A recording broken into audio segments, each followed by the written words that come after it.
If you like the story, you can support the author on Patreon. Link is in the description. Chapter 51, The Nine-Tailed Fox. No problem, Lord Asahi. What should we do next? After calming her emotions, Kushina asked Asahi. At this point, Asahi finally had the time to assess Kushina's mental space. Unlike the dark environment and surging waves inside Naruto, Asahi used a large gate to separate the Nine Tails from himself.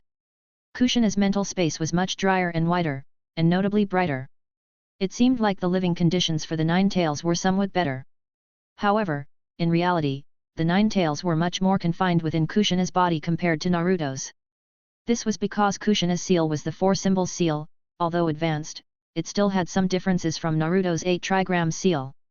It's not that nobody could use the 8-trigram seal now, but since Kushina needed to use the Nine Tails chakra, there was no need to use the more intricate 8-trigram seal. Thinking ahead, when Naruto's body only had half of the Nine Tails, using a more secure 8-trigram seal would prevent the leakage of the Nine Tails chakra. So, it was clear how Kushina would handle it to prevent the Nine Tails from causing trouble. Looking at the current state of the Nine Tails, Asahi could tell how miserable it was.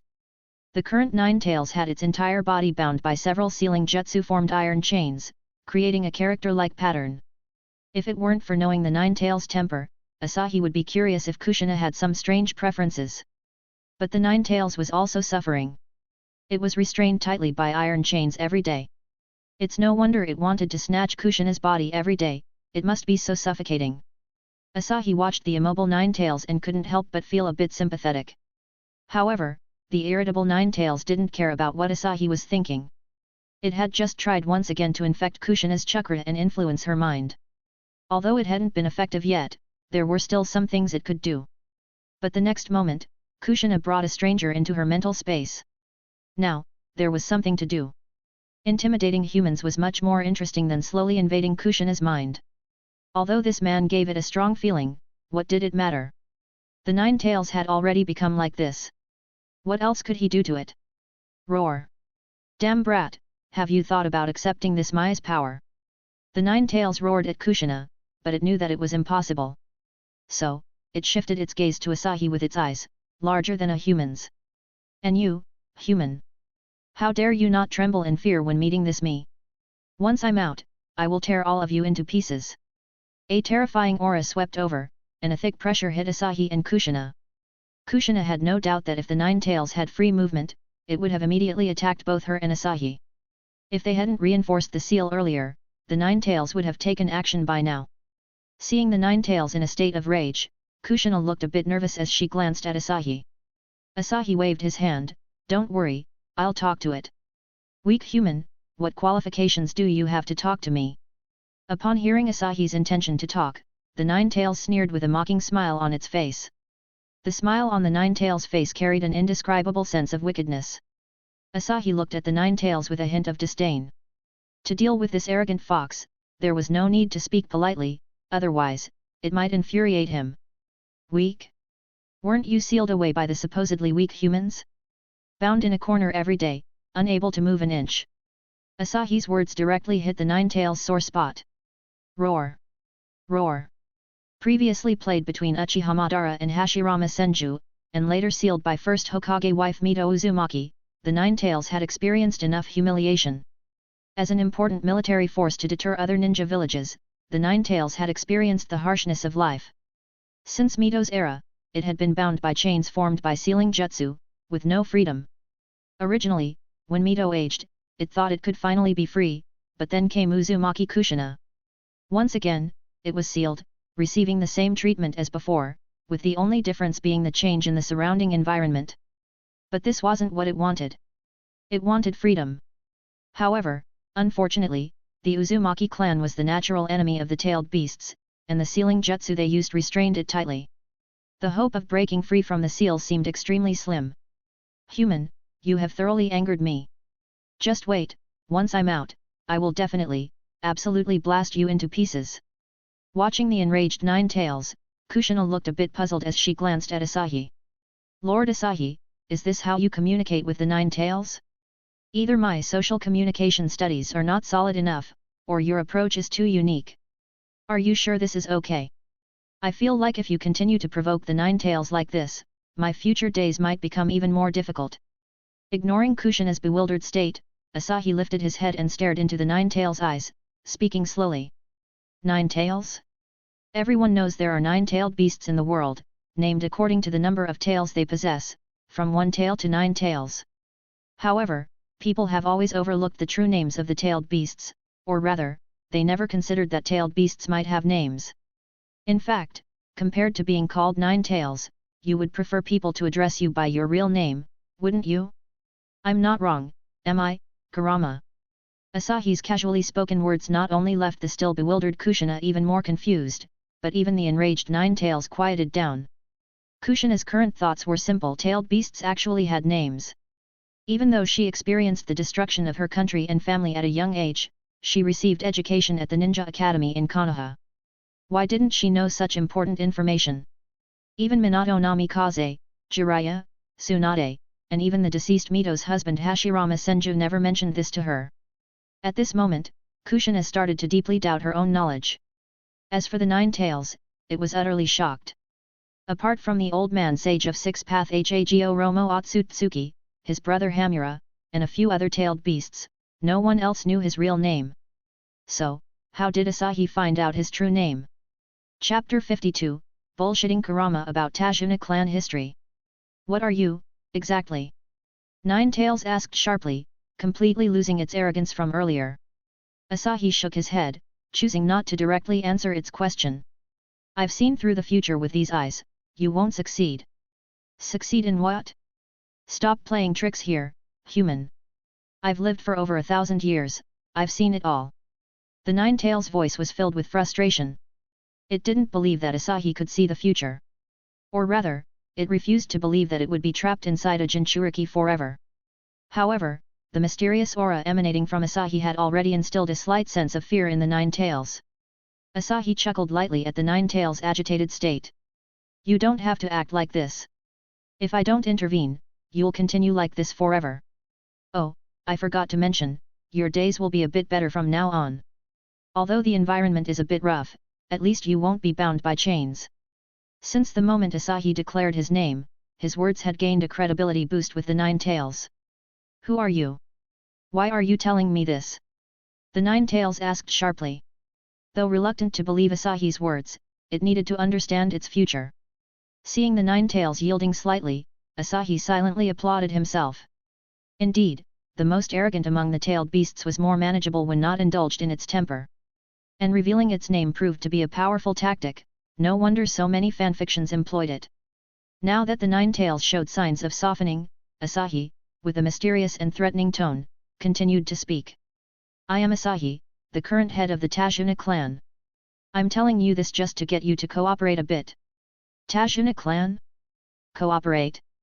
The 9 tails was filled with confusion. What was Asahi's background, and what did he mean? Having lived for over 1,000 years, it was the first time the 9 tails heard the name Tajuna clan. But this couldn't be right. Considering the mystery and threat Asahi brought, he couldn't be an ordinary person. It didn't make sense that it hadn't heard of him in all these years. Asahi, knowing that his usual tactics wouldn't work on a creature that had lived for thousands years, prepared another set of convincing arguments tailored for the 9 tails. So, after revealing his identity, he shifted his gaze to the still bewildered Kushina. Kushina, take a nap for a while. Hey! Hearing Asahi's words, Kushina exclaimed in confusion. And then, nothing happened. She felt a heavy sensation in her head, and drowsily drifted into sleep. Asahi watched Kushina sleeping soundly, satisfied with the genjutsu he had used for the first time. It wasn't that he intended to deceive Kushina, it's just that this set of explanations wasn't suitable for anyone with access to the outside world. Naturally, this included Kushina. However, the 9 tails didn't matter, the fox was unlikely to say much. Though Asahi wasn't afraid of anything right now, he disliked unnecessary trouble. Why create more issues if he could avoid them? He wanted to steadily advance his strength in the ninja world and then explore the vast multiverse peacefully. Of course, alongside enhancing his strength, completing some tasks from the system would be excellent. It would enrich himself and repay the debt to the previous Tajuna clan head. Asahi understood the principle of repaying kindness. Seeing Asahi make Kushina unconscious right after speaking, the Nine Tails looked at him with surprise. Though it had many doubts, it didn't ask. It knew Asahi would answer its questions. Indeed, the next moment, Asahi addressed the Nine Tails. Curious about my origins? No worries, let me explain. We, the Tajuna clan, are spread across countless dimensions. We investigate the celestial mechanism, sometimes aligning with fate, sometimes opposing it. The ninja world is just one among the multiverse. Asahi had only just started explaining, but the revealed information was already enough to shock anyone, including the Nine Tails. Therefore, as Asahi finished speaking, the Nine Tails immediately questioned loudly. Countless dimensions? Aligning or opposing fate? Are you questioning my intelligence, human? Due to its size, the Nine Tails naturally had a loud voice. When it increased its volume with a question, ordinary people would likely have their eardrums buzzing. The high volume of the Nine Tails' voice added a heavy atmosphere to the mental space. Asahi wasn't angered by the interruption, nor did he blame the Nine Tails for its skepticism. After all, this reason was hard for a normal person with an already established worldview to accept quickly, let alone the Nine Tails, an ancient fox with a worldview formed over millennia. With a light chuckle and a shake of his head, Asahi looked at the Nine Tails. Do you know about the Otsutsuki clan? They are also extraterrestrial visitors, aren't they? It's just that I come from an even more distant place than they do. The Nine Tails naturally knew about the Otsutsuki clan. However, it wasn't very clear about the origins and objectives of the Otsutsuki clan. Even the sage of the Six Paths, Hago Romo Otsutsuki, only knew that his mother, Kaguya-hime, wanted to destroy the ninja world. Do you understand the origins and objectives of the Otsutsuki clan? The puzzled voice of the Nine Tails reached Asahi's ears. Asahi didn't hide anything and directly spoke the truth. They wander through the boundless universe, searching for suitable worlds, planting the seeds of the divine tree, and then waiting for the divine tree to bloom and bear fruit. Oh, by the way, Kaguya-hime, a member of the Otsutsuki clan, wanted to destroy the ninja world by creating war machines after stealing and consuming the fruit of the divine tree to resist the punishment of her fellow clan members. You even know Kaguya-hime? The voice of the Nine Tails was filled with astonishment. Asahi being able to mention the name of the mother of the Sage of the Six Paths was truly unexpected. Asahi dismissively shook his head. As I said, our Tajuna clan can investigate the celestial mechanism. To be honest, we have been investigating the ninja world for a long time. Many future destinies are already known to various influential groups, not to mention the events that happened before. As long as someone has been enveloped by the destiny of the ninja world, I can investigate their fate trajectory. It's precisely because now is one of the most active eras of the ninja world's destiny that many destined individuals and resistors have emerged or are about to emerge. I think this is the most exciting and anticipated era for the ninja world, so I came here. Chapter 53, Convincing Tsundere Kurama. Why did you tell me all this? The Nine Tails asked in confusion. As I've mentioned, telling you all this is just to get you to cooperate with me. Of course, I could use force to subdue you, but I respect the choices of every life and won't force them. Asahi said, shaking his head with a light laugh. His demeanor, combined with his words, made the Nine Tails chuckle. Human, even though you're mysterious, do you think you can defeat me and change my mind? Asahi revealed a mysterious smile. Oh, it's difficult, but if you don't believe, shall we try? With that, Asahi's body emitted a tremendous chakra pressure, and numerous sealing technique runes formed chains in front of the Nine Tails. The pure chakra-driven sealing jutsu increased the suppression on the Nine Tails. The once arrogant Nine Tails fell silent for a moment. Nevertheless, not losing its pride, the tailed beast leader declared, Human, if it weren't for fearing that the little brat, Kushina, would be affected, preventing me from using my full power after taking over her body, I would certainly spar with you properly.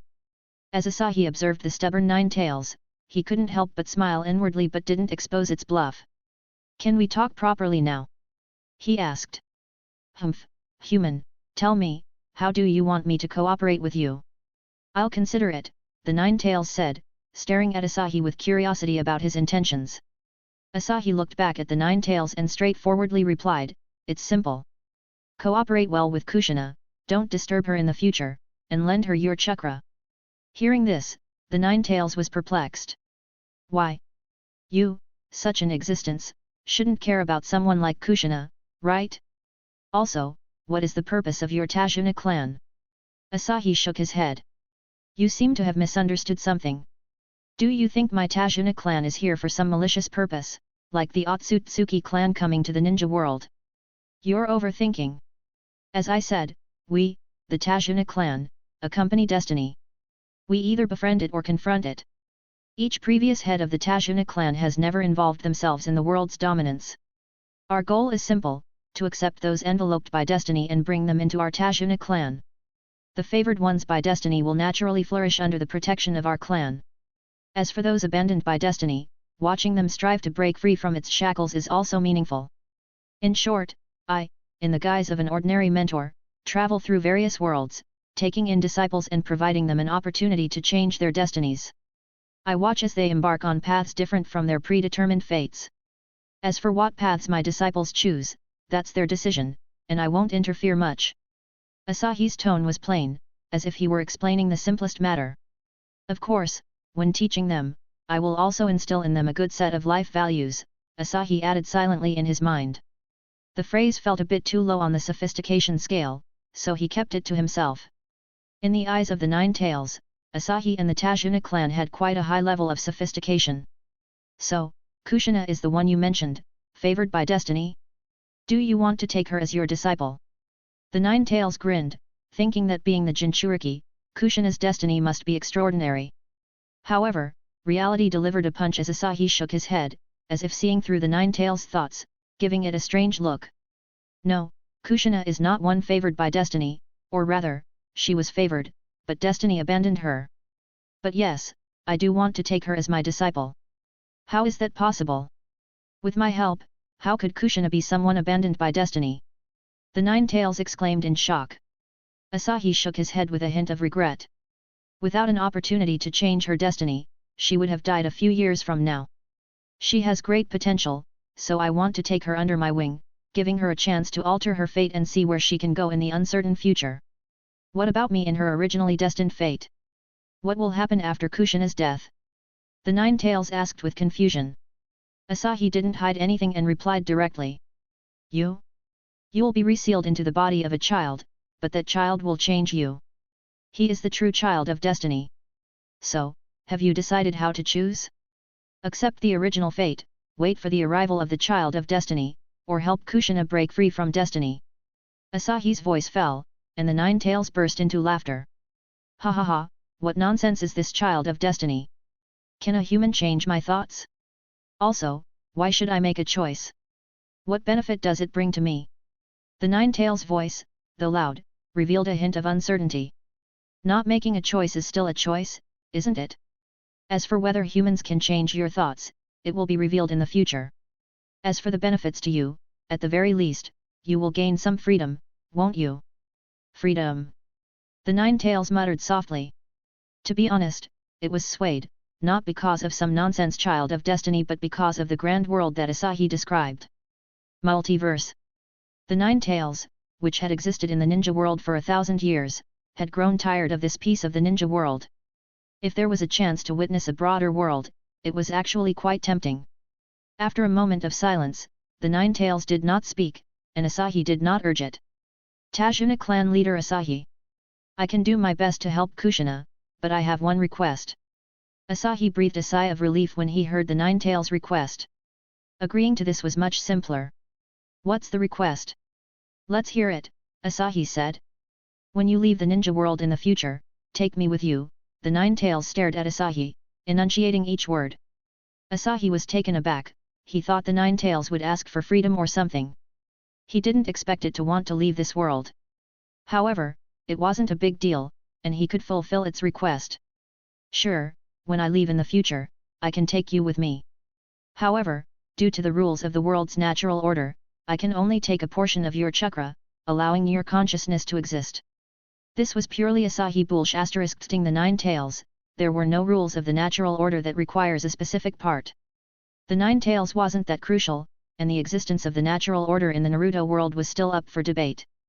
If Asahi wanted to take the Nine Tails entirely, he could do so. He said this to keep a trump card for Kushina and Naruto. That's enough, I can accept that. The Nine Tails smiled on its massive fox face when it heard Asahi's agreement. Even with some limitations, it was satisfied. Chapter 54, Kushina and Kurama.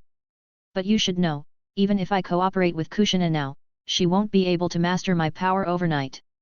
It takes time to adapt gradually. The Nine Tails didn't forget its promise and calmly explained the situation to Asahi. Asahi expressed understanding, believing that with Kushina's cooperation, she could master the Nine Tails' power in less than 2 years. This little brat, Kushina, is lucky to be valued by you, the Nine Tails remarked, glancing at the still sleeping Kushina. Asahi didn't argue, he did give Kushina a chance to change her fate, and she was worth it. Believe me, when you wholeheartedly accept Kushina, you will slowly be changed by her. Asahi looked deeply at the Nine Tails. After all, tailed beasts were lonely, and Jinchuriki were no different.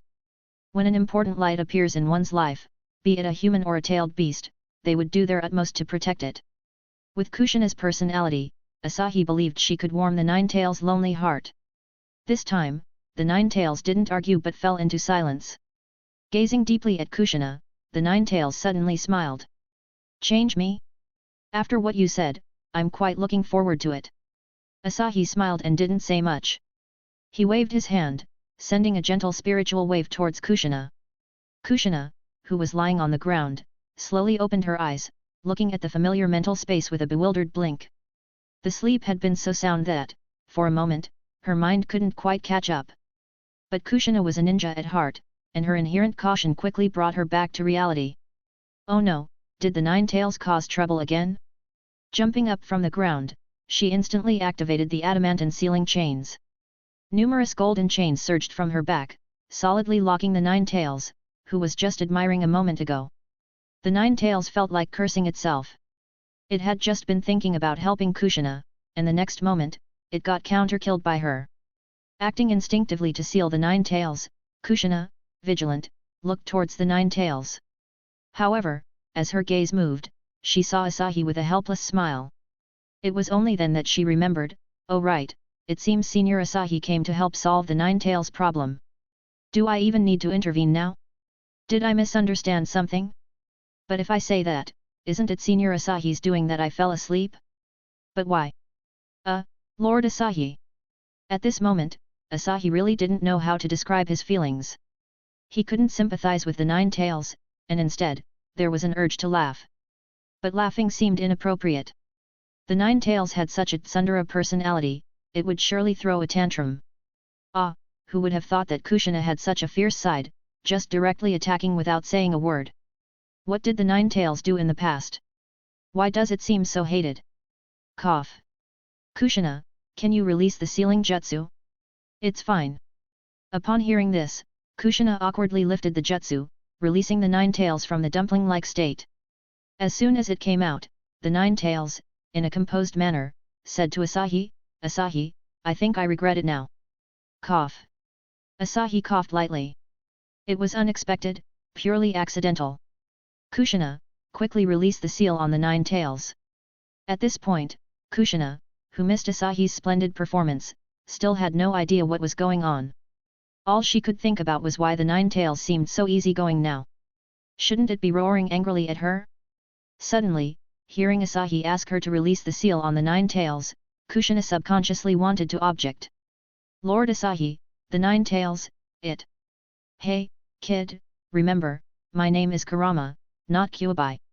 If you call it wrong again, I guarantee you'll regret it. Kushina's words were interrupted by the Kurama voice. Asahi, hearing the Kurama voluntarily tell Kushina its name, saw its sincerity. It's okay. I've communicated with the Kurama.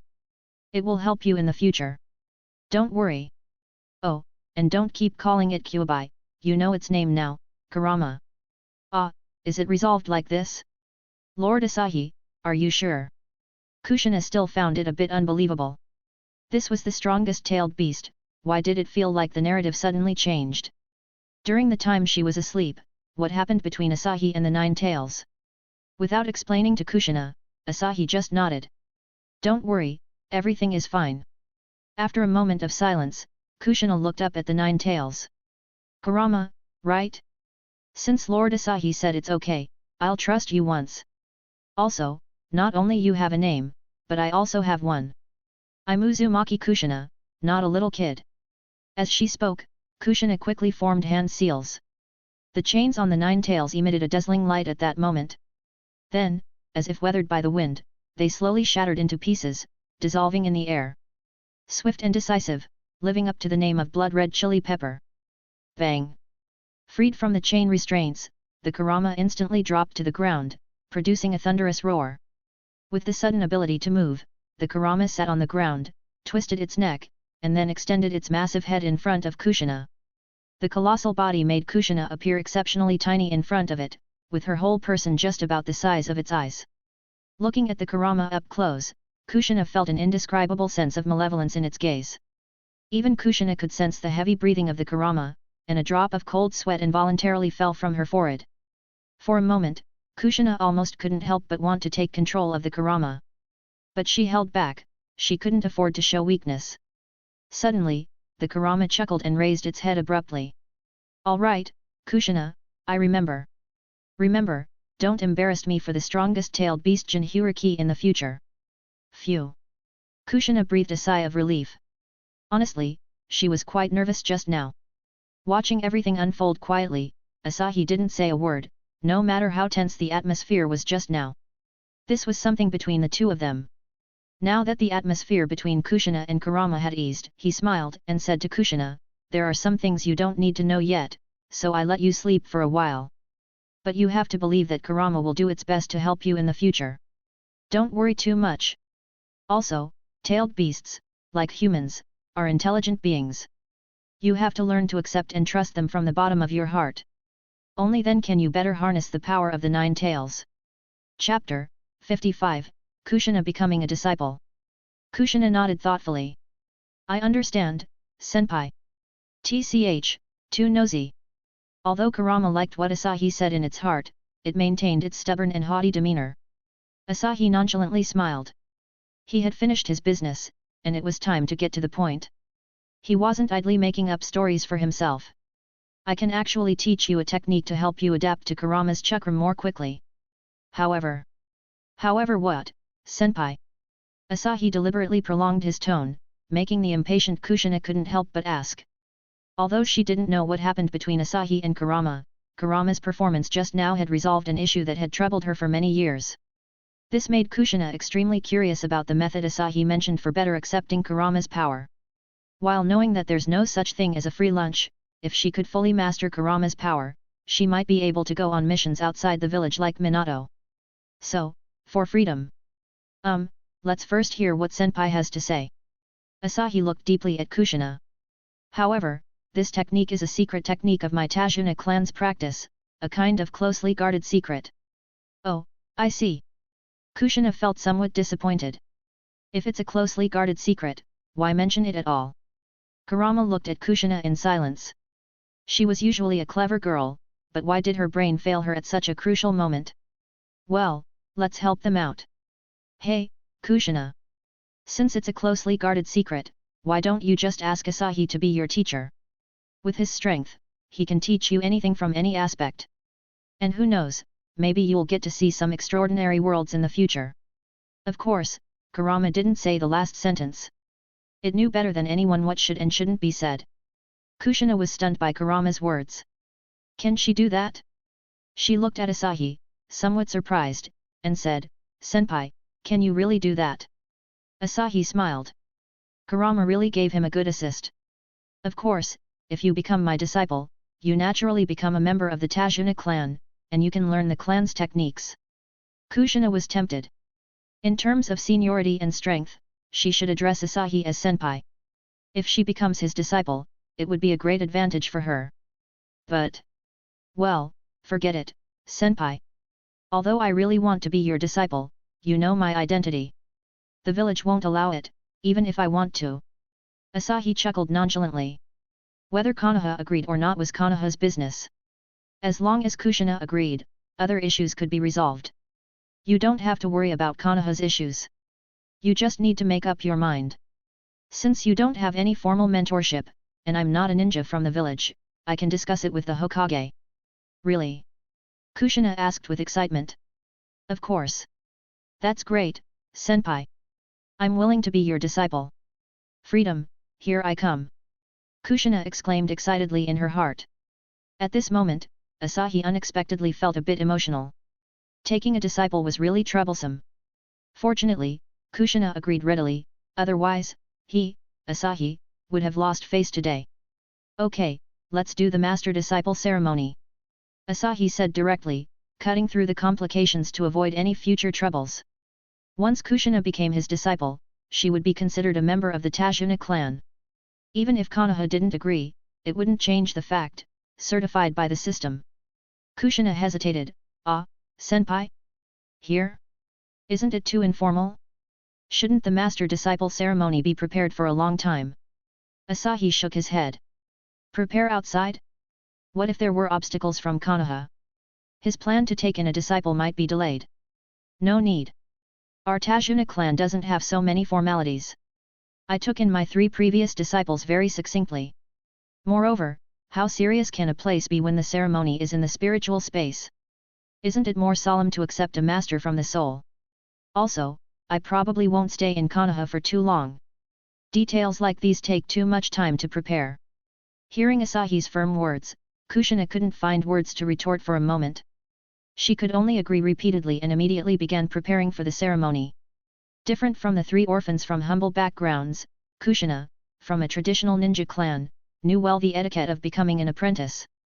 However, when Asahi said that the Tajuna clan didn't have so many rules, he meant it. He didn't like unnecessary formalities. Alright, don't make it so complicated. It's the thought that counts. Just put your hand on your heart and solemnly bow at me while recognizing me as your teacher. Keep it simple. Asahi stopped Kushina, who was brainstorming on how to prepare the master-disciple ceremony. Kushina was puzzled. Hey? Is this okay? Of course, I told you Tajuna doesn't have so many rules. If you talk about rules, there are only 4. Asahi smiled and continued. First, never deceive or harm your master. Second, do not engage in evil deeds. Third, do not bully the weak. Fourth, do not harm fellow disciples. As soon as he finished speaking, Kushina immediately put her hand on her chest and bow in front of Asahi almost 90 degrees. Seeing this, Asahi was stunned. She was just preparing a formal master-disciple application a moment ago, and now she's doing it so simply? Aren't you supposed to insist a bit more and then simplify everything under my strong request? Doing it this way makes me feel like you're perfunctory. What Asahi didn't know was that Kushina had struggled to recall a master-disciple application she had seen before. However, all her past experiences were dedicated to learning sealing jutsu, and glancing over master-disciple applications was just a casual thing during leisure time. When Asahi said to do it simply now, it made Kushina ecstatic. In terms of being easygoing, Kushina was quite similar to Naruto. As for those 4 rules, could they really be called rules? I am Kushina Uzumaki, a shinobi from the Leaf Village, paying my respects to master. After saying that, she stood straight up and looked at Asahi with a smile while her hand was still on her chest. T/N, I changed the ceremony scene. Think of it like an AOT salute scene. What else could Asahi do? Of course, he agreed. Well, good. Thank you, master. Ding, host accepts Kushina Uzumaki as a disciple, talent level S, reward, secret art, genjutsu, kyoka suijutsu. As Asahi formally took Kushina as his disciple, the system also emerged, making Asahi have a smile on his face.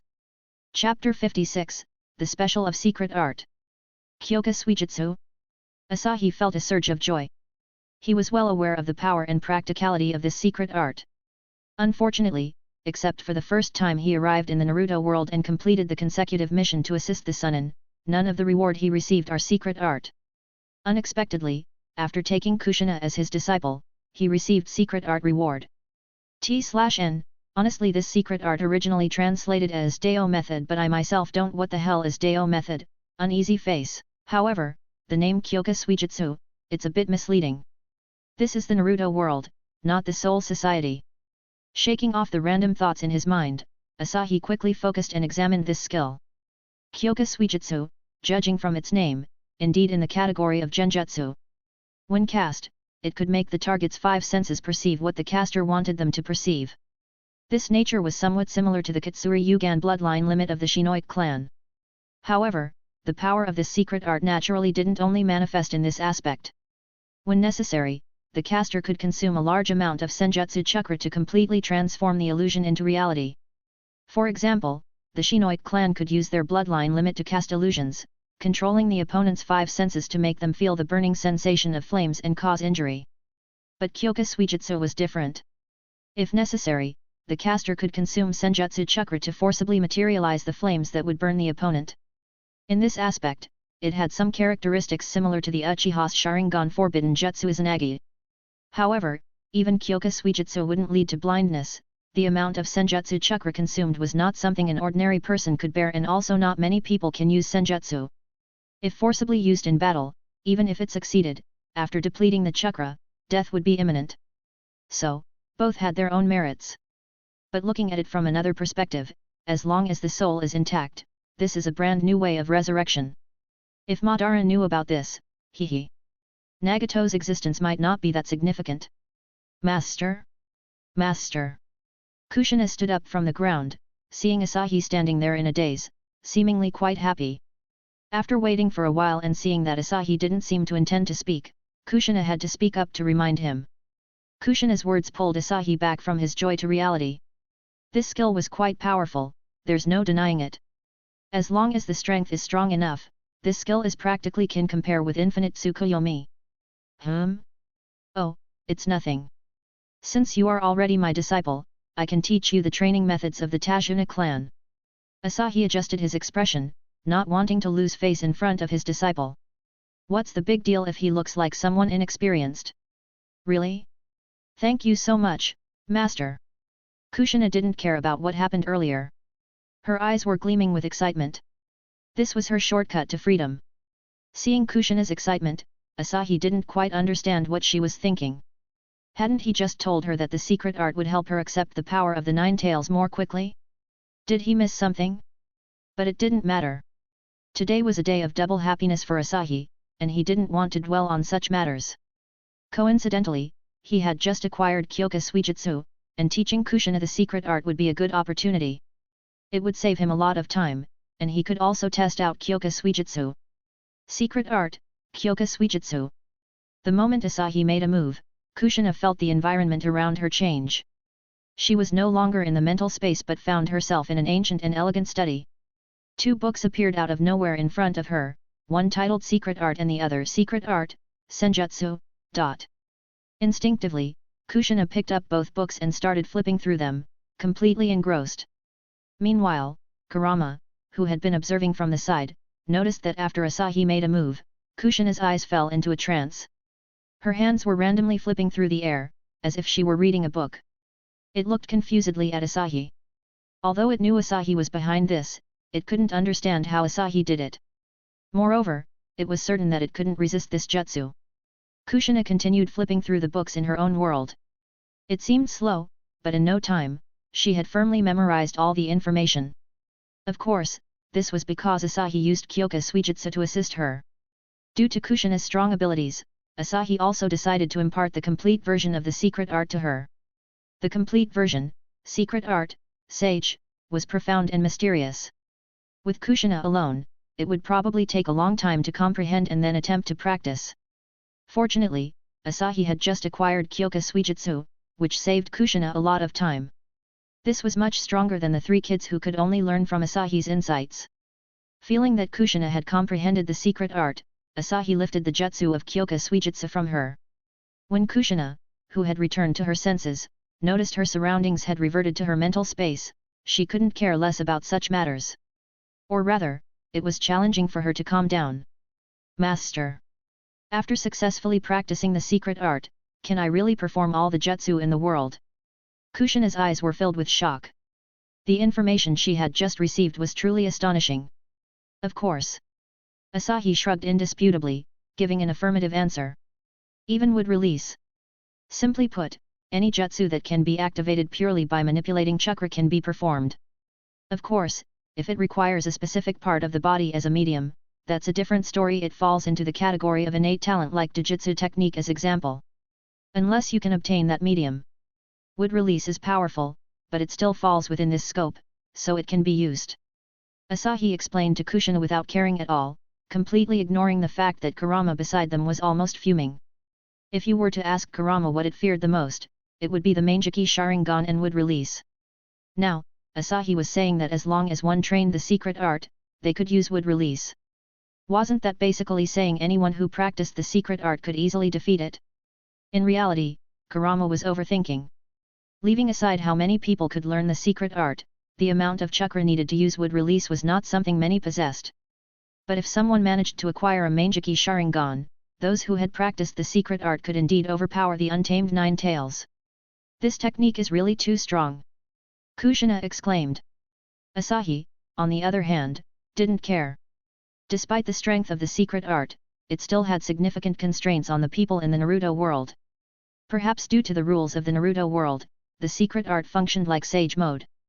Except for Asahi, no one could maintain this state for an extended period. While there were imperfect versions that enhanced chakra cultivation, they still couldn't compare to the complete version. Unless their power could break through the constraints of this world, reaching a level beyond the six paths transcending this ninja world. Otherwise, for the rest of their lives, they could only briefly enter the sage mode-like state provided by the secret art and couldn't sustain it indefinitely. Chapter 57, Success.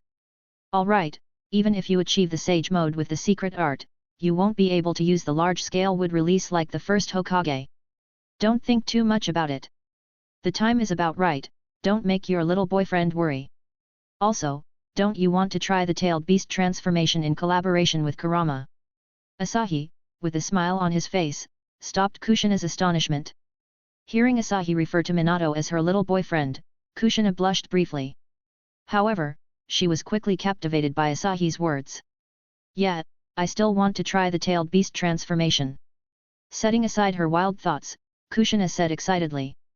Then, she looked at Kurama, asking tentatively, is it okay, Kurama? Indeed, so you're ready. Kurama didn't refuse. Since the decision was made, it was time to go all out. As the words of Kurama fell, both Asahi and Kushina simultaneously opened their eyes in the real world. Seeing this, Minato quickly wanted to inquire about the progress. However, before his question could be uttered, a crimson-tailed beast chakra emanated from Kushina. This stunned Minato, as well as the other three present. At the same time, in the Hokage's office, Hiruzen Sarutobi felt the presence of the Nine Tails chakra. Even while correcting documents, his body noticeably tensed.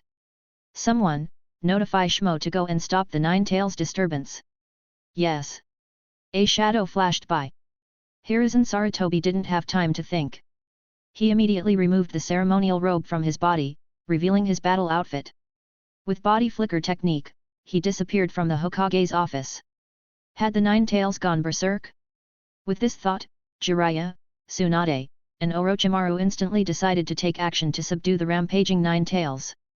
But Minato, who was solely focused on Kushina, noticed that her eyes still maintained clarity.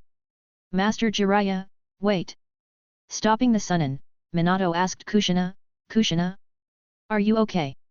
At this moment, Kushina felt a state she had never experienced before. While she had used Nine Tails chakra before, the chakra at that time was filled with anger and other negative emotions. These emotions had always influenced Kushina's rationality. Master? Kurama. Minato and the Sunin were momentarily puzzled, but they quickly understood. The term master referred to Asahi, and Kurama was the name for the Nine Tails. However, this didn't make sense. Didn't Asahi go to help Kushina deal with the issue of the Nine Tails? How come, in such a short time, Kushina had become Asahi's disciple? Despite the confusion, none of them had any objections. They knew Asahi's strength well, and Kushina becoming his disciple was undoubtedly beneficial and harmless. Regarding Kushina's status as a Jinchuriki of the Nine Tails, well, they weren't as stubborn as Danzo. As long as Kushina was happy, they had no issues. However, explaining this to the village might be a bit challenging. They would need to have a good talk with the village elders. The Sunins were already planning how to handle this situation. Ah, that's right. I've officially accepted Kushina as my true disciple. Now, she's also a member of my Tajuna clan. Asahi explained, and the four nodded without saying much. However, Minato couldn't help but express some concern for Kushina, who now had 4 tails. Master, is Kushina really okay? She already has 4 tails. Asahi calmly shook his head. Don't worry, she's absolutely fine. From now on, Kurama will do its best to assist Kushina. Hearing this, Minato felt relieved. The immediate crisis averted, Jiraiya burst into laughter. Senpai, are we considered in-laws now? Kushina is your disciple, and Minato is my disciple, and they are also. Tsunade was also happy. As a Jinchuriki, Kushina was someone she was particularly concerned about. Since Kushina had now become Asahi's disciple and resolved the Nine Tails issue, Tsunade felt a sense of relief. Knowing her own situation, she understood that stepping onto the battlefield again was impossible. Therefore, after graduation, she planned to wander the ninja world with Shizuan. However, Kushina was different. As a Jinchuriki of the Nine Tails, she couldn't follow Shizuan out of the village. Moreover, if a war broke out, Kushina could be dispatched to the battlefield at any time. However, once Kushina exceeded her limits and used the power of the Nine Tails on the battlefield, she would be in danger. Fortunately, she had now become Asahi's disciple, and the issue with the Nine Tails had been successfully resolved. With the power of the Nine Tails and Kushina's sealing techniques, her safety was assured. Moreover, she had Asahi as a great support. Indeed, her intuition was accurate. This unexpected joy was truly a pleasant surprise. Jiraiya's words were ignored by Asahi and the others. Even Minato, the person involved, didn't pick up on his teacher's words. Observing Kushina, Jiraiya joined the others in focusing on her. As time passed, the tails behind Kushina increased, soon reaching 6. At this point, Kushina's expression became serious. She felt that she had reached her limit. In a low voice, she said, "All right, Kurama, I've reached my limit. If I persist, I feel it will harm my body." Kurama within Kushina knew that she had reached her limit, so the enhancement of chakra stopped the moment Kushina spoke. "Is the current limit 6 tails?" Watching the 6 self-moving crimson tails behind Kushina, Asahi spoke softly. Although the first attempt took a bit longer due to the learning process, it was all worthwhile. At least, they now knew Kushina's limit. 6 tails were already formidable, considering this was the fully manifested 9 tails. When Naruto unconsciously entered the 6 tails state with half of the 9 tails, it was already incredibly powerful. Now, in a conscious state, Kushina with 6 tails was undoubtedly formidable. Most likely, she had caught up with the level of the Sunin. However, as it often happened, accidents occurred when least expected. Summoning, Transformation, Adamantine Staff. Chapter 58, Kushina vs Sandaime Hokage. Kushina. Minato Namikaze was suddenly alarmed. The one attacking was none other than the third Hokage, Hiruzen Sarutobi, who had rushed over with full force from the Hokage's office. As Asahi and the others were currently focused on Kushina, and Hiruzen's attack was sudden and lacked malicious intent, everyone, except Kushina, failed to notice his action. By the time they realized, it was already too late to intervene. Kushina, being the target of Hiruzen's attack, had maintained heightened sensory perception, allowing her to sense Hiruzen's move the moment he struck. However, she didn't show any fear, instead, she was excited. With 6 tails already, Kushina felt that her current strength was incomparable to before. Yet, she wasn't sure where her strength stood relative to others. Perfectly timed, Hiruzen's attack approached. In Konoha, besides Asahi, was there anyone more suitable than Hiruzen Sarutobi to test their strength? Did he think his title as a professor was for show? Hiruzen Sarutobi, well versed in various ninjutsu, was indeed the best sparring partner for Kushina. As for Asahi, she had long placed him in a category she couldn't hope to match, especially after he imparted the secret art to her. The moment Hiruzen's attack descended, Kushina didn't evade. Instead, she instantly swung both hands. The hands enveloped in 9 tails chakra clashed with the adamantium staff transformed by Hiruzen. The tremendous impact sent the airborne Hiruzen flying backward instantly, and Kushina couldn't help but retreat several dozen steps. Hiruzen frowned as he looked at Kushina. He hadn't expected her strength to have reached this level. She was probably not much inferior to the Sunin. It seemed the 9 tails rampage this time was quite serious, causing a headache. He couldn't use powerful ninjutsu, and that explained why Jiraiya and the others hadn't subdued Kushina yet. Jiraiya, Tsunade, Orochimaru. You all work together to engage Kushina directly and wear her down. Minato, Harris from the side. I'll prepare to control Kushina and prevent the Nine Tails from continuing to rampage. In an instant, Hiruzen Sarutobi made the most appropriate decision. Unfortunately, he misunderstood the situation, his first impression was too serious. But it wasn't entirely his fault, after all, the Nine Tails was too crucial for Konoha, especially after the passing of the first and second Hokage. After giving orders, Hiruzen instantly prepared to take action. Panicking, Minato quickly explained, Lord Hokage, you've misunderstood. The Nine Tails isn't rampaging. Kushina is testing her limits. Kushina, say something. Minato looked at Kushina with some frustration. How could he not understand Kushina's intentions? But this was a bit too reckless, considering the Hokage's power wasn't something to be taken lightly. Yet, old man, why are you in such a hurry? You can't even figure out what's going on. Jiraiya also casually mocked Hiruzen. Come on, Minato, what are you afraid of? I wanted to see where my strength stands. Kushina showed a displeased expression, but she retracted her Nine Tails chakra. Seeing this, Hiruzen's heart finally settled. Although it was embarrassing to lose face in front of his disciples and grandchildren, Hiruzen didn't care about appearances. They were all family, after all. However, while the concern in his heart subsided, a new doubt emerged. Kushina, can you easily control the power of the Nine Tails now? As he spoke, another figure suddenly appeared in the scene. With white hair, who else could it be but Sakumo Hatake? At the same time, Danzo also arrived at the scene. His main goal was not to prevent the Nine Tails from rampaging but to see if there was an opportunity to recruit the Nine Tails Jinchuriki into Root. The Jinchuriki, unable to control the beast's power, going berserk on the spot, would be a perfect excuse for Root's nurturing. However, both newcomers were somewhat puzzled, the atmosphere seemed different from what they imagined. Wasn't the Nine Tails rampage supposed to be more difficult to suppress? Hiruzen? What's going on here? The first to speak was not Kushina, who was about to answer the question, but Danzo, who had arrived last. As his voice echoed, Asahi turned his gaze to Sakumo Hatake and Danzo Shimura. Asahi didn't have much knowledge about Sakumo Hatake, a high-level shinobi who didn't make many appearances in the manga. Although his death was somewhat regrettable, wasn't it the best choice for him at that time? Asahi had no obligation to warn Sakumo Hatake about anything. While he was important to Konoha, he didn't have much relevance to Asahi. It was also impossible for Asahi to take Sakumo Hatake as his disciple. However, Kakashi's case was worth considering. After all, Kakashi's talent from a young age was outstanding. If it weren't for the complications of the Sharingan, he might have surpassed Sakumo Hatake in terms of talent. Well, considering Kakashi's situation, it might be a good idea to give him some guidance if the opportunity arises. Currently, Asahi's greatest interest was drawn to Danzo. As the most famous the darkness of the shinobi in the Naruto world. He could pin any blame on Danzo, a useful scapegoat.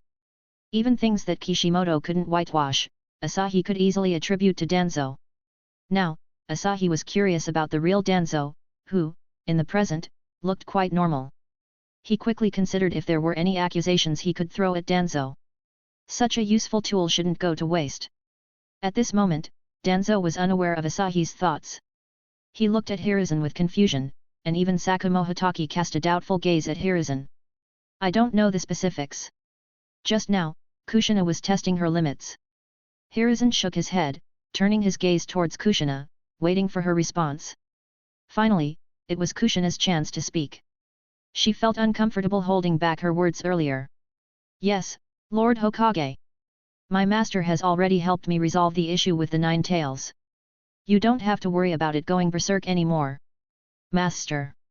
Chapter 59, Danzo became scapegoat instead. The words master were uttered by both Sakumo Hatake, Hiruzen Sarutobi and Danzo Shimura, but their tones were vastly different. Sakumo and Hiruzen's tone was more questioning than shocked, while Danzo's was more shocked than questioning. Why did Kushina suddenly have a master? Was it Tsunade or Orochimaru? What should be done next? Danzo calculated silently in his mind. Meanwhile, Hiruzen's thoughts raced quickly. Ultimately, he glanced thoughtfully at Asahi. The only one present who could easily resolve the issue with the Nine Tails was Asahi. Kushina did well. With this, Asahi was now considered half a Leaf Village resident. If Kushina were in danger in the future, would Asahi really stand by without helping? Asahi had mentioned that as long as Kushina willingly accepted him as a master, the village's issues could be resolved.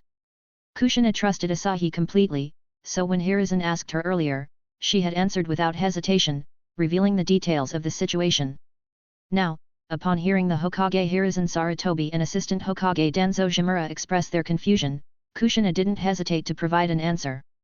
Yes, just now, I formally became a disciple of Master Asahi. He helped me resolve the issue with the 9 tails. As soon as Kushina spoke, Tsunade's face turned slightly dark.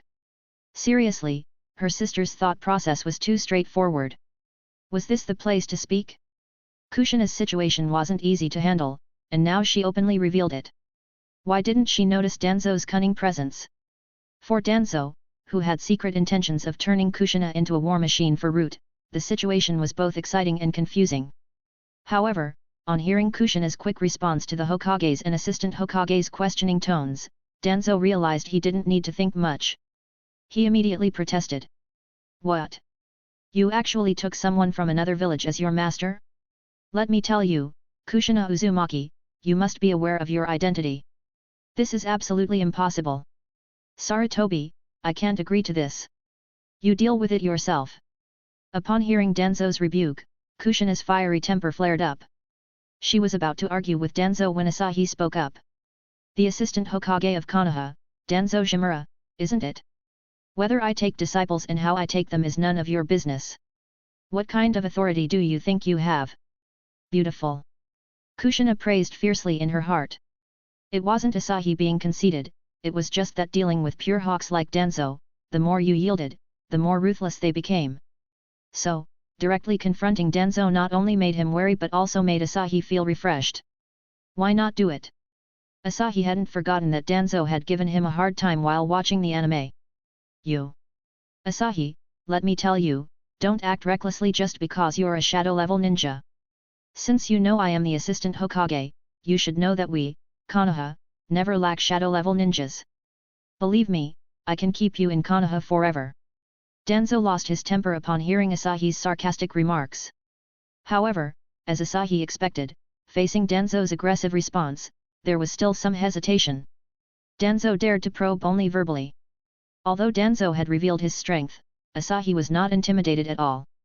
With the complete version of the secret art, even if he couldn't beat Konoha, he could at least escape. With the assurance of safety, Asahi wasn't afraid of the likes of Konoha's shadow Hokage, Danzo Shimura. Oh, leaving me in Konoha forever? Do you have that capability? I find it hard to believe. Why not give it a try? Seeing Asahi's smile, Danzo felt utterly scorned. This was unforgivable. You. Fine, fine, fine. Sarutobi, he has pushed it too far, and I. Danzo. That's enough. At this moment, Hiruzen Sarutobi and the other Sunin's faces turned dark. They were well aware of Asahi's strength. Although Asahi was targeting only Danzo, they didn't know that. If Asahi really couldn't control himself and attacked, leaving aside the end of the good relationship between Konoha and Asahi, the damage Asahi could cause to Konoha was something they couldn't tolerate. You, Shimura Danzo, are just inviting disaster. Enough. Interrupted by Hiruzen Sarutobi, Danzo looked incredulous. What do you mean by enough? Let me tell you, Sarutobi, the 9 tails belongs to Konoha, and it cannot have any relationship with an outsider. Furthermore, this Asahi is challenging my authority, challenging the entire authority of Konoha. Furious, Danzo didn't give any face to Hiruzen Sarutobi.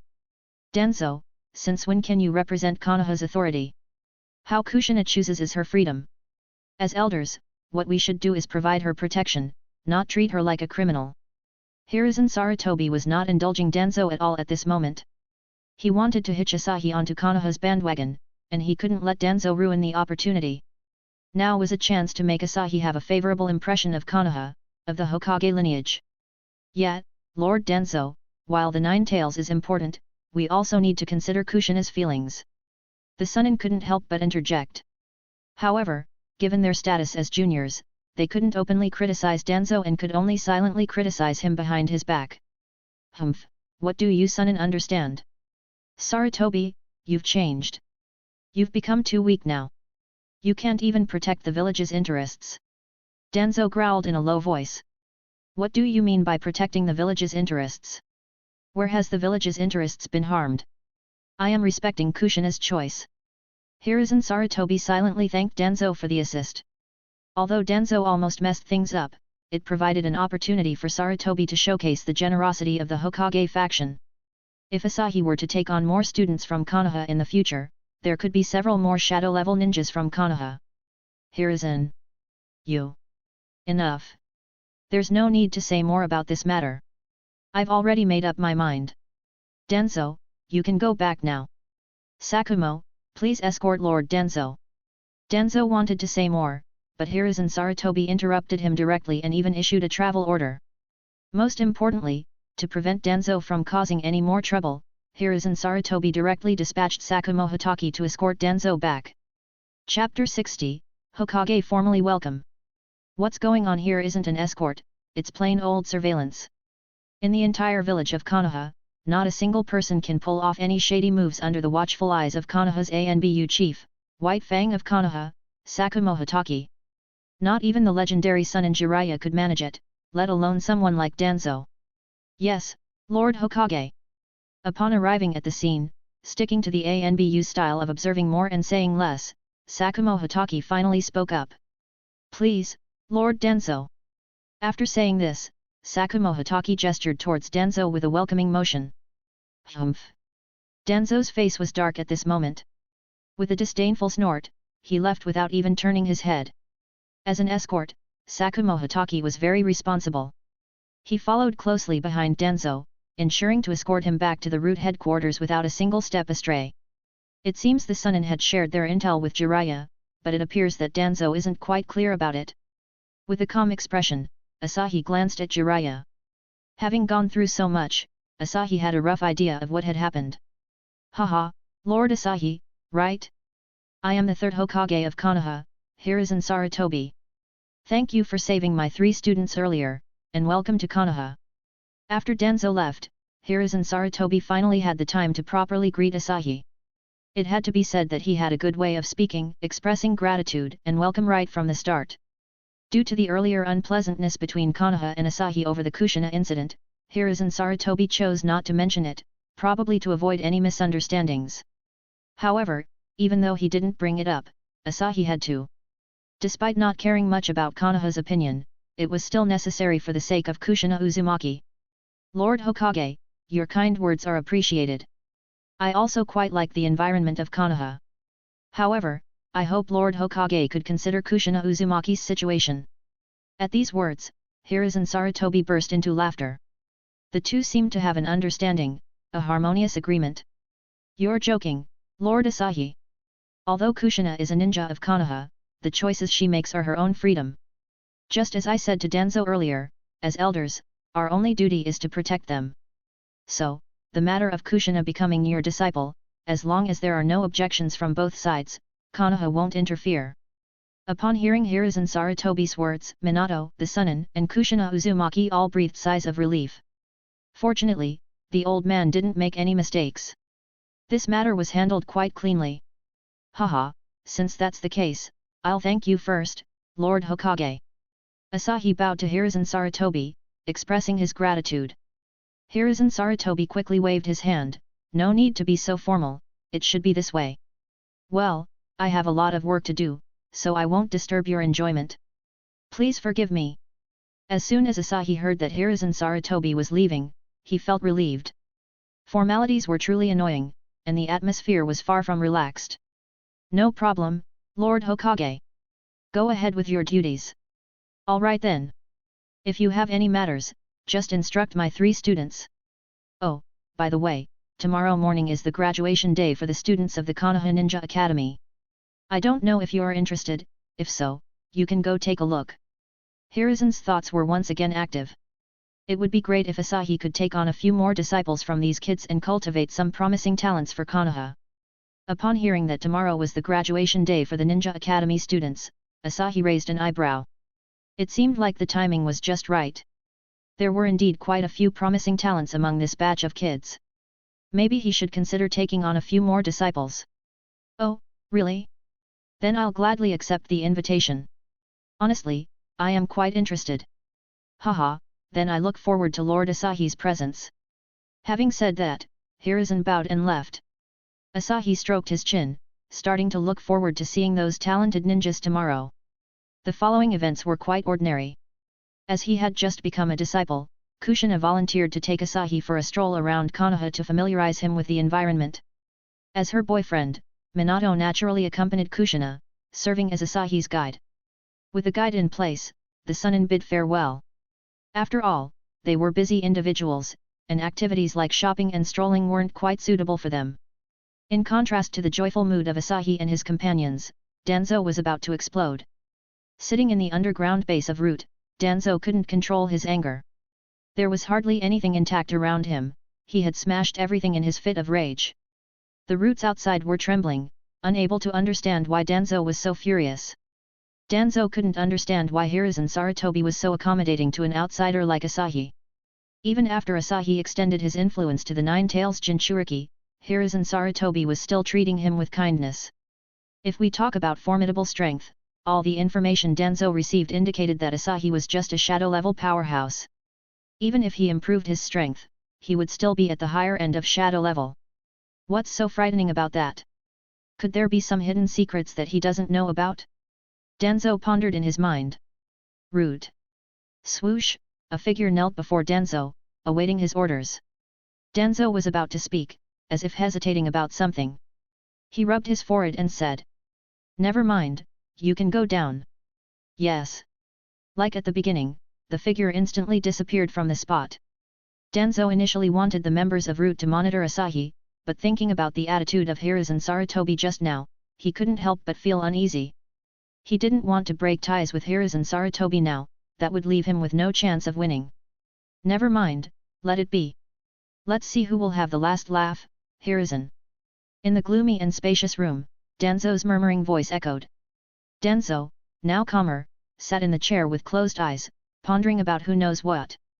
Regardless of what Danzo was thinking, Asahi wouldn't care. At this moment, he was immersed in the bustle of Konoha. People were bustling about everywhere, and it was quite different from the desolation outside. Although the couple in front of him was a bit in the way, he didn't mind much. After strolling around for a while, Asahi finally familiarized himself with Konoha. Of course, he also saw many familiar buildings. Things like the Hokage's office, the Hokage Rock, and the Ninja Academy, among others. After a simple dinner, Asahi casually found a hot spring and relaxed in a hot spring. Even though there were no battles today, fooling the Nine Tails took a toll on his brain cells. It was time to rest early and prepare for tomorrow's Ninja Academy graduation ceremony. Chapter 61, The Envy Minato. Master, are you awake? The sky had just dawned, and outside the inn where Asahi stayed, there came the sound of Kushina knocking on the door. As Asahi sat in meditation on the bed, slowly opening his eyes, he exhaled a breath. "Come in, Kushina. The door's not locked." Upon hearing Asahi's words, Kushina and Minato outside the door directly entered. Upon entering the room, the two saw Asahi, who had just finished practicing, still sitting cross-legged. "Master, you're still practicing?"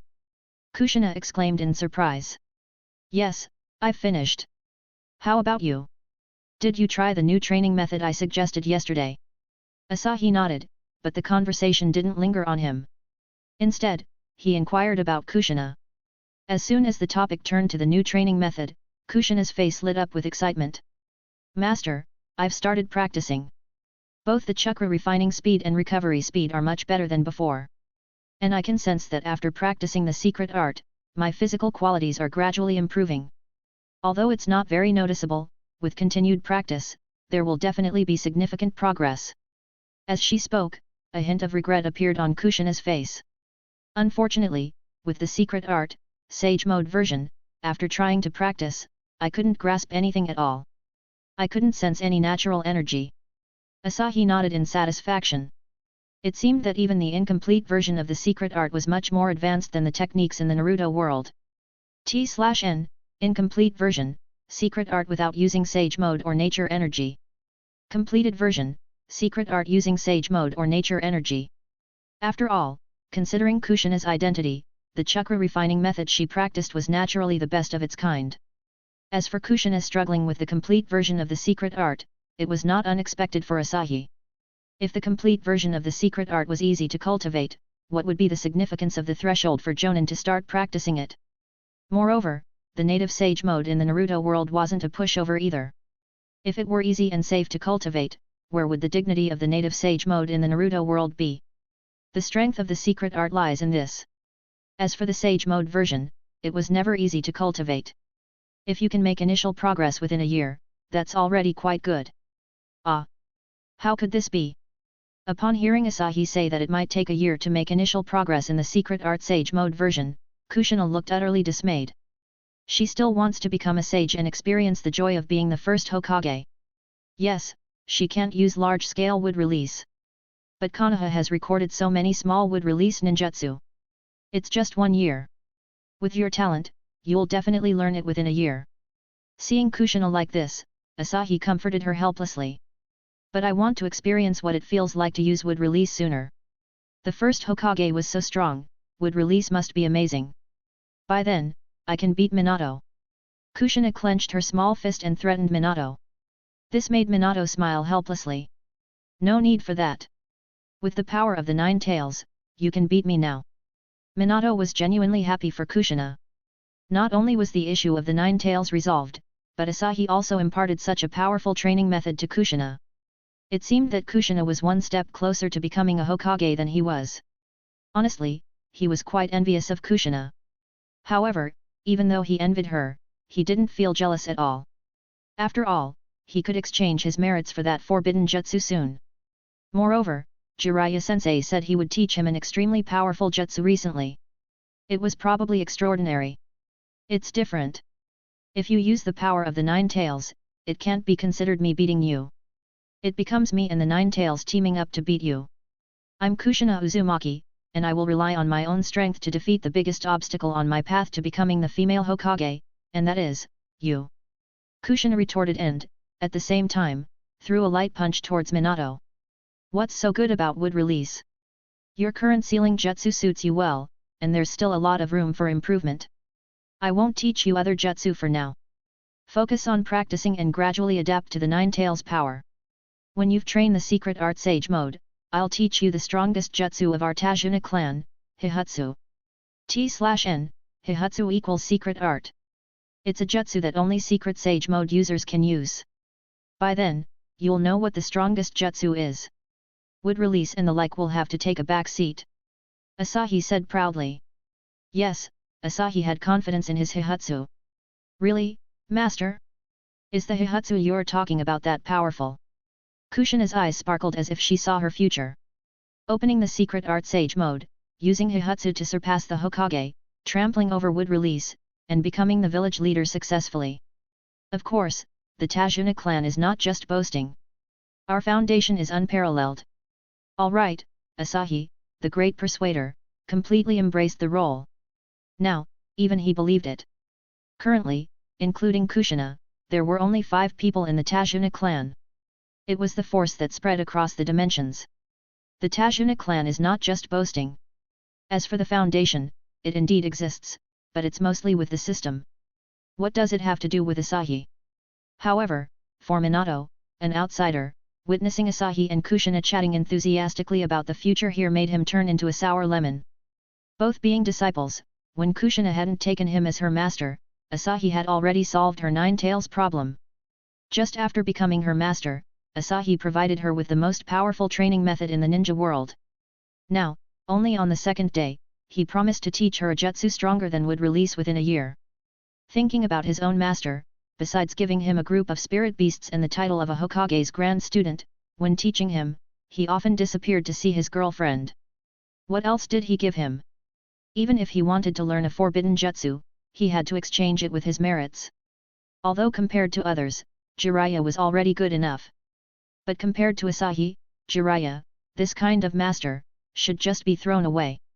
Is there any master like Asahi? Please give me a stack. Of course, Minato would never think like this. But he genuinely envied Kushina and felt helpless about Asahi.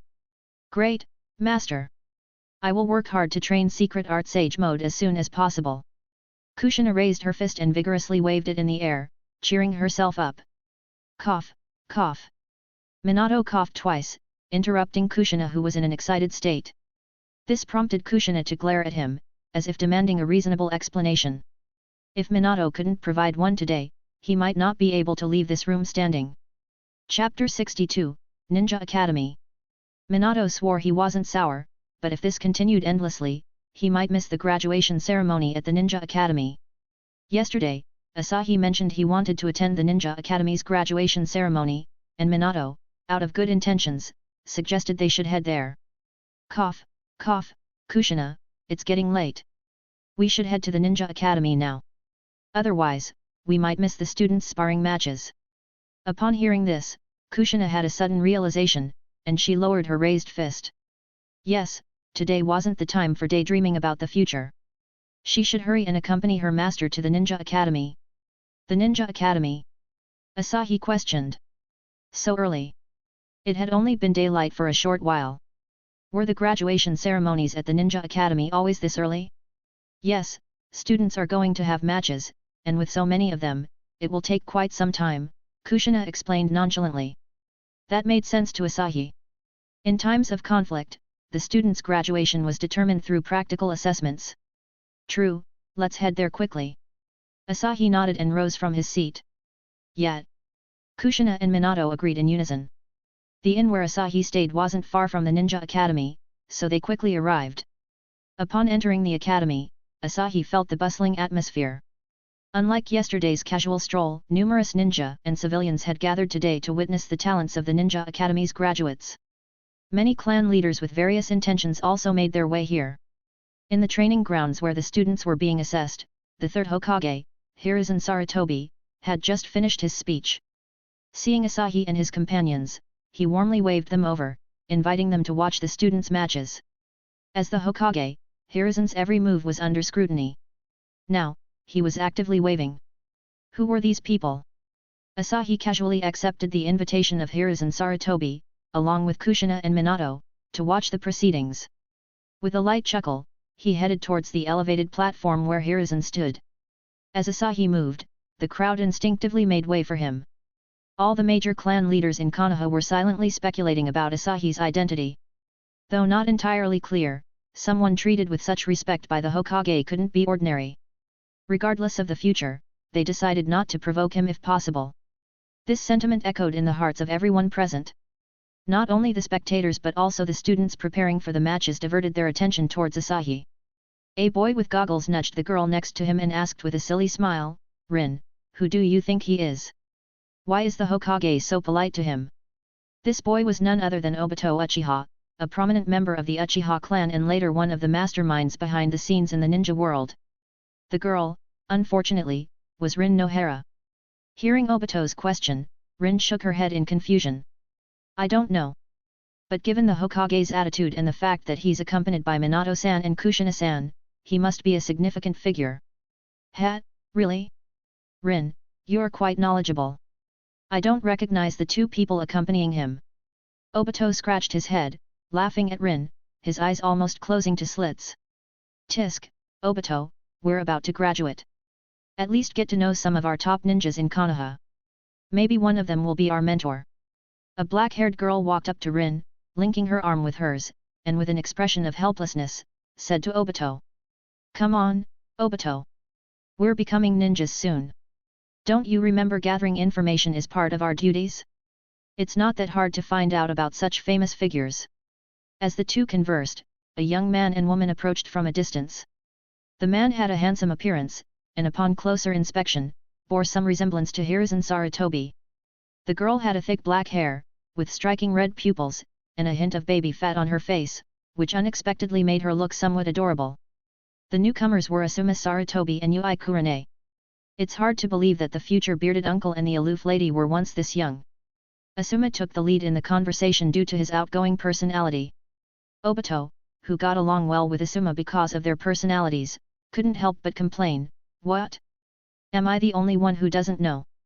Hearing Asuma's words, Obito grumbled in disbelief. Seeing Obito's reaction, Rin chuckled, causing Obito to immediately adopt a goofy expression. Observing this, Asuma couldn't help but look at Obito with disdain. I can't deal with you. Let me tell you. The red-haired one is named Kushina Uzumaki. She's said to be from the Uzumaki clan and is highly skilled in sealing jutsu and taijutsu. She has a fiery personality, and rumor has it that many male ninjas can't beat her. They even call her the red-hot habanero. As Rin spoke, a trace of admiration appeared in her eyes. Moreover, Kushina Uzumaki is said to be the most promising female ninja to surpass Lady Tsunade. Tsunade is, of course, the renowned First Lady of the Leaf, an idol for all the women in Konoha. Being considered the most likely to surpass Tsunade has naturally garnered Kushina a considerable fanbase. As for the blonde one, he's called Minato Namikaze, disciple of Lord Jiraiya, also a rising elite jonin. Both of them dream of becoming Hokage. And, there seems to be something going on between them, hehe. With a sly smile, Rin raised her two thumbs. Hearing Rin's words, Obito nodded. He memorized the information about the two because they would be his rivals in the race to become Hokage. Seeing Rin blush, Obito felt embarrassed himself. Oh god, I'm so dead. He couldn't believe there was such an adorable girl. As he watched Rin blush, Obito even started thinking about how he would marry her in the future. He wished time could freeze at this moment. Unfortunately, Yui Kurene's words brought him back to reality. Yes, although they are competitors, the romance between them is so romantic. Chapter 63, Graduation Exam. Although their love story is enviable, their strength is also not to be underestimated. If I'm placed under their command, my strength will definitely improve rapidly. A boy with sunglasses, trying to appear mature, walked up to Obito and the others and said, "Hey, guys." Obito looked at him. "Oh, it's you, Ebisu." Asuma glanced at Ebisu with disdain. "Tch, a boring guy." Even though Asuma despised Ebisu's dull personality, he still agreed with what Ebisu said. Feeling the impact of Asuma's disdain, Ebisu wondered where he went wrong. Ignoring Asuma's comment, Ebisu turned to a few younger girls and asked, "Rin, Shizuan, and Kurane, if you could choose, would you prefer to be under Minato's command or Kushina's?" "We would definitely choose Lady Kushina. She's the idol of female ninjas," the three girls said in unison. Ebisu nodded in agreement, expressing his admiration for Kushina. He, too, wanted to be under Kushina's command. Obito, who was watching from the side, sneered, "Tch, if it were me, I wouldn't choose anyone. I'd choose that person. If we could choose, our strength would surely improve more quickly under his command." Asuma also nodded in agreement but then revealed a somewhat regretful expression. "I was thinking the same, but unfortunately, that person probably wouldn't take up a role as a guiding jonin." Hearing this, Obito felt a bit anxious. He had fantasized about becoming a disciple of that person. Why? Asuma. Think about it, Obito. A person with such a grand presence must have been famous even before as a leaf ninja. He's probably a ninja from an outside village. Even if we assume he's a leaf ninja, he must be a secret protector of Konoha, and he's even less likely to become a squad leader. Asuma analyzed it logically, and as the son of the Hokage, his insight was indeed commendable. Ah, so that's how it is. Ebisu sighed in disappointment. Ninja Academy, Graduation Assessment Match, begins now. First match, Taipei vs. Kojiro. It's starting, stop chatting and prepare well. Good luck, everyone. Hearing the voice of the assessment teacher in his ear, Rin gently spoke to everyone. Haha, thank you, Rin. You too, good luck. Ebisu grinned again, and Asuma shook his head repeatedly, finding Ebisu's behavior quite amusing. Of course, Asahi was unaware of the conversations among the youngsters. He walked to the side of Sarutobi Hiruzen and chatted casually. The matches had already begun.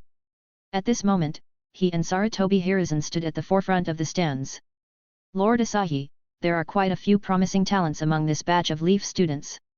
Sarutobi Hiruzen smiled and spoke to Asahi, without a hint of boasting in his tone.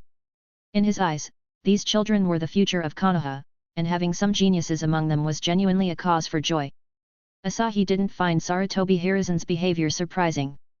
Despite various theories about the third Hokage's conspiracies and the mishandling of affairs in his later years, he did bear the weight of the title of Hokage throughout his life, tirelessly working for the sake of Konoha.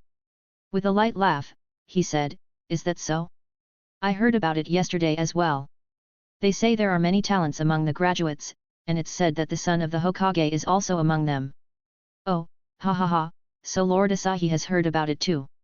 Although my son has decent talent, there's still a considerable gap compared to the top talents in Konoha. Well then, I'm looking forward to seeing what outstanding qualities these talents from Konoha possess. It's a perfect opportunity for me to scout for potential disciples. Asahi said cheerfully, not thinking that Sarutobi Hiruzen would obstruct him from taking in more disciples. Sure enough, when Sarutobi Hiruzen heard Asahi's words, a smile appeared on his face. Haha, no problem. It's a rare opportunity for them to receive Lord Asahi's guidance. Well then, I'll observe carefully. At this moment, a sudden burst of exclamations erupted from the crowd, causing both Asahi and Sarutobi Hiruzen to turn their heads. It was Tsunade. She glanced at the young girls preparing in the arena, then used body flicker technique to appear beside Asahi and Sarutobi Hiruzen. Seeing Tsunade's arrival, Sarutobi Hiruzen, who was just lively and animated, suddenly became less spirited. Tsunade, have you made up your mind? Tsunade's expression today was also quite solemn, leaving Asahi wondering. Made up her mind about what? Ah, yes, old man, you know my situation.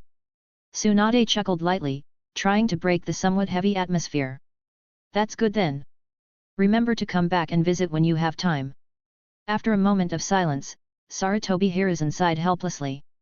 Listening to their conversation, Asahi understood the general situation. This must be the beginning of the sun in leaving the village. Tsunade, afflicted with hemophobia, left the village to roam the ninja world, not even participating in the Third Great Ninja War. Asahi didn't inquire further but changed the subject, saying, let's first see how these little ones perform, see if there are any suitable candidates for Tajuna clan. Yes, let's see how these little ones perform.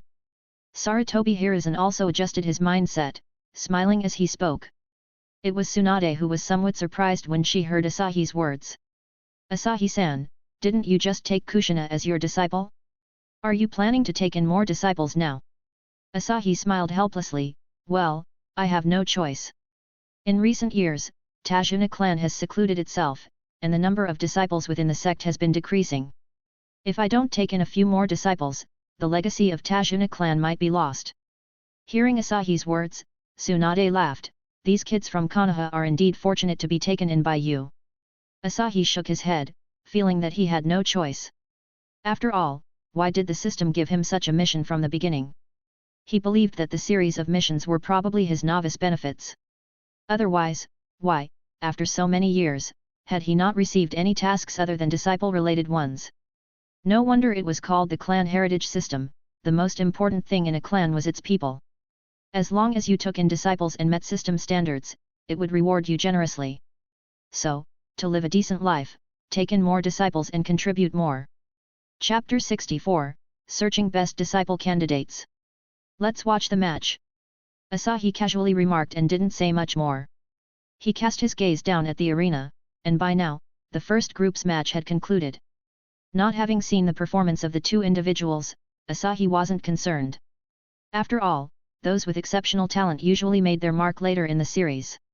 Next match, Ebisu vs Daikon. As the voice for the Chunin exams echoed in the arena, Ebisu and another named Daikon swiftly made their way to the stage. Once on stage, without much exchange of words, they formed opposing hand seals and quickly engaged in combat, aiming to showcase their skills before the prominent figures of the ninja village. Asahi didn't recognize Daikon, and this character hadn't appeared in the anime or manga. It seemed he might have perished in the Third Great Ninja War or spent his life as a mediocre Chunin. So, Asahi didn't pay much attention to him. However, Ebisu was a character from the Naruto series, although not particularly strong, he was still a notable figure. Asahi was somewhat interested in him, so he casually let the system investigate the talents of the two. As expected, Daikon had a talent level of D, according to the rules of the Naruto world. Without any fortuitous encounters, even with the utmost effort, he would only reach the level of a Chunin. Ebisu had a somewhat better talent, a C-level talent, though his aptitude was not particularly clear. With some effort, there was a chance he could become a Jonin. Watching Ebisu's performance in the field, Asahi nodded approvingly. When Sarutobi Hiruzen saw Asahi nodding, he smiled and asked, "How do you see the two kids below? That Daikon has limited talent. With some effort, he might become a Chunin. As for Ebisu, his talent is better, and with a solid foundation, he could have a good performance in teaching if he chooses to become an instructor. Asahi didn't hide his thoughts and expressed his views straightforwardly. After all, Ebisu showed teaching aptitude later in the series, so it was not an inaccurate assessment. Haha, is that so? I also think Ebisu is a good kid. Sarutobi Hiruzen nodded in agreement. After all, as students who hadn't graduated yet, there wasn't a significant difference in strength between Ebisu and Daikon, who had similar backgrounds. Most of their strength lay in Taijutsu, but Taijutsu demanded a high level of fundamental skills. Compared to Ebisu, Daikon's fundamentals were lacking significantly. So, it didn't take long for Ebisu to exploit Rin's weaknesses and end the match with an elbow strike. Ebisu vs Daikon, winner, Ebisu. Next match, Nohara Rin vs Shizuan. Having won the match, Ebisu was naturally delighted. He believed that his performance should secure him a place under a decent Jonin mentor. As he walked off the stage, his steps seemed light. With Ebisu leaving the arena, Rin and Shizuan stepped forward. Rin, do your best. Yes, Shizuan, you too. As they formed the hand seals, Obito in the audience shouted enthusiastically, cheering Rin on. On the elevated platform, since the announcement of Rin and Shizuan's names, both Asahi and Tsunade shifted their attention to the two girls. Asahi was curious about the talents of these two characters who had a presence in the anime. Meanwhile, Tsunade was concerned about her ex-niece, Shizuan. System, investigate the talents of Nohara Rin and Shizuan. Ding Nohara Rin, talent C+. No clear talent inclination. Ding Shizuan, talent C+. No clear talent inclination. Hey? Asahi raised an eyebrow. CN talent? It seemed that practical experience revealed the true understanding. Previously, Asahi obtained results like S-rank or A-rank talents because he hadn't encountered many characters. He initially thought the system categorized talents broadly into ranges like S-rank or A-rank. However, it turned out to be quite detailed, and he just hadn't encountered such distinctions before. Considering Shizuan's future strength, ACN talent suggested that she would likely reach the level of an elite Jonin. If she had a B-rank talent, there would be a chance to approach the threshold of cage-level strength. As Asahi pondered, the two girls were already engaged in combat below. Senior, what do you think of the talents of these two kids?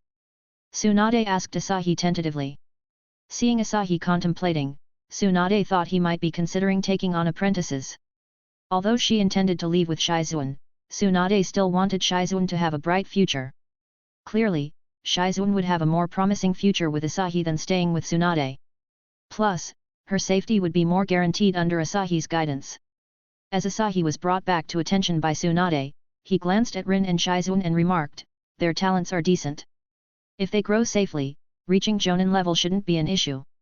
Tsunade, not a naive young girl, understood from Asahi's tone that he had no intention of taking on apprentices. She dropped the idea of having Shizuan become Asahi's disciple. Not boasting, Tsunade believed that even though her body was having issues, Shizuan, under her guidance, was doing well. Tsunade had provided Shizuan with enough knowledge to last a lifetime.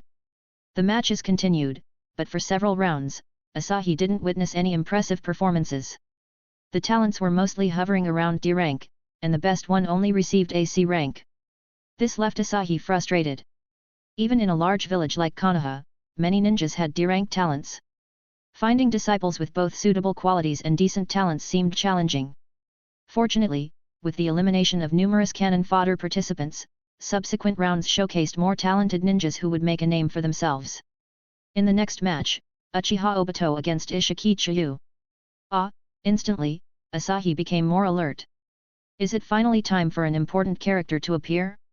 I have to see what kind of talent Uchiha Obito has, the one who caused chaos in the ninja world after turning rogue. System, investigate Uchiha Obito's talent for me. Ding Uchiha Obito, talent A+, inclination, space. No wonder. With an AN talent, Obito could become a formidable force even without his descent into darkness. Adding the transplanted white Zetsu cells further enhanced his strength. Unfortunately, his abilities heavily relied on the Sharingan Stojutsu. Most likely, all his talent points were invested in the Sharingan. Don't even mention the Mangekyo Sharingan ability to reflect the soul, this thing is undoubtedly related to genetics. Chapter 65, Obito Talent. Asahi didn't find it surprising that Obito possessed an AN talent. He casually investigated Obito's opponent. As expected, it's another D-level talent in the arena, playing a minor role. On the field, Obito naturally had no idea that he had caught Asahi's attention. His fantasy seemed like it was about to become a reality. At this moment, he was engaged in a lively exchange with his opponent named Ishiki Chiyu. Knowing that Obito was from the Uchiha clan, although he claimed to be trailing, Ishiki Chiyu also knew it was impossible to surpass him. Not for anything else, but just because Obito was sure to have some basic fire release techniques. However, Ishiki Chiyu, from a civilian background, had no way of learning ninjutsu. Therefore, at the beginning of the battle, Ishiki Chiyu quickly closed in on Obito for taijutsu attacks. Once Obito took the stage, he originally wanted to showcase the ninjutsu he had already mastered in front of Rin. However, due to a moment of carelessness, he was approached by his opponent, leaving no chance to release ninjutsu. Obito could only compete with Ishiki Chiyu in taijutsu. Watching from the platform, members of various major clans couldn't help but secretly mock the Uchiha clan. A proud Uchiha, a ninja born of the noblest lineage, was actually being suppressed by a civilian ninja. Still claiming to be the first major clan. This made Uchiha Fugaku, who had just taken over as clan head, turn extremely gloomy. This Uchiha brat is too careless. Asahi also looked at Obito with black lines all over his head and commented. The world of anime is really hard to understand, this kind of brat, after turning dark, seems like a different person. Really, it seems that this brat needs his guidance, otherwise, he might go astray. With an AN talent, accepting him is definitely a gain. Just a bit too careless, although his talent is very poor, and as an Uchiha, there is no sign of awakening yet. But he is a good kid, isn't he?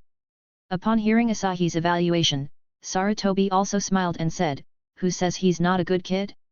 Enthusiastic, cheerful, always helping people in the village." Asahi nodded in agreement. "Yes, he has a designated mentor. If not, I can guide him for a few years, what do you think?" Asahi naturally knew that Obito's mentor was Minato Namikaze, but he still wanted to confirm. As for whether this could be considered snatching Minato's disciple. Anyway, if Obito followed Minato, his fate wouldn't be much better, and he might end up causing Minato's death.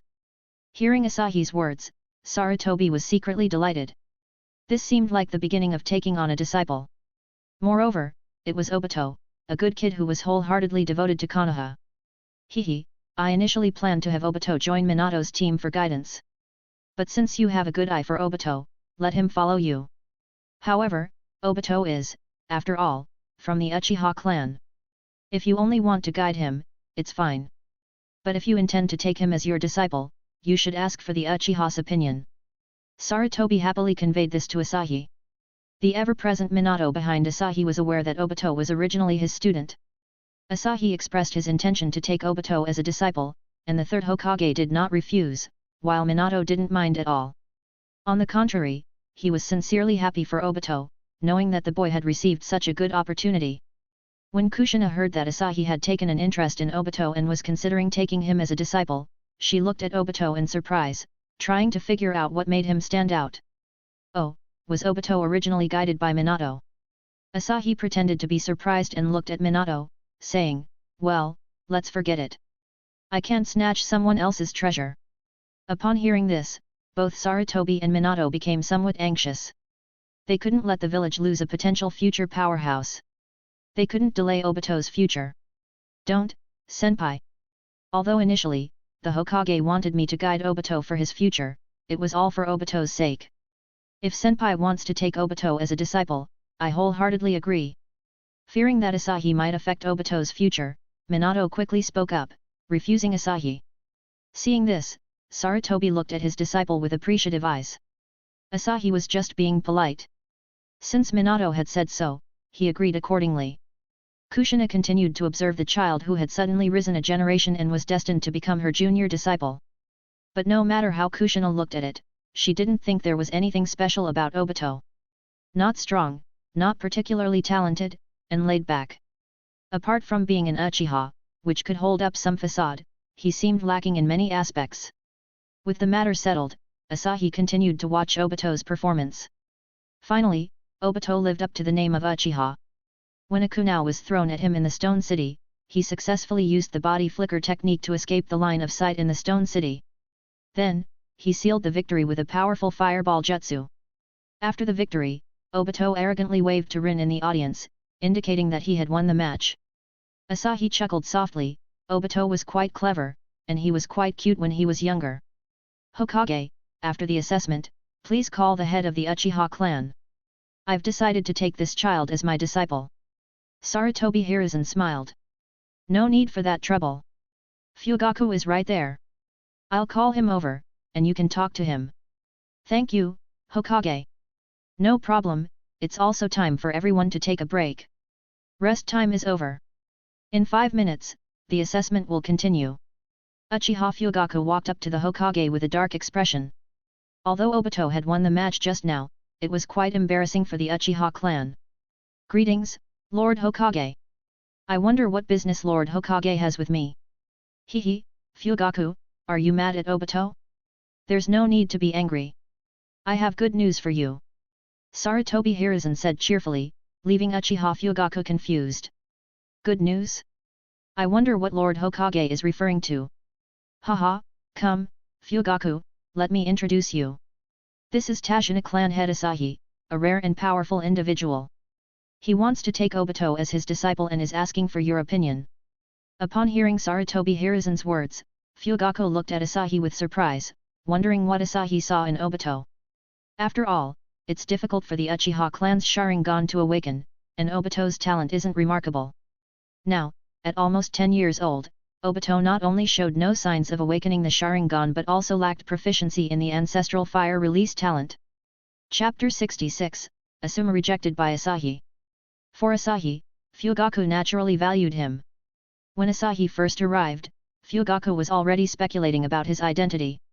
Now that Sarutobi Hiruzen said he was the head of the Tashina clan, although Fugaku didn't know what the Tashina clan was, it was definitely not an ordinary clan to be treated this way by the Hokage. Moreover, Sarutobi Hiruzen had already mentioned that Asahi himself was a rare and powerful individual. Such a person actually wanted to take Obito as his disciple. Although this child's talent wasn't great, his luck was indeed good. As for refusing Asahi's request, Uchiha Fugaku wouldn't be that foolish. Although Obito's talent wasn't impressive, receiving training from a powerful individual would benefit the Uchiha clan. Furthermore, the Hokage personally sent someone to call him, and so much was said, the intention was already clear. As the head of the clan, if he couldn't see through this hint, then he would be unworthy of being the clan leader. We, the Uchiha, naturally support it. If Obito can receive the guidance of Lord Asahi, it will be an honor for our entire Uchiha clan. Uchiha Fugaku spoke diplomatically, but even this diplomatic speech was pleasing to both Asahi and Sarutobi Hiruzen. Thank you so much for the generosity, clan head Fugaku. Asahi nodded towards Uchiha Fugaku. The process went smoothly, and everyone was happy. As for the situation where Obito would refuse Asahi's request, no one considered it. Would Obito refuse? Obviously not. Rest time is over, and the assessment will continue. Next match, Sarutobi Asuma vs Akimichi Chota. Oh, Lord Hokage, your son is about to take the stage. I wonder how he will perform, and his opponent is not simple either. Asahi smiled and said to Sarutobi Hiruzen. Through the recent system test, Sarutobi Asuma unsurprisingly had a B-level talent. However, what surprised Asahi was that Akimichi Chota actually had a C and level talent. Of course, even though Asuma's talent met the standard, he had no intention of taking on disciples. Unlike others, as the son of the Hokage, his identity was sensitive except Kushina's. After all, the fact that Kushina is a Jinchuriki of the Nine Tails is a secret in Konoha, unknown to ordinary people. If Asuma also became Asahi's disciple, it would be troublesome in the future. Of course, the most important thing is that Asuma was a rebellious youth during his teenage years. Educating Asuma is more than a bit challenging, and Asahi doesn't want to take on this burden. It's better to let him gradually wake up on his own or let Sarutobi Hiruzen personally educate him. As for investigating his talent, it's just to satisfy Asahi's curiosity. I don't know either, but I hope he can perform exceptionally well. Sarutobi Hiruzen also looked expectantly at the arena, anticipating the performance of his son. When Sarutobi Asuma took the stage and faced the chubby Chota from the Akimichi clan, he didn't underestimate him at all. As the son of the Hokage, although he was reluctant to use this identity, it still brought him a lot of information. For example, the current opponent, Chota of the Akimichi clan, was a genius ninja from the Akimichi clan. He had already mastered some of the clan's secret techniques, and his attacking power was extremely impressive. Fortunately, most of the secret techniques of the Akimichi clan would increase his body size, and although powerful, it would slow down his speed. And Asuma, being a wind and fire attribute ninja, had a significant advantage in both speed and the power of ninjutsu. Please perform the opposing seal. As the referee's voice fell, Asuma and Chota quickly formed the opposing seals. Then, both of them swiftly distanced themselves, wary of each other's potential surprise attacks. Just as Asuma knew information about Chota, Chota naturally knew about Asuma. As the son of the Hokage, his information was of interest to more than one person. Chota understood that if he didn't use secret techniques, he definitely wouldn't be a match for Asuma. But once he used the multi-size technique, he might end up being manipulated and defeated by Asuma. In that case, why not use the newly learned jutsu and try to take the lead in this match? With this thought in mind, Akimichi Chota immediately put his plan into action. Ninjutsu, Human Bullet Tank. Asuma watched in disbelief as Chota transformed into a rolling ball and charged towards him. Dude, you're not following the script here, the speed is a bit too much. However, Asuma wasn't afraid. In a match, not only strength matters but also intelligence. Daring to use this technique in such a confined space, he must be impatient to win. He swiftly moved out of the way, letting Chota crash into emptiness. Then, Asuma began forming hand seals. When Chota charged at him again, Asuma leaped into the air, jumping over Chota. At the same time, the ninjutsu he had prepared earlier was ready. Wind release, gale palm. Chota, who had just charged forward, intended to change direction quickly and charge at Asuma again. But before he could change direction, he felt a tremendous force coming from behind. With the massive inertia he already had, Chota was propelled out of the competition area by Asuma's wind release jutsu, the gale palm. The winner, Sarutobi Asuma. Indeed, like father, like son. This kid will surely achieve great things in the future. Watching Asuma effortlessly secure the victory, Asahi nodded in approval. Haha, my son still has a lot to improve. Although Sarutobi Hiruzen felt happy inside, he remained modest in his words. But seriously, can you stop being modest while smiling? It just comes off as insincere. Indeed, he and Jiraiya are truly master and disciple. Yesterday, when Jiraiya introduced Minato, he had the same expression. The next match, Yi Kurane vs Momo. Soon, the assessment reached its conclusion, and only one pair was left in the arena, Yi Kurane and Momo. As Yi Kurane and Momokai took the stage, the duel between these two female students once again captured everyone's attention. In the previous match with an all-female lineup, it was Shizune against Rin. Asahi also perked up and glanced at Yi Kurane. After 2 consecutive matches with D-level talents, not even a single D+, it was getting boring. The battles felt monotonous, just a punch here, a kick there. Except for the body flicker technique, no one seemed to use ninjutsu. The scenes were far from spectacular. However, when the match unfolded, it left everyone in awe. This slightly chubby little girl with a baby face, she's the future aloof and mature lady? The contrast is quite surprising. Chapter 67, Kurane Potential. Unlike Asuma, although he looks fair now, he will become a bearded uncle in the future. But Asahi is still easily accepting of the change in appearance when a man grows a beard. However, Yi Kurane's style has completely changed. She went from being cute to becoming an aloof beauty, and it's hard to get used to this sudden transformation. If it weren't for the rarity of red pupils, Asahi would have suspected someone was impersonating her. Casually, he had the system investigate Yi Kurane's talent. This test turned out to be quite unbelievable. Ding Yi Kurane, Talent A, Talent Inclination, Genjutsu. System, are you sure there's no mistake? Yi Kurane's talent is A-level. Asahi expressed doubt.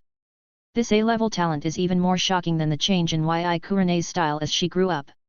After all, someone like Konan, with an A-level talent, was already a solid Kage-level character when she first appeared in the anime. But Yi Kurane? At that time, she had just been promoted to a Jonin, and her strength was considerably lower than Asuma with a B-level talent.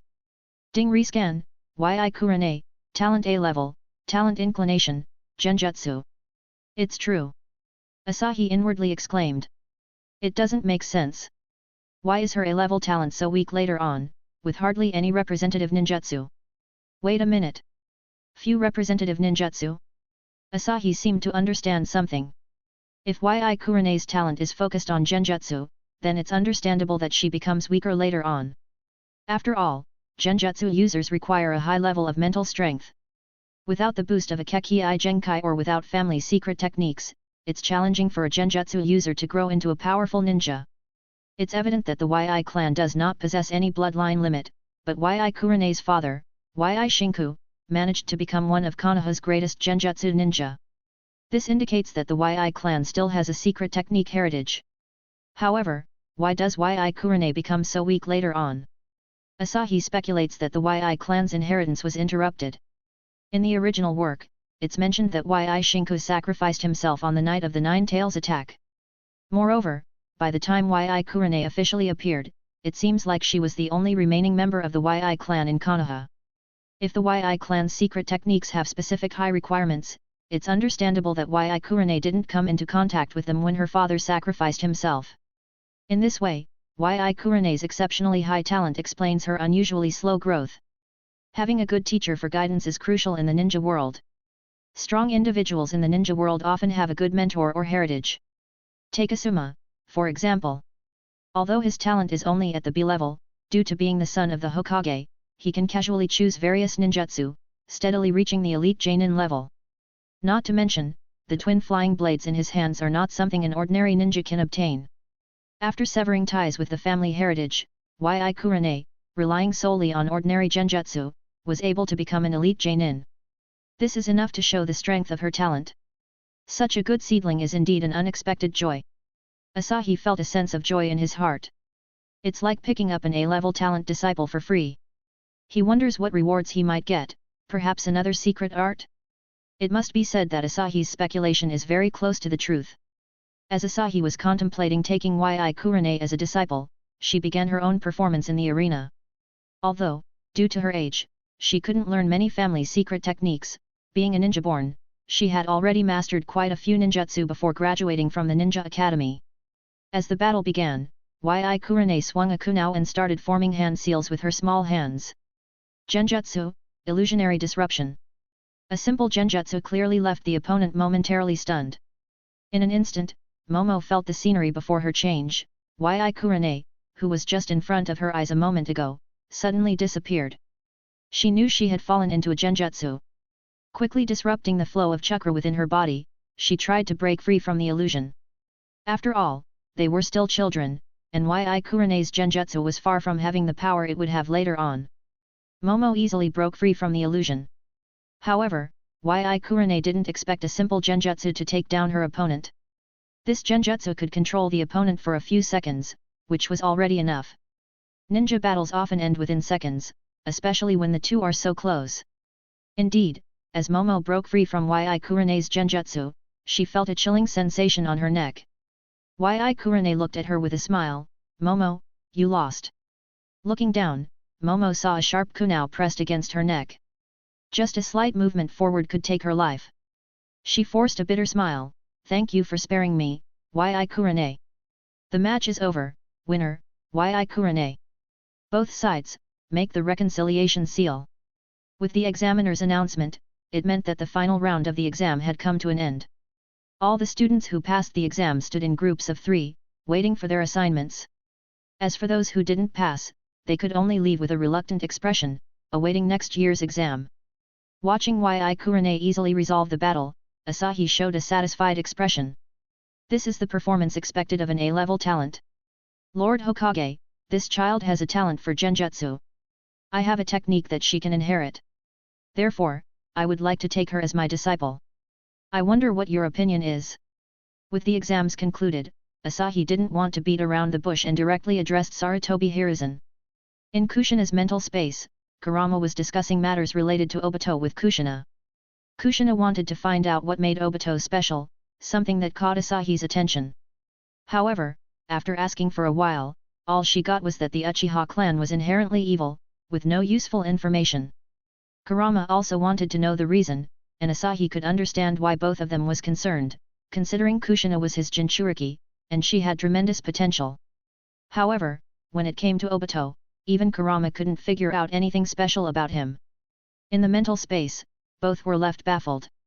Suddenly hearing that Asahi wanted to take Yui Kurane as her disciple, both of them snapped back to attention. Kurama, Master is taking another disciple. He says Kurane has good genjutsu talent, and there's a special technique suitable for her inheritance. Do you think I can learn that technique Master mentioned? I feel like my genjutsu talent is not bad. Kurama looked at Kushina disdainfully. Stop daydreaming, Kushina. Just focus on practicing sealing jutsu. After all these years, I haven't seen any talent for genjutsu from you.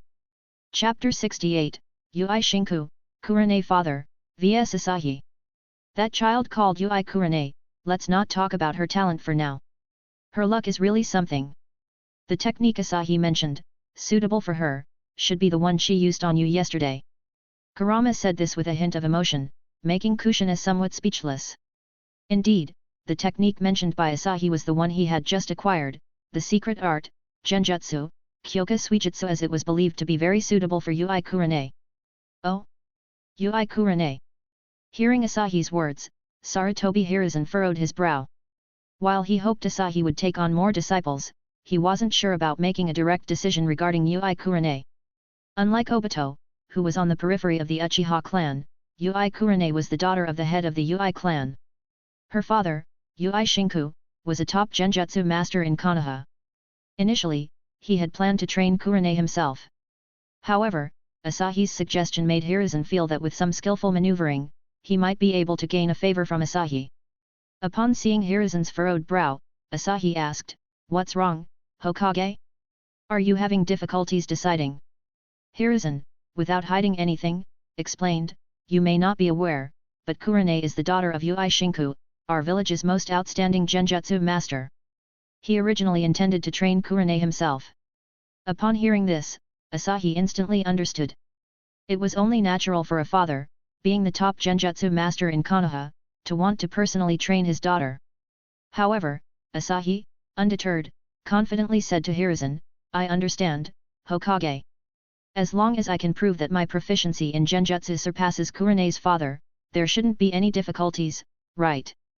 Asahi smiled at Hiruzen, showing no signs of fear in the presence of Konoha's foremost genjutsu master. This left Hiruzen momentarily stunned. Prove? How to prove it?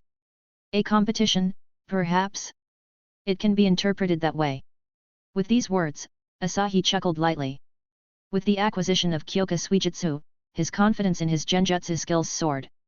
He didn't believe Yui Shinku could produce a genjutsu stronger than his secret art. In that case, it's easy. Please, Hokage, communicate with Kurane's father. If that doesn't work, we can also have a genjutsu competition. Sarutobi Hiruzen readily agreed to this request, even though it deviated from his initial thoughts. He also wanted to see the mysterious strength of Asahi, a powerful individual. Though it was only a genjutsu competition, it could reveal a lot. However, with this decision, the time for sorting students into classes would be postponed. Inform everyone that the sorting will be in the afternoon today. Let the students take a rest for now. Hiruzen said to the Anbu ninja beside him in a low voice. Hiruzen's efficiency in handling matters was quite high, and with Yui Shinku present, things were quickly sorted out. If Hiruzen wanted Kurane to be accepted by Asahi, Yui Shinku wouldn't refuse. However, to consider Kurane's feelings, Hiruzen wanted to handle the situation carefully. Initially, when Asahi asked him, Hiruzen showed some hesitation, but now, he was eager to see the strength of this mysterious powerhouse. Little did he expect Asahi to propose a competition, and given the circumstances, Hiruzen was happy to go along with it. Therefore, when Yui Shinku, who had initially agreed without hesitation to Hokage's wish for Kurane to be accepted by Asahi, received a mission, he was tasked with testing Asahi's strength to the fullest. Asahi, who wanted to test genjutsu against him, had already piqued Shinku interest. Now, with this additional mission, he was naturally on high alert. In a secluded training ground exclusive to the Anbu, cleared of all Anbu members by Sarutobi Hiruzen, there were only a few individuals present who were privy to Asahi's information, such as Tsunade, Kurama, and Kushina. Except for them, the only person unfamiliar with Asahi's background was Yi Shinku. Asahi Dano, Shinku. When you both engage, please be cautious not to get injured. Standing between Asahi and Shinku, Sarutobi Hiruzen advised with a smile.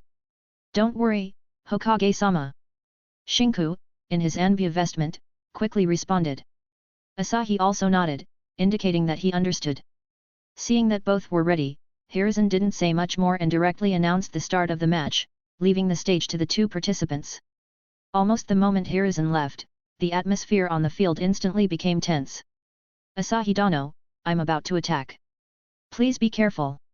Genjutsu, Absolute Lotus Bloom. As the momentum on his surged, Yi Shinku decisively initiated his attack.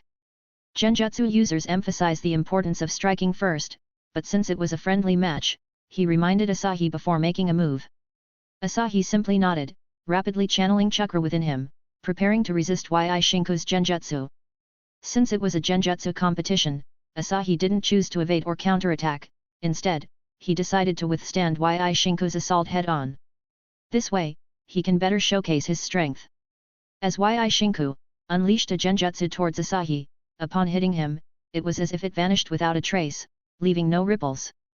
Witnessing this, Yi Shinku's expression instantly became more serious. As for Asahi, there was no sense of surprise. Chakra from Sage Jutsu inherently had high resistance against Genjutsu. Coupled with Asahi's extraordinary mental strength and the enhancement from the secret art, ordinary Genjutsu had no effect on him whatsoever. Even if it were a forbidden level Genjutsu, with proper preparation, Asahi could resist it, regardless of the caster, even if it were Yi Shinku. The power is impressive, but it's still not enough. Now, it's my turn. Secret art, Genjutsu, Kyoka Suijutsu. To maintain his own style, Asahi reluctantly uttered some pretentious words, then immediately went all out. At that moment, Yi Shinku felt like he was transported to a world filled with flames. Endless flames emitted scorching heat, enveloping him.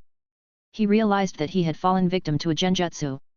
Trying to disrupt his own chakra flow, Yi Shinku found that he had no influence on the operation of this Genjutsu. Can't dispel it with conventional methods? Yi Shinku whispered in his mind. Chapter 69, Yi Shinku defeated. Yi Shinku no longer hesitated. He directly used the clan's secret technique to break the Genjutsu, but still, it had no effect whatsoever. More importantly, he could feel the moisture within his body depleting with the surrounding high temperature, even though the flames hadn't touched him. This was similar to the control of the five senses. Yi Shinku inwardly exclaimed.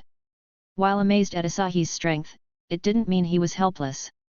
Concentrating, Yi Shinku controlled the flow of chakra within his body in reverse, continuously stimulating his own acupuncture points. Outside, including Asahi, everyone frowned. Reversing the flow of chakra is an extremely dangerous thing. If not careful, it could lead to spontaneous combustion. Moreover, Yi Shinku was still continuously stimulating his own acupuncture points. Worried that Yi Shinku might be in danger, Asahi was about to release the Kyoka Suijutsu. After all, he just wanted to take Yi Shinku as his disciple, not to settle some deep-seated grudge. However, Asahi underestimated Yi Shinku. The title of the first Genjutsu master in Konoha was not just for show. Yi Shinku, who lacked the bloodline limit, naturally had an impressive control over his own chakra. While everyone was worried about him, Yi Shinku had already successfully regained consciousness from the control of the mirror flower water moon. Sai, your Genjutsu skills are indeed strong. If I hadn't fought desperately, there would have been no way to break free. With just this technique, it's already a great fortune for my daughter to be accepted as your disciple. Freed from the Genjutsu, Yi Shinku breathed heavily, feeling deep admiration for Asahi. However, now that I've broken free from your technique, I will continue to strike. Be careful of the next move. Saying so, Yi Shinku prepared to attack again. He knew that in a real battlefield, he might have already lost his life. But this is a competition, he hopes to face Asahi with the strongest jutsu, showing his respect for him. Facing Yi Shinku, who wanted to cast another jutsu, Asahi revealed a mysterious smile at the corner of his mouth. Kyoka Suijutsu is not that simple. Oh, figured it out? Yi clan leader, you better watch carefully. With that, Asahi's hands quickly formed a seal, and everyone present could feel a surge of chakra exploding from him.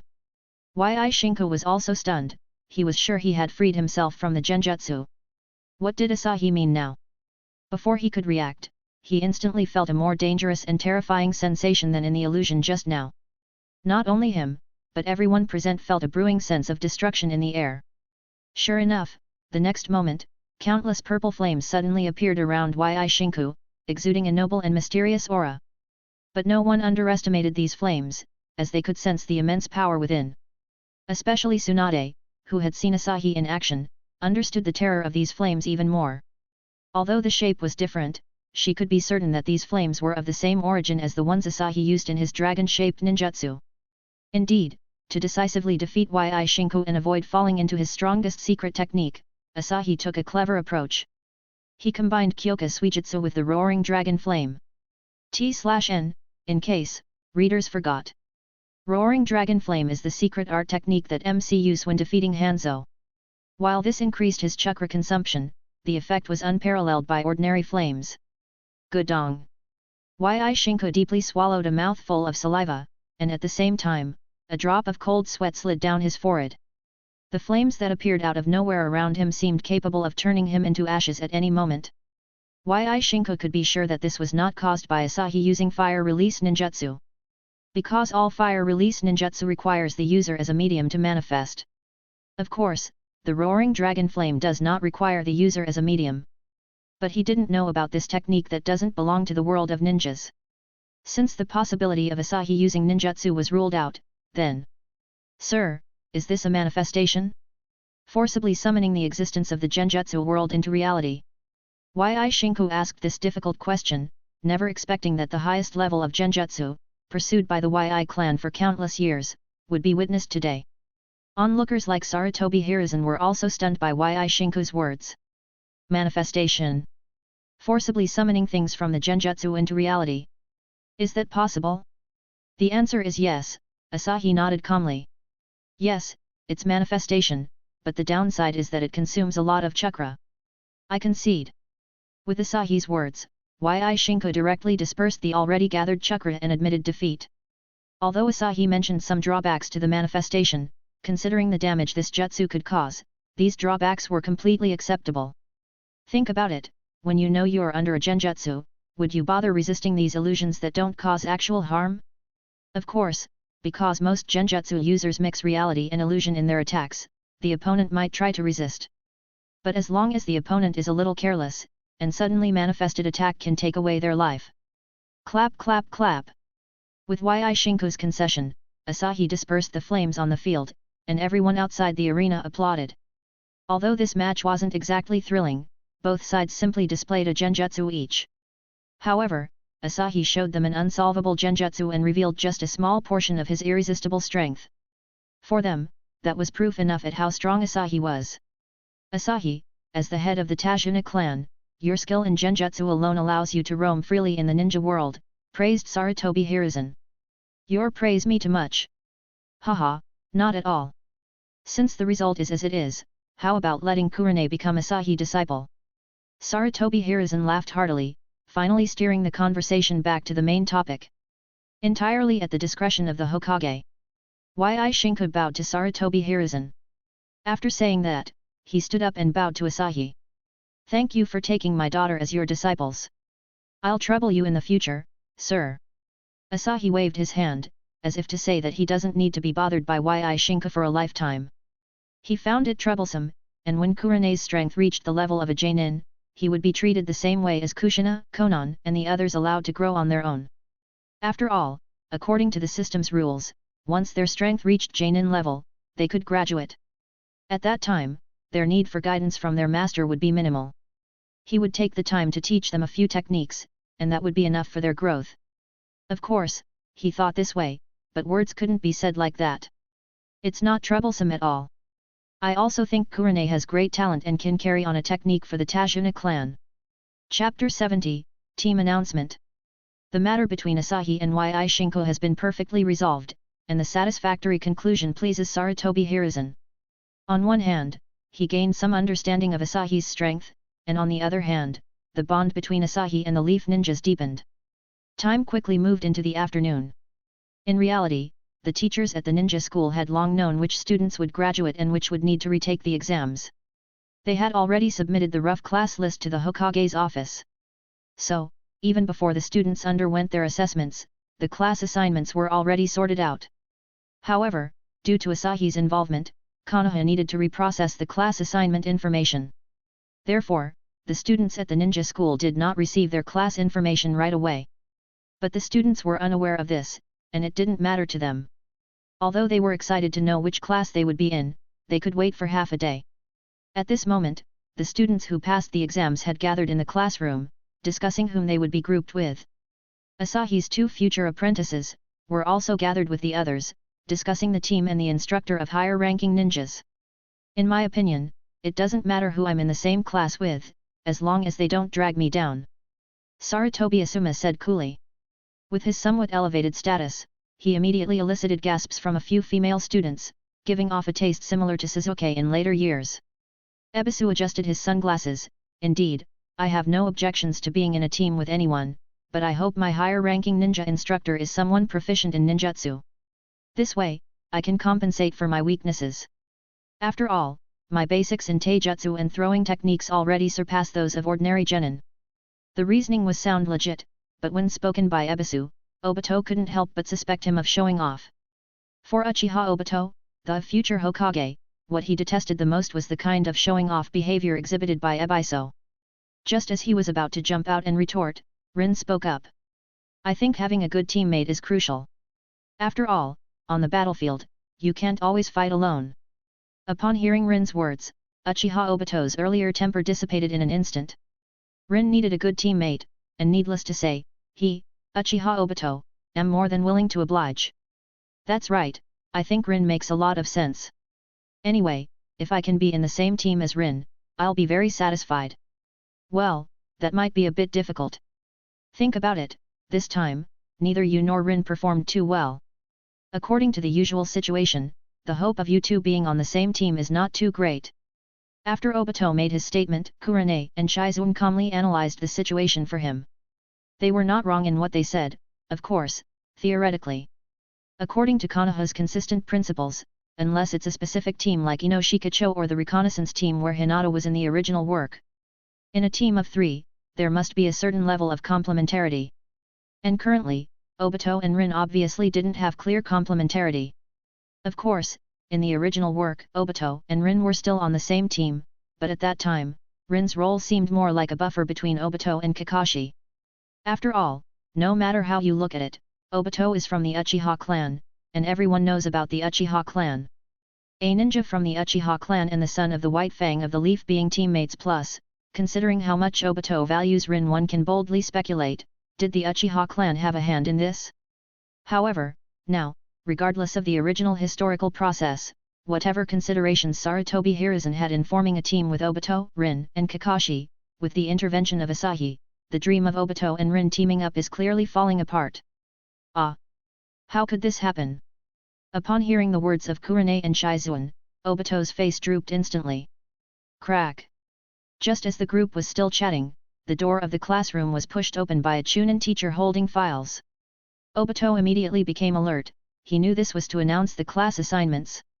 Although Kurane and Shizune had just analyzed the probability of him and Rin being in the same team being very low, what if? Including Obito, everyone's eyes turned to the Chunin teacher. Cough cough. Sweeping a glance at the students in the classroom and confirming that everyone was present, the Chunin teacher opened the file in his hand. Next, I will announce your class assignments. Pay attention, after you know which class you are in, stand together, and wait for your higher-ranking ninja instructor to come and take you away. First team, Akimichi Koju, Nara Shikari, Yamanaka Inorai. Well, the Inoshikacho trio, the combination was not surprising to the students. The 3 who were called stood together as if they had known the results for a long time. Second team. Fifth team, Hitaki Kakashi, Sarutobi Asuma, Nohara Rin. Darn it! Did I really not end up in the same team as Rin? But why is Kakashi here, stirring up trouble? Uchiha Obito muttered through gritted teeth, regret evident in his voice. If I perform as well as Asuma, then being in the same class as Rin is guaranteed. Teacher, didn't Kakashi graduate a long time ago? Why is he in the same class as Rin?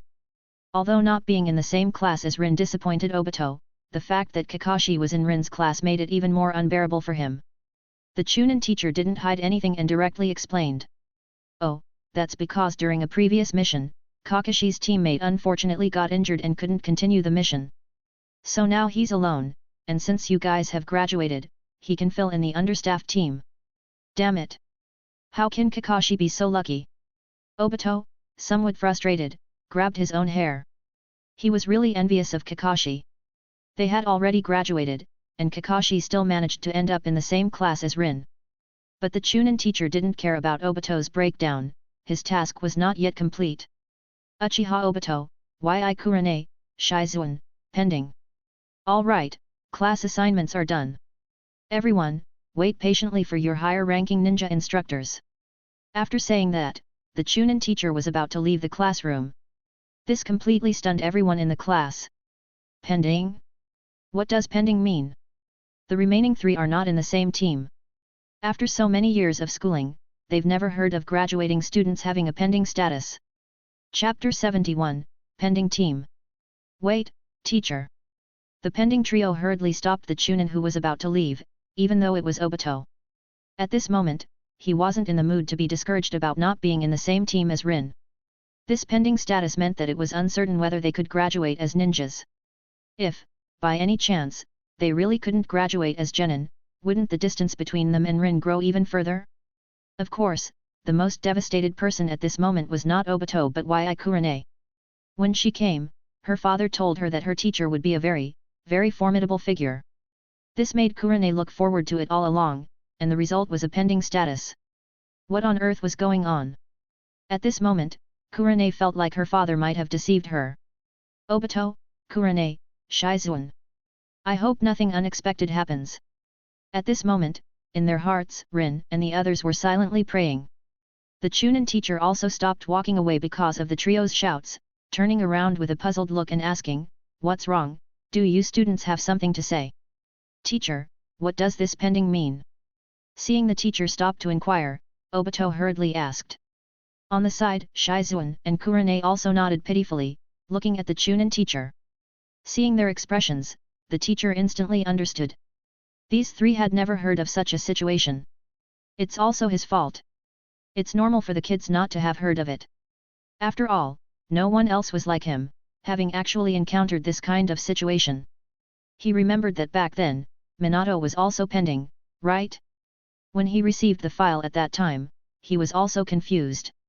However, later, when Minato became a disciple of Jiraiya, he understood.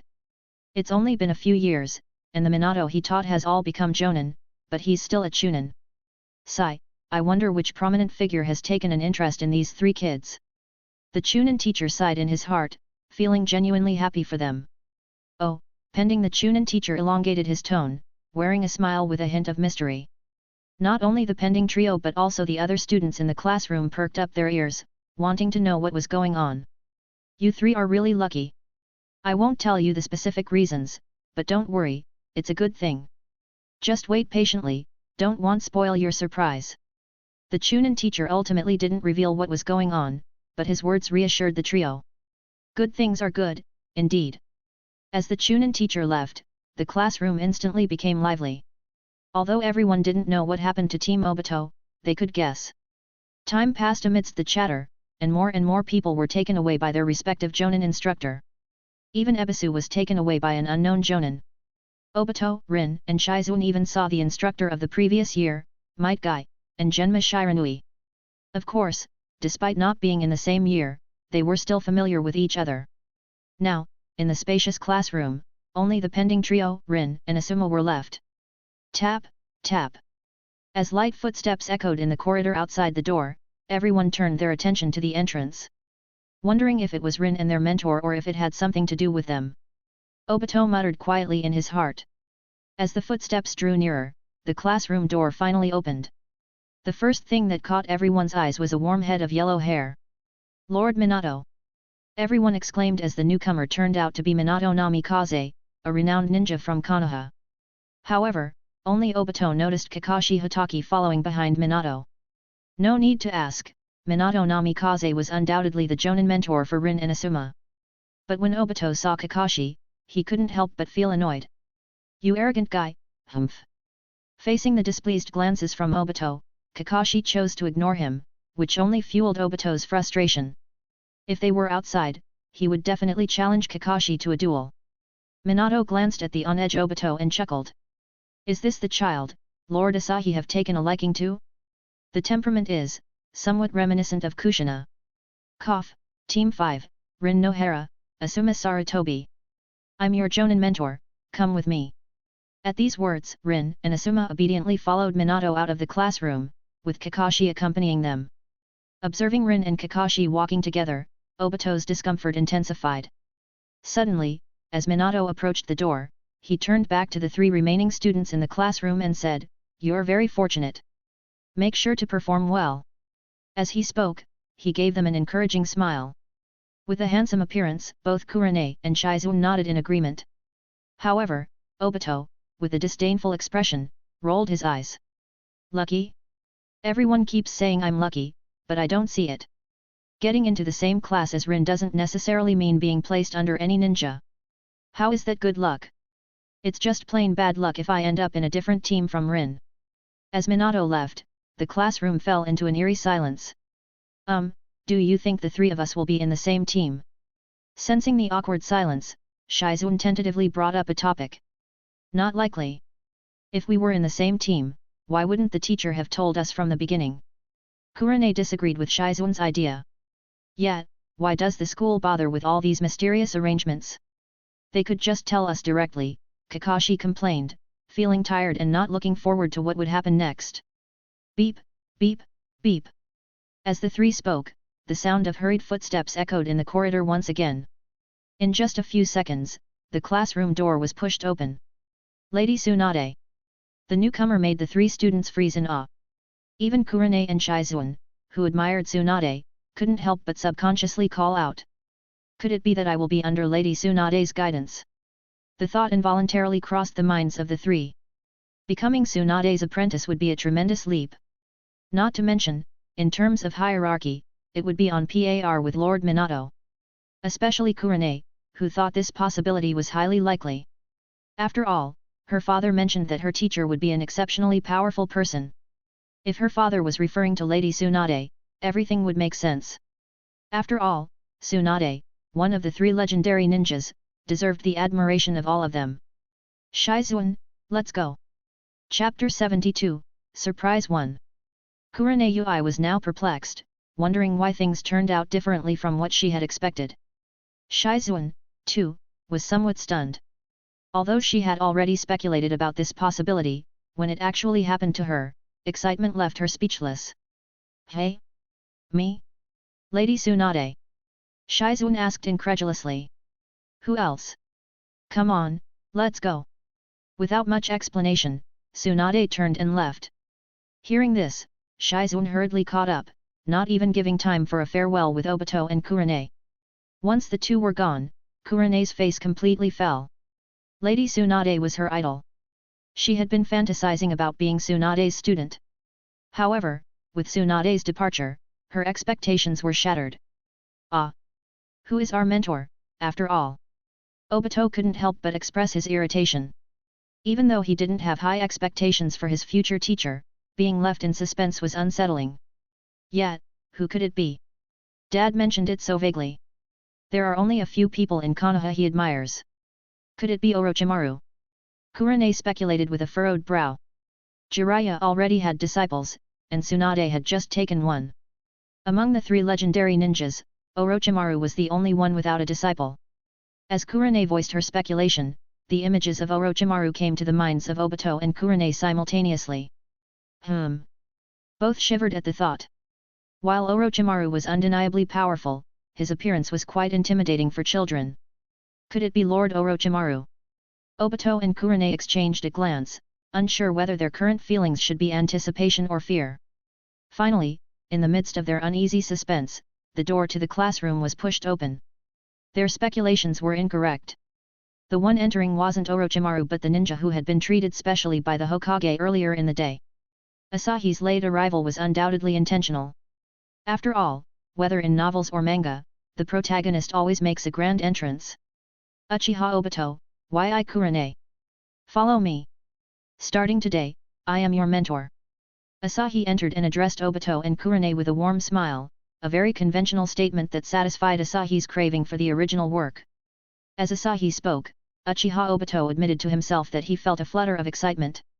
Even though he didn't end up in the same class as Rin, the morning's fantasy seemed to be coming true.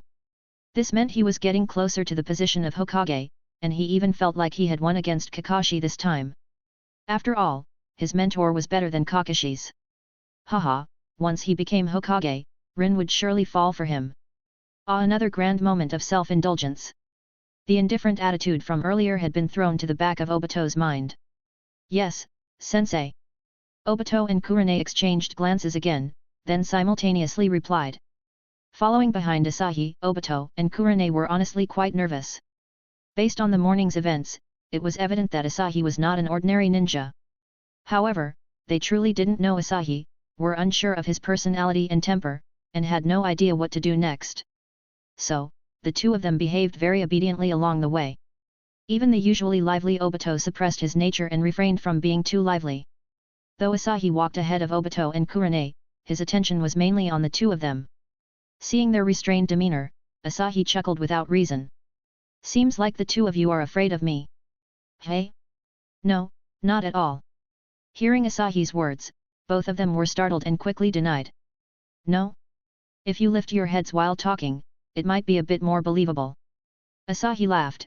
I can see what you're up to even if you're walking behind me. Your little schemes are quite transparent. Sure enough, the steps of Obito and Kurane faltered. How did he know? It's just a simple application of sensing techniques, there's no need to be surprised. Also, from now on, I'm your master, no need to be so restrained. Asahi stopped and turned to face them. Seeing that Asahi was easy to talk to, Obito and Kurane felt a bit less tense. Satisfied, Asahi nodded.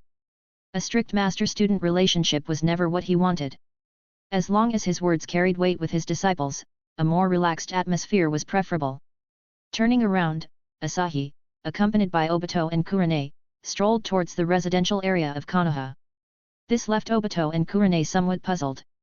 Typically, after the graduation assignment, the first thing mentors did was head to the training grounds to assess the true strengths of their students and plan the teaching content accordingly. However, Asahi was heading towards the residential area instead. What was the reasoning behind this? Sensei, where are we going? Finally, Obito, being the man he was, asked the question. Of course, we're going to greet your new mentor and meet one of your senior sister. Without hesitation, Asahi answered Obito's question. Greet? Aren't you our instructor? Obito and Kurane exclaimed in surprise. After all, although an instructor might be considered a teacher, there was a significant difference between being a team member's instructor and a true master. Who told you I'm your instructor? I'm not even a Konoha ninja, how could I be your instructor? Asahi shook his head, revealing his identity without any reservation. Although he did enjoy the momentary thrill of playing the role of a mentor earlier. What? Sensei, you're really not a Konoha ninja? Then why are we? Obito and Kurane stared at Asahi in shock. Even though he only revealed half of the information, Asahi understood their unspoken question. After all, there was no precedent for graduates directly accepting a mentor from outside the village. No need to be surprised. Since I could bring you two out, both Konoha and your families are aware of it. Alright, let me introduce myself. I'm Asahi, the current Tashuna clan head. Other details don't matter much to you. But, indeed, I should ask for your opinions. How about this? I'll give you a chance.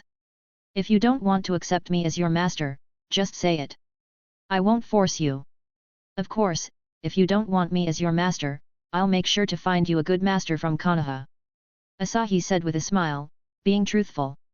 Even though he went through some trouble earlier, he wouldn't force Obito and Kurane if they weren't willing. However, if they declined, he wouldn't be able to take them as disciples in the future. Everyone had to take responsibility for their choices, if they missed an opportunity, it was lost forever. Chapter 73, Surprise 2. Will Obito and Kurane refuse? Certainly not. Putting aside the fact that Yui Kurene's father had mentioned that her teacher was an extraordinary figure, just the morning introduction of Asahi was enough to determine his exceptional status. Although they were surprised, they weren't foolish. If the village and their families were aware, it meant that this was their best choice. So, upon hearing Asahi's words, Kurene hurriedly explained. "No, sensei, that's not what we meant." Yes, sensei, we're willing to accept you as our mentor. We were just a bit surprised by what you said earlier." Obito also quickly explained, fearing that Asahi might misunderstand and they'd lose this opportunity to have a strong mentor handed to them. After all, Asahi had mentioned accepting disciples who needed to formally become apprentices. By saying so, it was clear that they could learn Asahi's most hidden techniques. Obito didn't know when he could activate the Sharingan, and missing this opportunity meant delaying his path to becoming powerful, marrying his dream girl, becoming the leader of a village, and reaching the pinnacle of life. Seeing both of them acting this way, Asahi nodded in satisfaction. It wasn't in vain that he put in the effort earlier. "Since that's settled, let's go." Asahi chuckled and said. Sure. With the matter resolved, the heavy stones in Obito and Kurene's hearts naturally fell away. Compared to the awkwardness from earlier, they now felt much more at ease. "Master, since you said you're the Tajuna clan head, does that mean we'll also be part of the Tajuna clan in the future?" Following behind Asahi, Kurene suddenly asked. "Of course, since you're my disciples, naturally, you belong to the Tajuna clan." Asahi casually replied, wondering why such a simple question needed asking. "But, my dad mentioned that the ninja world doesn't seem very peaceful lately. What if there's a conflict between Tajuna and Konoha?" Kurene's hands clasped together, she asked somewhat embarrassedly. Although she knew she might be overthinking it, she shouldn't have voiced such concerns. But she grew up in Konoha, surrounded by friends and family. In case of a real conflict, it would be challenging for her. Girls, no matter how skilled as ninjas, often tend to think a lot, especially when they're young. Asahi glanced down at Kurene. This little girl was quite mature for her age, thinking so far ahead. "You're overthinking. You are yourselves, and Tajuna is Tajuna. Every member of Tajuna has their own choices, whether it's Konoha or other village. Your choices represent only yourselves, and the clan always maintains neutrality. Maybe, after you step onto the battlefield, you might encounter fellow clan members. However, if such a situation arises, I have one request. Even though your positions may differ, if you become enemies, no killing. Moreover, if there's no conflict of interest, try to help each other." Asahi didn't stop walking, explaining to the two as they moved. "Oh, I see." Kurene nodded. With that clarification, her last concern vanished.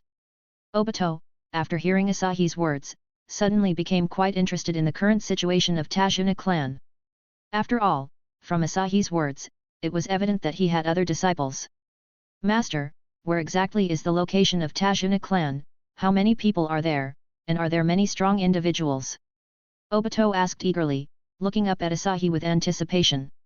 This time, Asahi stopped walking. Although Tajuna clan is prestigious, the current situation is not that impressive. However, misleading children like this might foster a bad trend, right? Cough cough. Well, in this vast world, any place could be the location of Tajuna clan. As for the number of people, including you two, there are currently 7. In the end, Asahi chose not to continue using his misleading technique and instead gently informed the two of the actual situation. "Ah." Obito was a bit confused. How is this different from what he imagined? "But, my other disciples are not weak. The weakest among them is already a Jainin." Asahi rubbed his chin. Honestly, he missed Yahiko, Nagato, and Konan quite a bit. It's been almost a year since he last saw them. He wondered how strong they are now. Did they slow down in strength growth because they lacked his beloved education?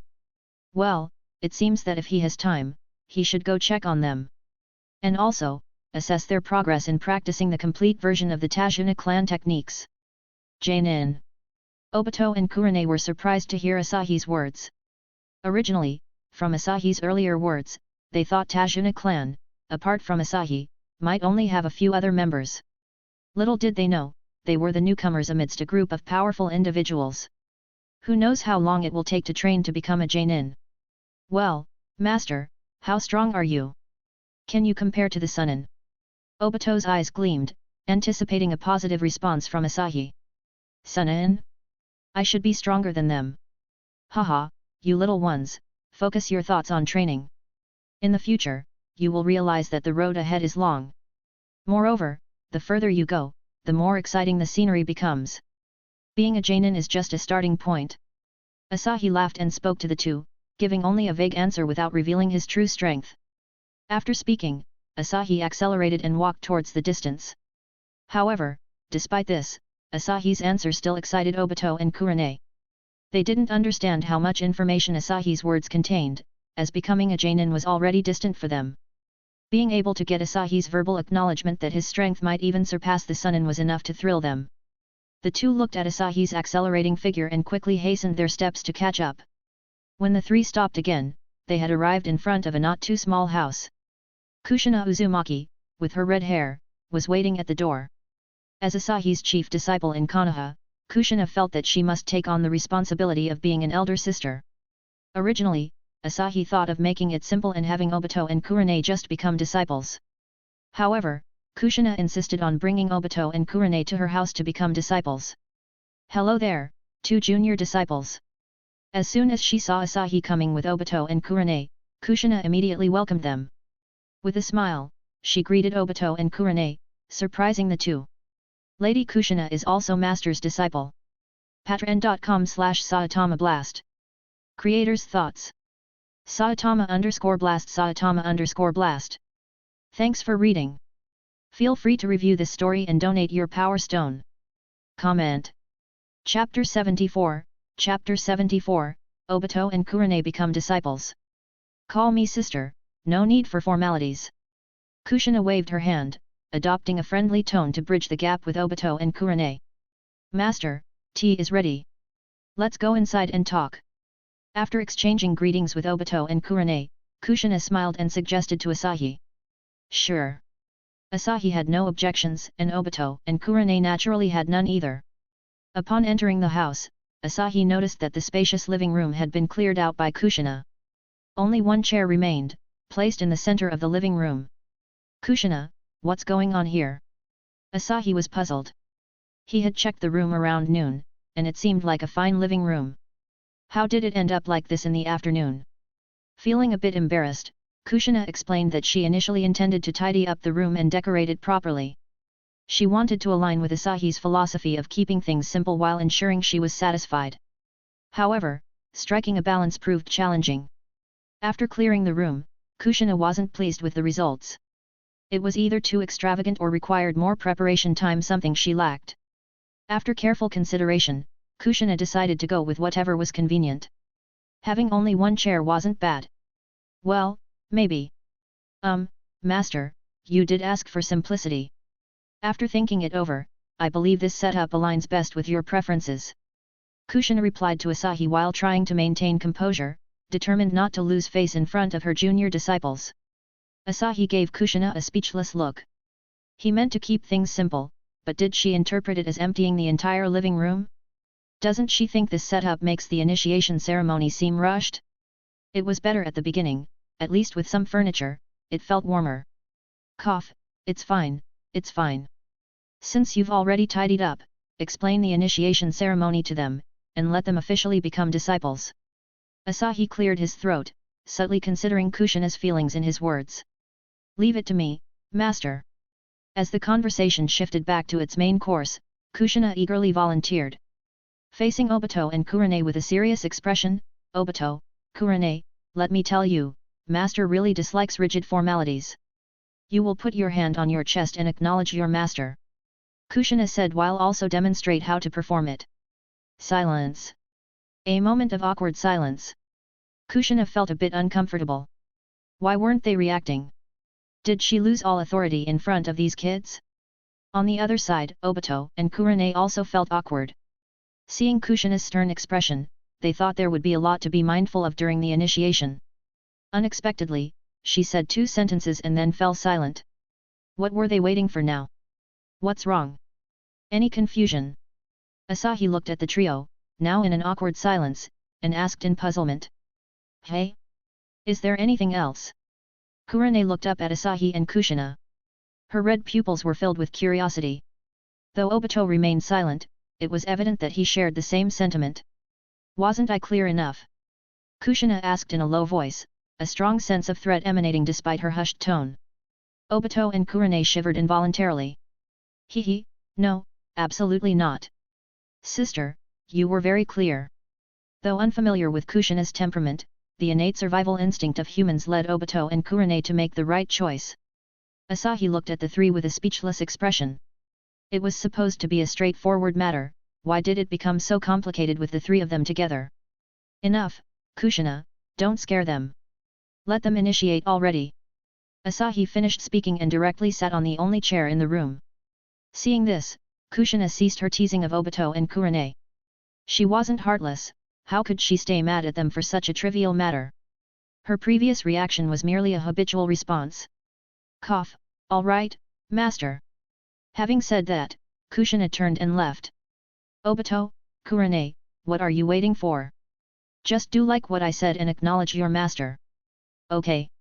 With Kushina's reminder, Obito and Kurane immediately stand straight before Asahi. Then they put their hand on their chest while said, we acknowledge you as our master. With the discipleship formalities completed, the process came to an end. Ding host accepts Uchiha Obito as a disciple, talent grade A+, reward, secret art, flash step. Ding host accepts Ui Kurane as a disciple, talent grade A, reward, secret art taijutsu, inner 8 extremities fist. T/N, 8 extremities fist is a type of Chinese martial arts. Just search it on Google and you will know. Hearing the system prompts, Asahi's heart couldn't help but stir. As he suspected, the system rewards indeed included ninjutsu. However, what surprised him more was the addition of a set of taijutsu this time. He was familiar with the 8 extremities fist, renowned even in his original world. But advance 8 extremities fist? Was it another modification by the system, similar to the modifications to ninjutsu?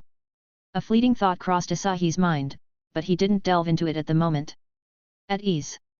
Putting aside the system rewards for now, Asahi spoke to Obito and Kurane, who were still stand straight before him. As they relax, Asahi proceeded to impart the secret art to them. Of course, what he taught at the moment was only an incomplete version. That's it for today. Practice the secret art diligently on your own. Starting tomorrow, come here for daily training. If you have any questions, feel free to ask Kushina or me. Also, from tomorrow onwards, be prepared for some hard work. And Kushina, make sure to brief them on the rules of the Tajuna clan. Asahi instructed his disciples. Kushina looked at her teacher in silence. Whether she complained or not, the rules of the Tajuna clan made little difference. However, expressing such thoughts was out of the question. Understood, master. All three, including Kushina, responded obediently. In that case, let's call it a day. With today's tasks completed, Asahi relaxed, smiling at the three. Chapter 75, Reward Technique. As Asahi left, both Kurane and Obito rubbed their cheeks. Why did everything today feel so rushed? It was like they were dreaming. Sis, does this mean we're officially disciples now? Kurane tentatively asked, and Kushina nodded. Yes, since Master passed on the methods of training, it's considered an official apprenticeship. But isn't this apprenticeship ceremony too hasty? Obito couldn't help but complain, and Kushina shot him a dark look. What? I organized and conducted it personally, and you still find it rushed? You wouldn't believe how rushed my own apprenticeship was compared to yours. Seeing Kushina's slightly annoyed expression, Obito couldn't help but feel uneasy. Sis, is something bothering you? Nothing. Kushina rubbed her face, since Master has made arrangements, you two should go rest for now. Remember to gather at my place tomorrow. Sure thing, sis. Don't forget to practice the secret art when you go back, there might be surprises. Kushina reminded them with a smile. Don't worry, sis. With his goal achieved, Asahi was now leisurely strolling through Konoha. Of course, his mind was occupied with the rewards he had just received. Flash step, as the name suggested, it was a technique to increase movement speed. Similar to body flicker technique, but with the incorporation of spatial manipulation, giving it a touch of flying thunder god technique. So, unlike the body flicker technique that leaves the body momentarily stiff for a second after use, the flash step seamlessly, much like a genuine time-space ninjutsu. However, the downside is that, since it doesn't involve a spatial leap, the user's movement trajectory can be observed by enemies. Yet, this compensates for the drawback of the Flying Thunder God technique, which requires marking the destination with a seal. Asahi was quite satisfied with this technique. Not only was it a fantastic travel skill, but it could also be showcased impressively in battles. Leaving aside these thoughts, the power of the inner eight extremities fist pleasantly surprised Asahi. By channeling chakra flow within the body and combining it with specific striking techniques, each attack of the inner eight extremities fist could cause significant damage. Moreover, among the inner eight extremities fist techniques Asahi acquired, there were numerous energy-releasing attacks, significantly enhancing its offensive capabilities. One could say that this single reward could establish an entire martial arts lineage. The crucial point was that the inner eight extremities fist could be activated with ordinary chakra. Of course, if used with sage chakra, its power would undoubtedly multiply. Asahi couldn't help but contemplate the potential of his disciples. Except for Kushina, who possessed a talent for taijutsu and had a chance at complete mastery, others might only scratch the surface. Should he consider taking in disciples specializing in martial arts? Given the system's tendencies, receiving the inner eight extremities fist implied the likelihood of more martial arts rewards in the future. If he didn't recruit talented martial artists, wouldn't these rewards go to waste?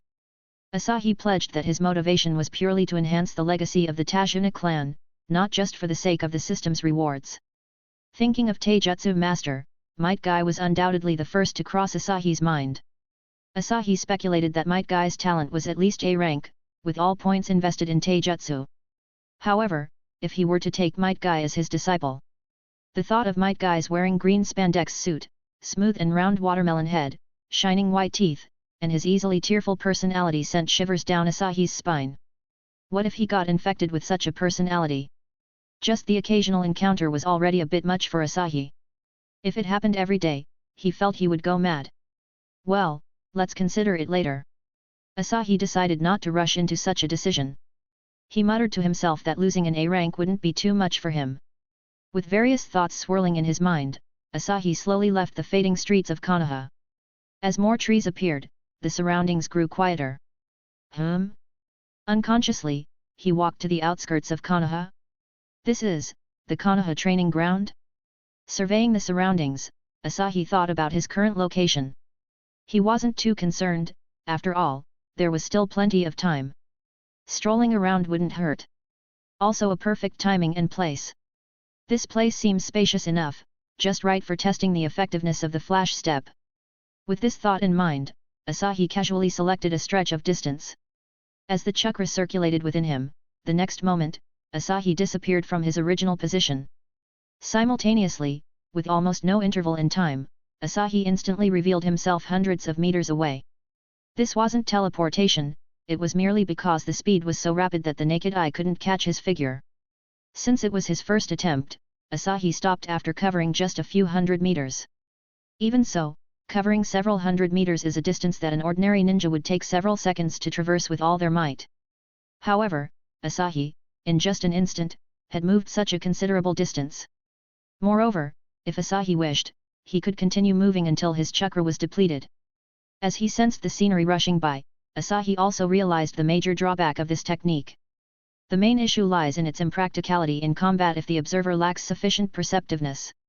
Flash step is a simple folding of space, allowing the user to take a single step covering a great distance. However, the caster remains within that space, unlike techniques such as flying Raijin or Kamui, which shift the user to another space. Therefore, if there are obstacles along the path, and the caster fails to dodge them, a collision is inevitable. In such a scenario, colliding with obstacles carries consequences that are easy to foresee. Chapter 76, Young Uchiha. Faced with this fatal flaw, Asahi couldn't help but shake his head in resignation. It seems like, just like the newly acquired taijutsu, this is another skill that's picky about its users. For now, it's challenging for his disciples to master this technique, considering this critical flaw. Before their observational and control abilities are sufficient, it's better not to teach them this technique hastily. As Asahi silently pondered, he casually performed the technique twice more and then prepared to return for further training. Lately, he noticed that his progress had slowed down, as if he had reached a bottleneck. At this rate, who knows when he'll reach the strength to break through boundaries.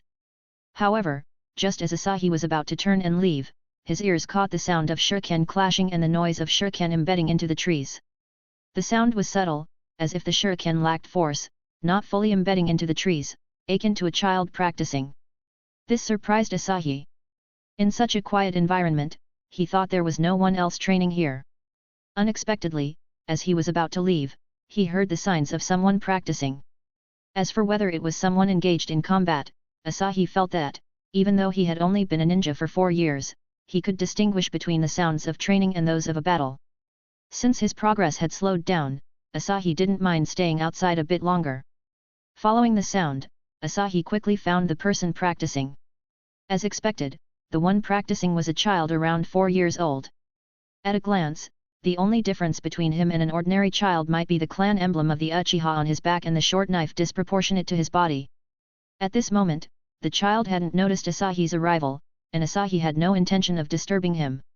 He quietly stood behind the child, wanting to observe his performance. Watching the shuriken successfully embed into the tree after multiple rebounds, the young Uchiha sighed in relief. It seems like it worked. Although the force after the rebounds was somewhat weak, the element of surprise was in his favor. The young Uchiha silently walked to the thrown shuriken, bending down to pick them up one by one.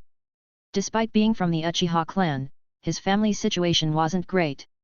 If you subtract the monthly allowances from the village and the clan, it barely covered the expenses for purchasing training tools. So, he avoided unnecessary consumables to manage his resources better. After tidying up the tools, the young Uchiha stood in place, taking a moment to catch his breath. Then, in an instant, he jumped up, launching 3 shuriken from his hand. Different from the norm, his thrown shuriken didn't fly directly towards distant trees. Instead, the 3 shuriken seemed to collide in midair as if there was a mistake in his manipulation.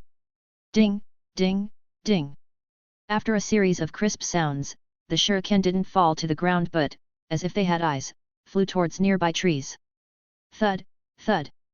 With 2 dull impacts, 2 shuriken embedded into the adjacent trees. The third, due to insufficient force, fell to the ground before reaching a tree. The young Uchiha didn't stop his actions. In the moment when that shuriken hit the ground, he rushed towards the tree. In his sprint, he also drew the short sword, noticeably too long for him, from behind. Thud. Without hesitation, the young Uchiha swung the sword at the tree. His movements seemed like they had been refined hundreds or even thousands of times. Even with an unwieldy weapon, he smoothly struck the tree. After the attack, his breath became slightly more hurried. Though the actions weren't too many, the short time frame exerted a certain burden on his young physique. Putting the short sword back into the sheath on his back, he picked up the shuriken again. Despite his dissatisfaction with his previous performance, the young Uchiha was about to repeat the exercise when he suddenly heard a round of applause. Alert, he turned around. This not-so-large training ground had been allocated to his family by the Uchiha clan due to outstanding contributions from their ancestors.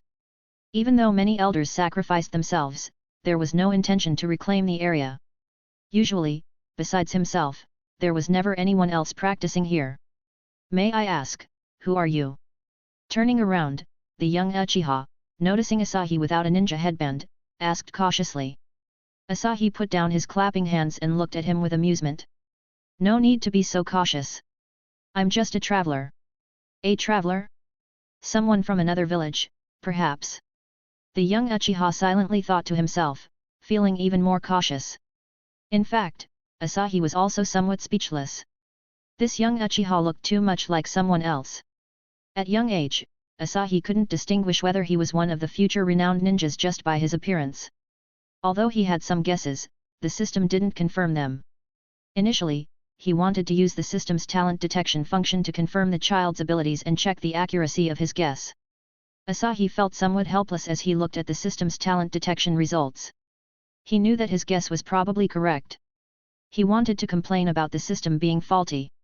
He thought it was intelligent, but now that he had already made a guess, the system, due to insufficient information, couldn't provide the person's name.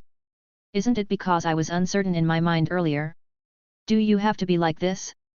Since you just a traveler, I wonder why you came here. This is the Uchiha clan's training ground. The young Uchiha squinted his eyes slightly. If something seemed off, he was ready to run away and report to the clan and the village. Asahi looked at him speechlessly. It was one thing to be outsmarted by the system just now, but how come this little guy has such an attitude? Do I look like a bad person? It's just that I appreciate talents, or else. I just happened to pass by, and I saw you practicing. Asahi shook his head. By the way, young one, your performance just now was good. What's your name? Shisui Uchiha. Chapter 77, Shisui Uchiha. As expected, Asahi's guess was correct. In the Uchiha clan of this age group, the only one who fits the talent of this child is Shisui Uchiha. Ding, information complete. Shisui Uchiha, S-rank talent, inclined towards Genjutsu, space. Asahi couldn't help but marvel in his heart. Indeed, the Uchiha clan, in the world of the Hokage with clan wars, had an excessive probability of producing peerless geniuses. The probability of such a genius being born, especially with an S-rank talent, seemed a bit excessive. As for Shisui having an S-rank talent, Asahi didn't find it surprising. After all, he was a genius on par with Uchiha Itachi in the Uchiha clan. Being able to activate the Mangekyou Sharingan at a young age, considered the guarantee for the Uchiha clan to dominate Konoha. His talent level was not excessive. If he hadn't been too naive, leading to his own death, with his strength and talent, the future of the Uchiha clan would still be uncertain. What surprised Asahi the most about Shisui's information was his talent inclination towards space. For someone like Shisui, renowned for his powerful genjutsu, having an extraordinary talent in genjutsu was unquestionable. However, his talent in space was what truly amazed people. Could it be that because of his talent in space, Shisui could improve and master the body flicker technique? Considering Shisui's reputation as a master of the body flicker, it was quite astonishing. Asahi thought that in the future, the shining name of Minato Namikaze might be threatened. Not for anything else, just because the body flicker technique was exceptionally suitable for Shisui. With Shisui's innate talent in space, practicing the body flicker technique would undoubtedly yield results more quickly. Moreover, with Shisui possessing the Mangekyou Sharingan, his observational skills were beyond questioning. In this way, the biggest flaw of the body flicker technique was also compensated for. Of course, this technique was also suitable for Obito. However, once Obito awakened the Kamui, this technique became somewhat redundant for him. After all, Obito is not like Shisui. In addition to the Sharingan, Obito's innate talent is impeccable. As for whether they will encounter difficulties in the process of practicing the secret art sage mode, Asahi is not worried at all. No one understands the situation of secret art better than him. After reaching the level of Jonin, practicing sage mode through secret art is not dangerous. With their talents, as long as they persist, they will eventually succeed. Of course, all of this is based on Asahi accepting Shisui as his disciple. Oh, Uchiha Shisui, right? If this is the Uchiha clan's training ground, so how come you're the only one practicing here? Although Asahi had many thoughts flashing through his mind just now, he didn't show it. At this moment, he acted like an ordinary passerby, smiling as he inquired of Shisui. Although Shisui, at the age of 4, had a more mature mindset due to being an orphan, he was still just a child. Originally, he was wary of Asahi, thinking that Asahi might be a malicious person with ulterior motives. However, Asahi's behavior gradually eased his guard. Our family allocated this place to us a long time ago, so there are rarely people practicing here. Shisui spoke truthfully, not hiding anything. Tisk tisk, the current Uchiha clan is quite rich. They have such a large training ground designated for their use. If I remember correctly, Shisui seems to be an orphan, right? Asahi thought to himself. Judging by Shisui's appearance, Asahi estimated that his life should be quite hard. In this case, it seems like I can just take him as my disciple directly, and the success rate seems quite high. After all, Shisui, an orphan from the Uchiha clan, has not yet demonstrated any extraordinary ninja talent. The Uchiha clan probably doesn't attach much importance to him, especially considering Shisui's less than ideal living conditions. Looking at it this way, the operability is quite high. Oh, so you usually practice alone? Yes, sir. I usually practice alone. In that case, how about this? I have a suggestion for you. Asahi smiled and said to Shisui, his voice warm, unintentionally causing Shisui to let go of the last trace of his guard. I wonder what the senior's suggestion is. Shisui asked with some confusion. Although you are still young, you should understand that a good teacher is indispensable on the ninja path. Look at you now, practicing alone every day. You may be making progress every day, but the rate of progress is far from unleashing your innate talent. Asahi spoke seriously to Shisui, without any exaggeration in his words. Shisui naturally understood this point. But as an orphan without guidance from elders, he could only do this for the time being. Fortunately, he was about to reach the age to attend school, and this issue would soon be resolved. I understand. Thank you for the senior's reminder. Although he had known about this issue for a long time, Shisui still politely thanked Asahi. So, my suggestion is, would you like to become my disciple? I can teach you how to practice properly. With everything set up, Asahi went straight to the point. This turn of events left Shisui a bit bewildered. He thought Asahi just wanted to tell him that he lacked a good teacher. Unexpectedly, Asahi actually wanted him to become his disciple. This was too sudden. They had just met, and Shisui didn't even know Asahi's name. Although Shisui was young, he was mature. How could he casually become the disciple of a stranger? Thank you for your kindness, sir, but there's no need. Why? Are you afraid I can't teach you? Asahi raised an eyebrow, looking at Shisui with amusement. After several days, hearing Shisui's immediate refusal without much thought, Asahi found it quite interesting. During these days, he had been treated specially by the people of Konoha, and although it was advantageous for him, this kind of life was really dull.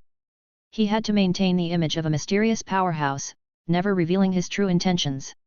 He also had to constantly resist the scheming of the high-ranking members of Konoha, preventing them from developing any suspicions. Take today's sparring with Shinko Yui as an example. Did he not know about Hiruzen Sarutobi's intentions? No, Asahi was aware, but this was also a step to eliminate unnecessary troubles in the future. People were like that. Even though they knew you were powerful, there was always a sense of unreality until they witnessed your strength firsthand. So, Asahi's match with Shinko Yui was not only to accept Kurane as his disciple but also to make Hiruzen Sarutobi understand that his strength was not a bluff, preventing him from having any ulterior motives in the future. Asahi was not accustomed to this kind of life, and he didn't like it at all. Chapter 78, Obito and Shisui. Sir, I didn't mean it that way. It just that, the clan chief has already sent word, saying that I'm arranged to go to the ninja school this year. Moreover, the clan would never allow me to take a teacher before graduating from the ninja school, especially an outsider. Moreover, the clan would never allow me to take a teacher before graduating from the ninja school, especially an outsider. So, I'm truly sorry, sir. Thank you for your kindness. Although Shisui is still young, the mature for his age boy knows exactly what to say in this situation. Asahi looked at Shisui, who had a slightly adult-like demeanor, shook his head with some amusement. Kid, do you know? You look so mature, but it's not cute at all. Thinking that it's inappropriate to take a stranger as a teacher, just say it directly. There's no need to beat around the bush. I understand. Upon hearing that his thoughts were exposed and seeing the smile on Asahi's face, Shisui blushed with embarrassment. This uncle is really something. Doesn't he know how to be a bit more considerate? Acting like a child, not mature at all. Shisui muttered in his heart. Asahi naturally couldn't know Shisui's thoughts. Seeing the slightly awkward Shisui, he spoke up. However, although those reasons are excuses, I can understand. If you don't need to consider those things, how would you choose? Oh, by the way, let me tell you one more thing. Today, I just accepted a disciple from your Uchiha clan, named Obito. Do you know him? Brother Obito? Shisui exclaimed in surprise, carefully examining Asahi. Today is Obito's graduation day, and of course, he knows it. At noon today, he even bumped into Obito excitedly heading to the ninja school, saying he was going to form teams. Unexpectedly, Obito has already taken a master, and the master is right in front of him. Brother Obito. Asahi was a bit confused. He didn't know much about Shisui, the ninja who only existed in memories. He just knew that Shisui had a good relationship with Itachi Uchiha, being both mentor and friend. Originally, when Asahi mentioned Obito, he just wanted to strengthen the relationship between the two through Obito. However, from Shisui's tone, it seemed that their relationship was not as simple as acquaintances. Unexpectedly, Obito gave him a pleasant surprise. Are you very familiar with Obito? Asahi asked with some doubt. Brother Obito's father and my father are blood brothers, and Brother Obito has taken care of me a lot over the years. Shisui nodded and spoke to Asahi. However, since learning that Asahi was Obito's master, Shisui's voice unconsciously became closer to Asahi. Asahi felt a bit absurd at the moment. After watching the original for so many years, he never expected that Obito and Shisui had this kind of relationship. In reality, it's like a gold falling from the sky. He never expected that he just wanted to take on a disciple and unexpectedly unearthed a hidden Easter egg from the Naruto world. No wonder, in the original, Obito, as a loner, could quietly practice in the training ground all day without being disturbed. No wonder Obito and Shisui have such similar hairstyles. There's actually this hidden relationship. With the two main characters and Obito and Shisui's spatial talents, it's a perfect confirmation. Indeed, Naruto series is a history of internal strife within families, and bloodline is the way to go. Hehe, what a coincidence. Asahi truly didn't know what to say, the plot was quite dramatic. Yet, I didn't expect the clan leader to actually agree to let Obito take you, an outsider, as his master. Shisui also felt that he and Obito had some kind of destiny. After putting down the guard in his heart, the young Shisui no longer had the feeling of being immature. He looked at Asahi with curious eyes, trying to see something special from this uncle he had read about many times. Asahi felt that now Shisui finally had a bit of a child's appearance. One can't help but marvel at how the geniuses in the Naruto world grow up so unreasonably. Shisui, a child of 4 years old, can handle things as maturely as a teenager. Then there's Itachi, who, at the age of 4, is already contemplating the meaning of life and even thinking about to suicide. If this were in Asahi's previous world, he wouldn't believe that there could be such geniuses around him, even if he were beaten to death. It can only be said that the environment has a huge impact on a person. The war-torn world of Naruto really makes people grow up quickly. Shisui. Shisui. Are you training? I have good news to tell you. Just as Asahi was contemplating, Obito's voice suddenly came from his ear. Asahi chuckled. They were just discussing about Obito, and he showed up without them expecting it. Shisui was also a bit stunned.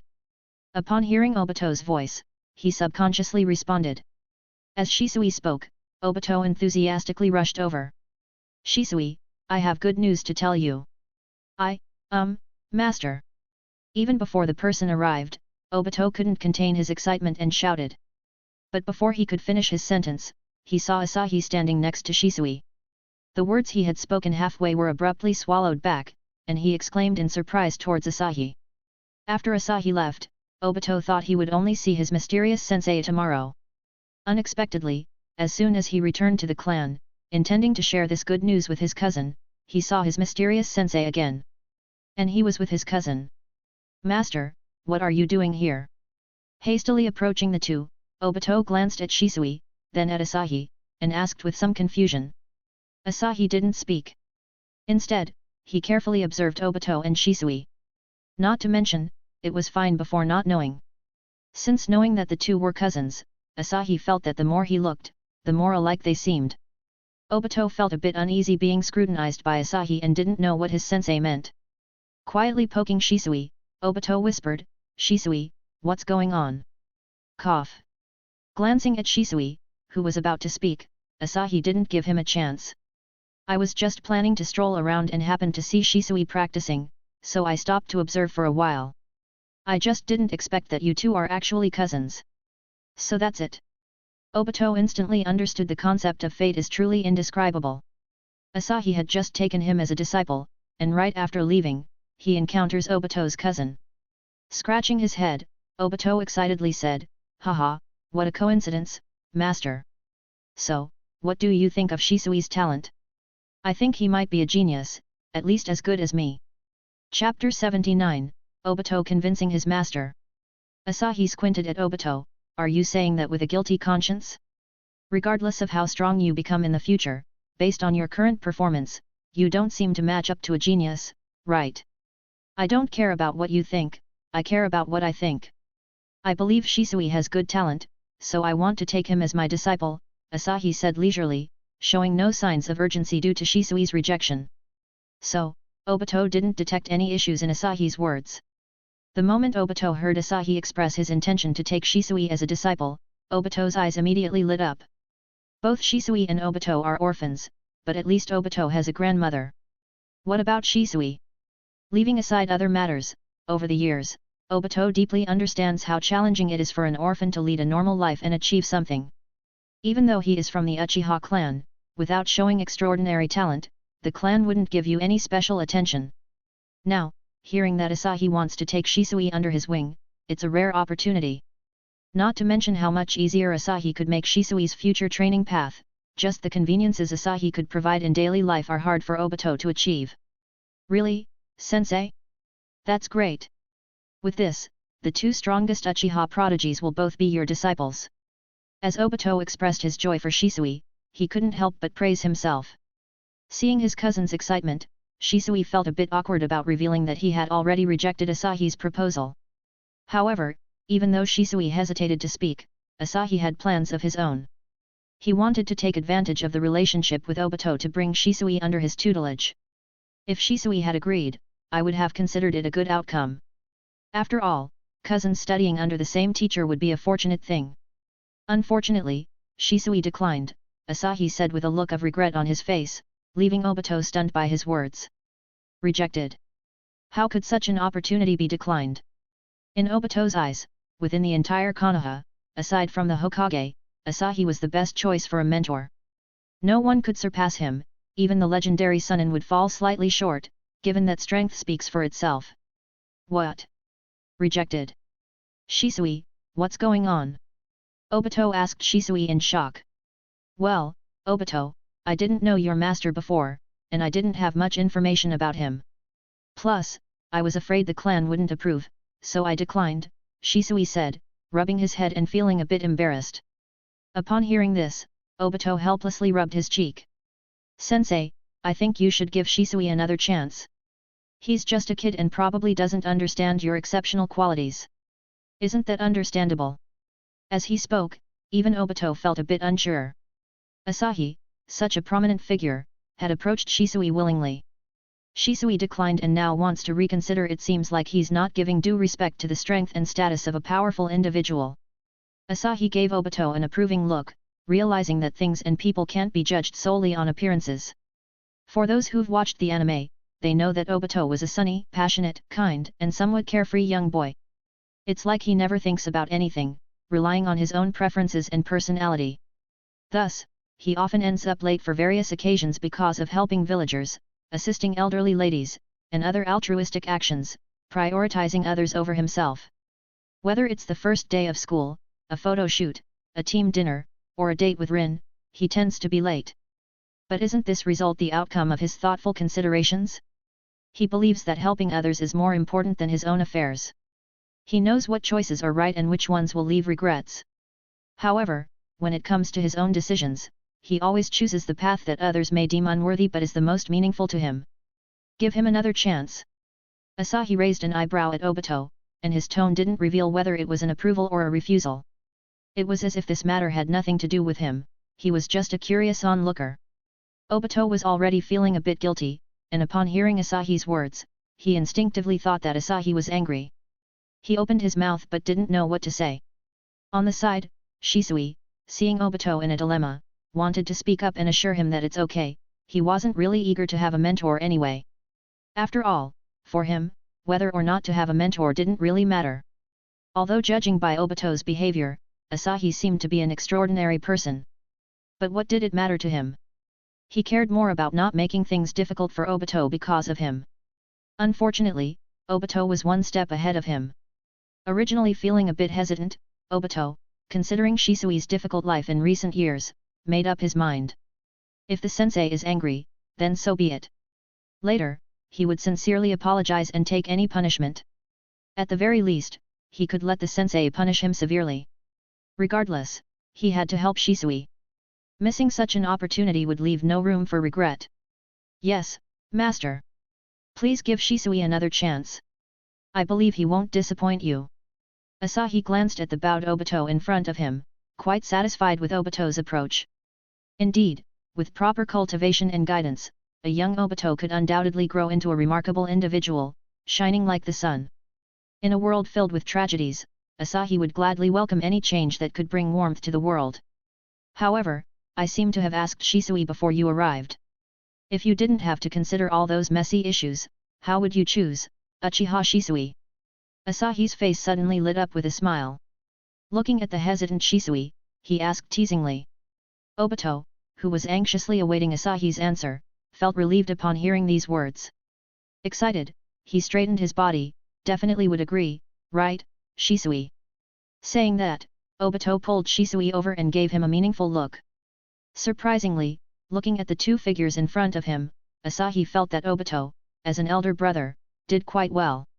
However, I asked Shisui, so why are you answering? Shisui was also helpless, he found it embarrassing to have such a brother. Why did Obito have to act so immature? After all, we should maintain the dignity of the Uchiha clan in Konoha, right? Chapter 80, Shisui became Asahi disciples. Obito, I think. I don't care what you think, I care about what I think. Well, Obito applied that quite directly. Before Shisui could finish speaking, he was immediately cut off. Shisui was choked, feeling like, who's the one supposed to be the disciple here? Why does it feel like he's just a supporting character? However, Shisui understood that Obito had his best interests at heart. Throughout, Shisui always listened to Obito's words. Although sometimes Obito was unreliable, Shisui didn't want to let him down. Since Obito said so, even though it was a bit hasty, there was no problem with accepting him as a mentor. Thank you for your kindness, I'm willing to be your disciple. Upon hearing Shisui's words, Obito finally showed a satisfied smile. Asahi's worries were also alleviated. Another S-rank disciple's reward was in hand. Ahem, another S-rank disciple was added to the Tajuna, bringing them one step closer to restoring the glory of the Tajuna. Master, Shisui has agreed. When should he officially become master and disciple? Or should we go to Sister Kushina's place? Just after Shisui agreed, Obito couldn't wait to ask. In comparison, Asahi was quite pleased. Not bad for his disciple, he was very understanding. No need, going to Kushina's place is too troublesome. Just officially become my disciple here. Asahi shook his head, sometimes, it's better to keep things simple. After all, as long as the system approves, the formality doesn't really matter. Directly become a disciple? Shisui asked in confusion, and even Obito was a bit bewildered. Although his own initiation ceremony was straightforward, there was no mention of directly becoming a disciple. With nothing around, how were they supposed to do it? Was it as simple as bowing 3 times? Shisui felt like things were becoming more and more absurd. Indeed, they were quite immature. Yet, just stand straight and put your hand on your chest while acknowledging me as your master. Don't bother with fancy stuff, keep it simple, nodded Asahi, stating it matter-of-factly. Just as Obito guessed. Just as Kushina said, his own master really didn't like formalities. But, this was too simple. In his heart, Obito couldn't help but find it both amusing and exasperating. Suddenly, he felt that his own initiation ceremony was quite formal. Seeing Asahi's attitude, Shisui couldn't help but wonder if he made the wrong choice. Despite being young, he had witnessed grand ceremonies in the clan. Didn't the seniors have to go through many solemn steps during initiation? T/N, I don't know why the Chinese think that taking disciples is such a grand ceremony. For your information, if I follow the original translation for this ceremony, the disciples need to bow their heads to the ground 3 times in front of Asahi. Smiling face with open mouth and cold sweat. Why did things feel off when it came to him? Ultimately, being too young, Shisui sought help with a glance at Obito, wanting to know what he should do. Obito, feeling Shisui's seeking gaze, couldn't help but feel helpless. If the mentor said so, what else could they do? Of course, they would follow suit. Obito also wanted to avoid unnecessary complications. Although the master said not to worry about clan issues, what if something happened? It was better to settle it early, and in case of unexpected events, the master would have a reason to intervene. Seeing Obito's attitude, Shisui sighed in resignation. Well, if Obito said so, let's go with it. Taking a step forward, Shisui stands straight in front of Asahi. He put his hand on his chest and said resolutely, I acknowledge you as my master. Ding host accepts Uchiha Shisui as a disciple, talent S rank, reward secret art sealing jutsu, forbidden spirit. Asahi nodded and didn't bother with the new jutsu he received. The reward had been issued, and he would have plenty of time to explore it later. For now, it was essential to impart secret art to Shisui. After all, secret art was the foundation of their strength. It was straightforward, using the Kyoka Suijutsu, the method of practicing secret art was firmly imprinted in Shisui's mind in no time. During the process, Asahi didn't utter a word. He increasingly felt that Kyoka Suijutsu was a must-have ninjutsu for instructing disciples. Anything he knew could be easily taught to them. Ultimately, disciples only needed to follow the practice methods he provided. He could watch them practice, ensuring they didn't harm themselves. This was essentially a semi-learned state. Compared to the previous state of teaching Yahiko, Nagato, and Konan with full dedication, it felt immeasurably easier. Now, with Kyoka Suijutsu, the problem of disciples' growth was basically not a concern. As long as he occasionally created a couple of shadow clones and sparred with them, guiding their thoughts along the way would be sufficient. Obito, I've already taught you the practice methods for secret art. Today, you and Shisui can practice together. Oh, by the way, has Kushina already informed you about the clan rules? Asahi asked Obito. Thinking about the so-called clan rules, Obito once again gained an understanding of his mentor's temperament. Nevertheless, he quickly nodded, indicating that Kushina had already informed them. Good, you can tell Shisui then. It's getting late, I'll head back now. After saying this, without giving Obito and Shisui a chance to speak, Asahi turned and left. In the blink of an eye, his figure completely disappeared. This was due to Asahi using the flash step. He was in a hurry not for any other reason but to practice the technique more proficiently. In the past few days, out of the 4 rewards he received, only the Kyoka Suijutsu had been practiced a bit more due to his battle with Shinko Yui and using it on a few disciples. The others were still quite new, and he hadn't had time to practice. Although he could use them, there was no way to fully integrate them. So, his early return was not only for training but also to familiarize himself with the newly acquired rewards. However, this excuse was a bit perfunctory. Watching the direction in which Asahi disappeared, Obito and Shisui blinked, looking up at the still high sun in the sky, radiating its dazzling light quietly. In their hearts, they felt a sense of speechlessness. Regardless of Obito and Shisui's thoughts, at this moment, due to using the flash step, Asahi arrived at the inn where he was staying almost in an instant. The people around were startled by Asahi's sudden appearance, but accustomed to the ninja's mysterious ways, it didn't cause much chaos. Chapter 81, Start Teaching. The next day, when Asahi came to his senses from his meditation, he sighed helplessly. Recently, his progress in training has slowed down. Although he was still improving, the daily advancements were becoming increasingly difficult to perceive. The difference in training speed was like night and day compared to the previous few years. Fortunately, he had identified the issue and had several solutions in mind. All he needed to do was try them out one by one.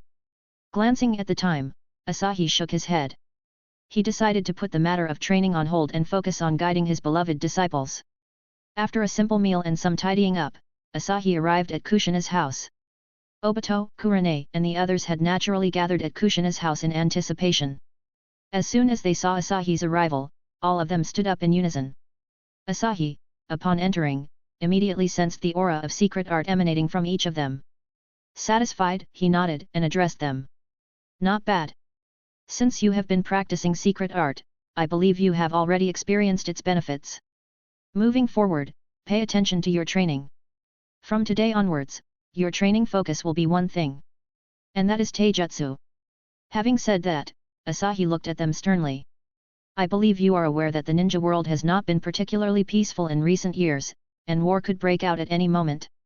However, none of you, except for Kushina, possesses the ability to defend yourselves on the battlefield. Especially for Obito and Kurane, as genin, in the event of a war, you would undoubtedly be the primary targets for the enemy's initial assault. Therefore, improving your self-defense capabilities in the shortest time possible is our current top priority. At times like these, taijutsu is your best choice. After hearing Asahi's words, Kushina and the others nodded in agreement. Asahi was right, the current situation in the ninja world was becoming increasingly tense. But, Master, even if we start practicing taijutsu now, it's not possible to see any results in a short period, right? Moreover, the effectiveness of taijutsu on the battlefield is really limited. Looking up, Kurane expressed her doubts while gazing at Asahi. Asahi shook his head. None of them had witnessed the terrifying power of the 8 inner gates in full activation. So, he wasn't surprised by such thoughts. Taijutsu is not that simple. Don't let the existing paths blind your eyes. Remember, any path, when taken to its limit, is extremely formidable. Seeing Asahi's serious demeanor, the disciples couldn't help but murmur among themselves. Is Taijutsu really that powerful? How strong is it to be called a terrifying realm by Asahi? We understand, Master. So, what Taijutsu should we practice? Is it something already in Konoha? As the senior disciple, Kushina nodded and asked. Since Asahi arranged it this way, they naturally had to follow his instructions. Asahi nodded in response. It's not a Taijutsu already in Konoha. What you will be practicing from today is our Tajuna clan's unique Taijutsu. Starting today, you will be learning the inner 8 extremities fist. As Asahi's voice echoed, everyone was awed by the grandeur of his words. Although Asahi didn't provide a detailed description, just from the term inner 8 extremities fist and his solemn voice, one could feel the grandiosity of this Taijutsu system. That's right. This place is too small. Let's go to the training ground. Luckily, Shisui's house has a training field, which is perfect for your practice. Asahi nodded, without explaining the meaning of inner 8 extremities fist to the disciples. This was somewhat of an experiment for him, to see how much of a sensation inner 8 extremities fist could create in the ninja world. Yes, Master. Once they arrived at the training ground, Asahi used the Kyoka Suijutsu technique to directly impart the training method of the inner 8 extremist fist to Kushina and the others. Watching the still shocked disciples, Asahi nodded in satisfaction. Master, is this inner 8 extremities fist really that powerful? Can it really break through space when mastered to the highest level? Surprised, Obito asked, and the others also looked at Asahi in astonishment, eagerly awaiting his answer. Asahi squinted at them, touched his chin, and slowly spoke, in theory, it's possible, but too strong. Master, I've decided. I must successfully master this technique. Before Asahi could finish his sentence, Obito excitedly shouted. Seeing Obito jumping with excitement, Asahi directly reached out and pressed down on his head. Don't be in such a hurry, I haven't finished speaking yet. Although theoretically, it's possible to reach the point of breaking space with this technique, it's probably difficult for you to achieve. With his head pressed down by Asahi, Obito's thoughts were no longer on how to break free from Asahi's hand. He looked at Asahi in surprise and asked, why? Asahi glanced at the 4 of them and began speaking. Everyone has their own unique talents. For any path or technique, if you don't possess the corresponding talent, reaching the pinnacle will require 10-fold or even 100-fold effort. Upon hearing Asahi's explanation, Obito immediately breathed a sigh of relief. Hey, Master, it's just about talent. I believe I have a high talent for the inner 8 extremities fist. Although I haven't started practicing yet, I'm confident I can reach the highest level. Obito spoke with full confidence, leaving Asahi with a perplexed expression. Where did this confidence come from? Alright, stop boasting here. While I also believe you can succeed in your practice, you need to understand that even if you have talent in Taijutsu, reaching the highest level requires a significant amount of effort. Success isn't just talk, it's only achievable through sweat and, sometimes, even blood. Asahi didn't want to dampen Obito's enthusiasm. A good teacher not only tailors their teaching to the students' abilities but also knows how to encourage them and boost their motivation. Perhaps, with just this bit of encouragement, a person could reach heights beyond anyone's imagination, even if their talent lies elsewhere. For example, in Obito's case, who knows where his future might lead. Chapter 82, Fuinjutsu Jade. Don't worry, Master. We won't let you down. Having freed himself from Asahi's grasp, Obito scratched the back of his head and spoke loudly. Watching the scattered and earnest disciples, Asahi chuckled helplessly. Taijutsu training was not a one-day affair, it could be quite tedious. Kurane, I have something to ask you. Asahi waved to Kurane, who was preparing to practice the inner 8 extremities fist. Hearing her name, Kurane hurriedly walked over. Master, what is it? Do you know where in Konoha I can buy jade stones? I'm planning to get some jade. Asahi straightforwardly asked. Utilizing the time while guiding the others in their training, he intended to craft a sensory charm. Kurane was a bit puzzled by Asahi's question. In the world of Naruto, jade stones were mainly circulated among ordinary people as decorative items. Few ninjas had the leisure to play with such things. So, there were not many shops in the ninja village that sold these items. However, being a permanent resident of Konoha, Kurane happened to know which store had recently acquired a batch of high-quality jade. "Master, if you want to buy jade, you can go to Ninjutsu Tools shop at the east end of the village. I remember they received a shipment of excellent jade stones not long ago." Thinking that Asahi wanted to buy jade for personal enjoyment, Kurane readily shared the information about the best jade-selling store in the village. Asahi nodded, "I'll be back soon. Keep practicing, and make sure they don't injure themselves." "Yes, master." Saying he would return shortly, Asahi indeed came back quite promptly. The process of buying jade went smoothly. When Asahi arrived, the shop happened to have a large piece of high-quality jade. The volume of this jade was sufficient to make dozens of jade pendants. In the world of Naruto, this piece of jade would be considered quite valuable. If placed on Earth, a piece of jade this large would likely cost a fortune, perhaps even surpassing Asahi's entire original net worth. Returning to the Uchiha training ground, Asahi noticed that his 4 disciples were still immersed in their training, so he didn't disturb them. Taking out the jade, Asahi held it in his hands and played with it for a while. Surprisingly, this was indeed excellent jade. Despite its substantial size, there was no hint of coldness when held in the hand.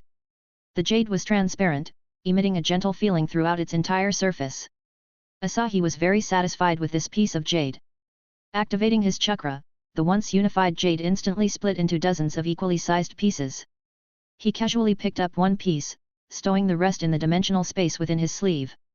Seating himself on the ground in a cross-legged position, Asahi looked at the small jade piece in his hand, continuously envisioning and sketching in his mind. Once he had imagined the final product, he was ready to start crafting. Asahi did not disappoint with his mastery of Fuinjutsu and the power of his shadow class status.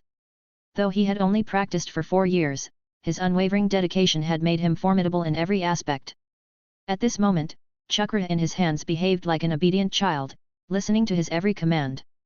As Asahi's hands moved, the chakra gathered together, forming a blade-like concentration. With a swift motion of Asahi's hands, the chakra blade danced rapidly across the surface of the jade. A shower of jade powder descended, revealing irregular lines of varying lengths and shapes on the surface.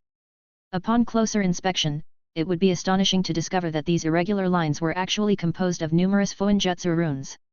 These runes are smaller than ants, showcasing an incredible level of chakra control.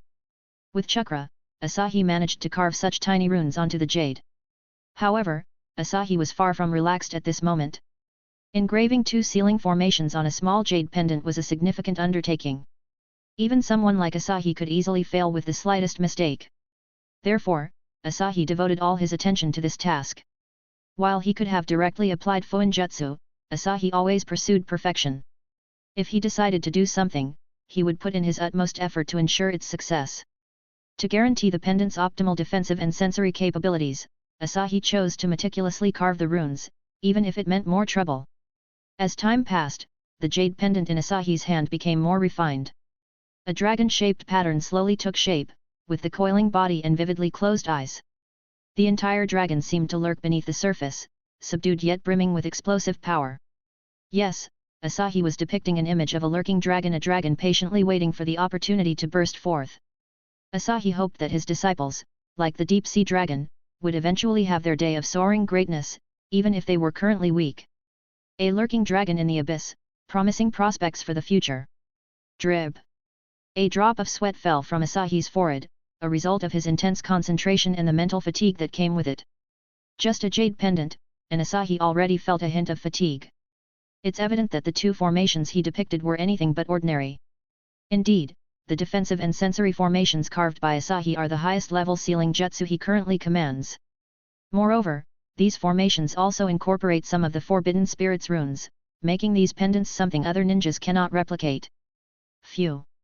As Asahi let out a long breath, the final rune had been inscribed onto the pendant. Compared to the original jade, the pendant now had a vastly different appearance. Not only did it shrink in size by a third, but intricate patterns of a lurking dragon were also carved on both sides. Satisfied, Asahi nodded. The most challenging steps were now complete, and the next ones would be easier. In Asahi's hand, chakra-formed blades appeared again. He skillfully knocked the character Asahi into the lower right corner of the pendant. Then, turning it over, he contemplated for a moment, carving the character Konan in the opposite position on the back. Even though the three younger ones were not present, Asahi decided to leave the first three pendants for them. With the engravings complete, Asahi released his hold on the pendant and began forming hand seals in the air. With chakra's support, the pendant levitated. Fuinjutsu, defensive formation. Fuinjutsu, sensory formation. Secret art Fuinjutsu, forbidden spirit. Chapter 83, Calm before storm. With the completion of the three Fuinjutsu, the pendant floating in the air instantly flashed with a brilliant light. Then, as the light faded away, the pendant descended and disappeared into its surface. Phew! Asahi sighed, reaching out to take the pendant before him. He could distinctly sense his chakra sealed within it. Closing his eyes, he attempted to channel a bit of chakra into the pendant. Asahi immediately felt the call of the sealed chakra within the pendant responding to him. Moreover, due to the subtle tricks Asahi employed when carving the names, he could easily distinguish this call as coming from that specific pendant. Satisfied, Asahi took out a piece of string from his pocket, strung the pendant, and tucked it into his sleeve. He then took out another unprocessed jade and checked the time. It took Asahi about half an hour to make one pendant. If he persisted, he should be able to finish crafting all 7 pendants before the end of today's training. Without hesitation, Asahi immersed himself once again in the art of carving. Meanwhile, Kushina and others naturally noticed Asahi's actions. However, curious as they were, since Asahi hadn't explained, they refrained from asking. "Sister Kushina, what do you think Master is doing?" Seeing Asahi start carving the jade again, Yi Kurane asked Kushina with some curiosity. Kushina was also puzzled. She could tell that Asahi had just used 3 high-level sealing jutsu in succession, but as for what his intention was, she couldn't quite put her finger on it. "I don't know either. Master has always been mysterious. I believe he has his own reasons. Let's continue our training. I've clearly felt the progress in our training. I believe it won't be long before we can apply it in real combat." Kushina shook her head, she didn't know much more than the others. "What? Sister Kushina, are you progressing so fast? I haven't even memorized all the moves yet." Hearing Kushina's words, Obito was somewhat surprised. Nodding, Kushina replied to Obito, "Of course, as a senior, my strength is originally higher. Is there a problem with progressing faster? You, just now, were boasting in front of the master. Focus on your training." Obito, feeling a bit challenged, although he fell behind Kushina for a bit, found solace in the fact that Kushina was older and stronger. So, it was understandable. "All right. I've decided. From now on, I'm going to use all my strength. Even if I have to skip lunch, I'll grasp the basics of the inner 8 extremities fist." Hearing Obito's spirited declaration, Kushina shouted with amusement, "Don't make rash vows. Lunch can still be eaten, I've already asked Minato to bring us bento." Obito, who just made a bold statement, lit up at Kushina's words. Minato bringing them lunch meant Rin might come too. "No, I have to train well before Rin arrives, show off a bit in front of her." "Hey! Haha!" Everyone looked at Obito, who was like a rooster, with some speechlessness. Is it necessary? Just saying that there's lunch to eat, and he's so excited? Only Kurane vaguely guessed the reason behind Obito's excitement. To be honest, she was a bit envious of Rin. Obito valued Rin so much. Perhaps influenced by Obito's enthusiasm, all 4 of them started training vigorously. When they got tired from training, they sat down in place, practicing chakra to shift their focus. And so, it quickly became noon. Asahi made 3 more jade pendants. Apart from Yahiko's and Nagato's, Kushina's jade pendant had also been officially completed. Looking up at the sun hanging high in the sky and the occasional flying birds, Asahi had a vague feeling in his heart that peace might not last much longer. Turning his head to look into the distance, he saw Minato Namikaze with blonde hair rushing towards them. The promised time for delivering lunch had been delayed by more than half an hour due to the Hokage's sudden summons.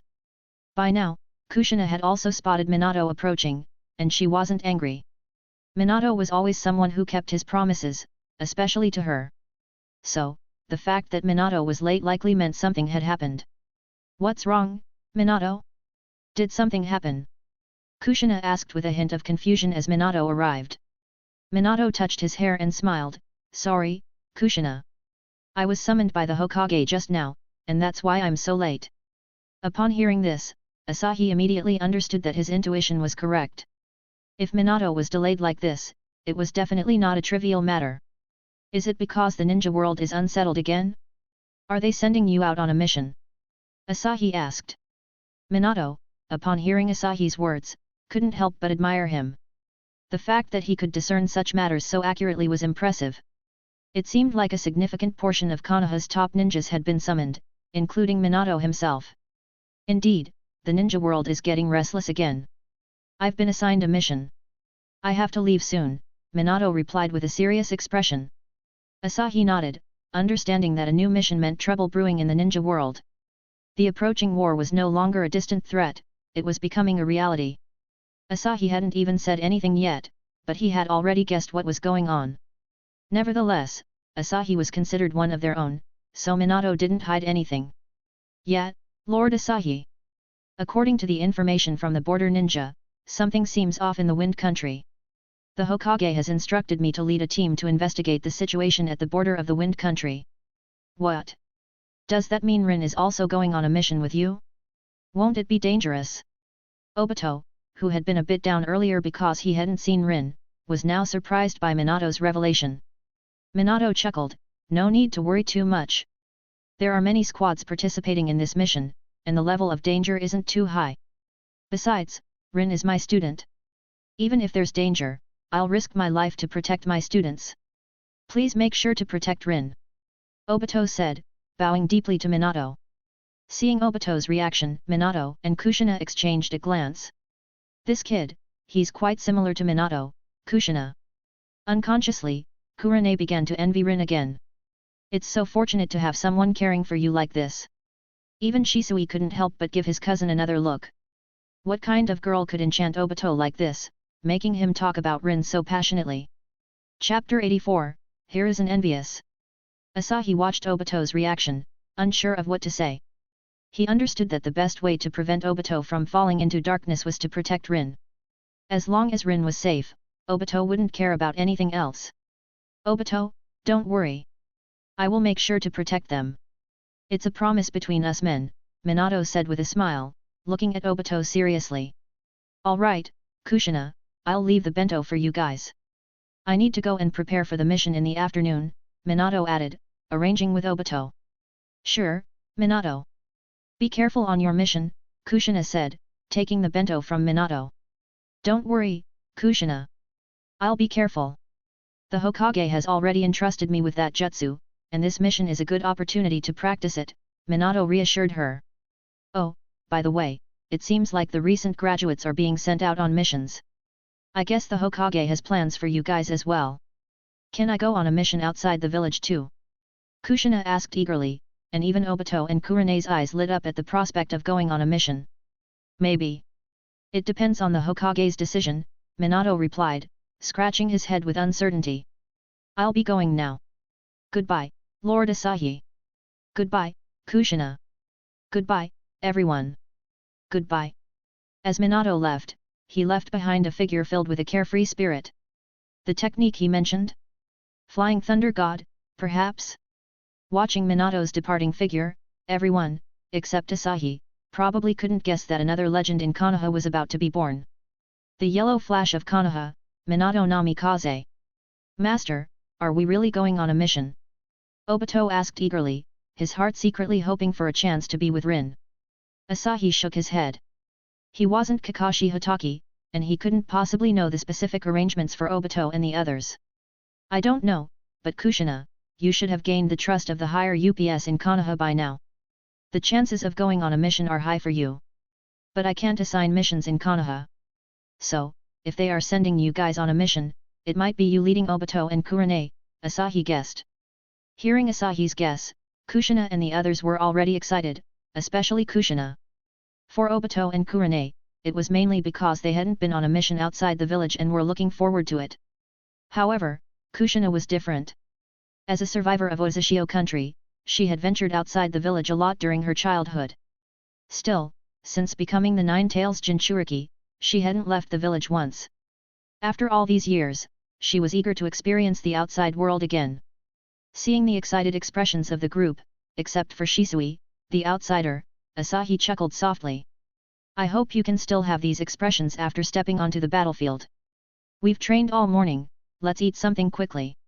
Shaking off the scattered thoughts in her mind, Kushina spoke to everyone. With that, Kushina opened the bento that Minato had brought.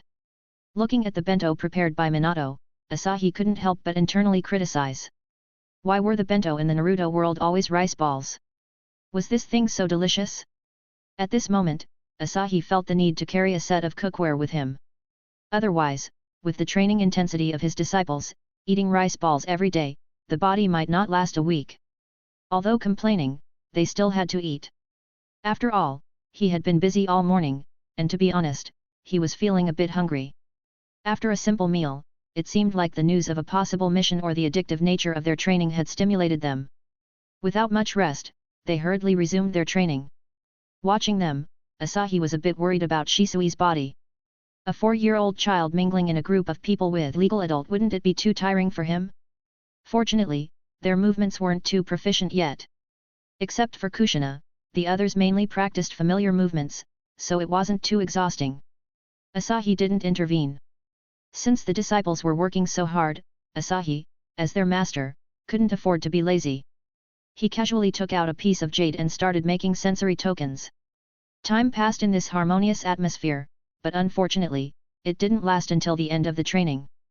Because Minato and Asahi's speculations had indeed come true.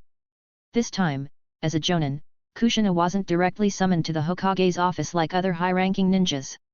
Perhaps considering Asahi's relationship, Hiruzen Sarutobi, after consulting with Minato and confirming the positions of Asahi and Kushina, personally came to the Uchiha clan's training ground assigned to Shisui. Out of respect for Asahi, Hiruzen Sarutobi didn't even use his telescopic jutsu. As soon as he approached the training ground, the physical techniques practiced by Kushina and the others immediately caught Hiruzen Sarutobi's eyes. Although it was easy to see that they were newly practicing novices, and their movements were still awkward, Hiruzen Sarutobi was no ordinary person. He was known as the strongest Hokage in history, although the title had a lot of ambiguity. Still, the moniker of the professor was well deserved. Hiruzen Sarutobi, a master of all non-Kekkei Genkai techniques known in Konoha, could effortlessly discern the subtleties of the physical techniques practiced by the group. Moreover, due to Kushina's faster progress, Hiruzen Sarutobi could see even more clues. It seemed like by channeling chakra through a specific pathway in the body, an extraordinarily powerful force could be unleashed. Hiruzen Sarutobi muttered quietly in his heart, admitting that he was envious. Although he didn't understand the specifics of this physical technique, it was evident that it was an incredibly refined and robust form. A physical technique that could rival any in Konoha's heritage. Hiruzen Sarutobi even boldly speculated that it might be comparable to the gentle fist of the Hyuga clan. After all, both employed special chakra manipulation techniques. Moreover, considering Asahi's status and strength, the physical techniques he could impart to his disciples wouldn't be simple and commonplace. Ah, such a remarkable technique, but unfortunately, there was no way to incorporate it into Konoha's scroll of seals. What a pity! Chapter 85, Team Establish. Hiruzen Sarutobi's arrival didn't go unnoticed by Asahi. Putting aside the jade pendant he was carving, Asahi looked up to acknowledge Hiruzen Sarutobi's presence. Since lunch, he had already carved several jade pendants. He had finished crafting all 7 for his disciples, with the extras prepared for future use. The Hokage has arrived. Asahi stood up, nodding towards Hiruzen Sarutobi, who reciprocated the gesture. Kushina and the others, deeply engrossed in their training, initially didn't notice the arrival of Hiruzen Sarutobi, as their backs were turned. When Asahi spoke, they paused and turned to see the Hokage. Even the youngest, Shisui, was no exception. From this, it was evident that Hiruzen Sarutobi, as the Hokage, carried a significant presence. I wonder what brings the esteemed Hokage here? Asahi smiled and inquired. Hiruzen Sarutobi chuckled in response, haha, not to keep you in suspense. The situation in the ninja world has been quite turbulent lately.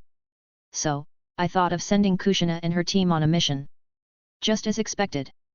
Asahi nodded inwardly, and Kushina couldn't help but cheer silently. Is this young man Shisui, a descendant of the Kagami?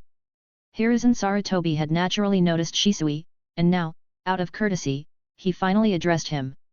Asahi showed no surprise at the question. If Hiruzen Sarutobi hadn't inquired, that would have been strange.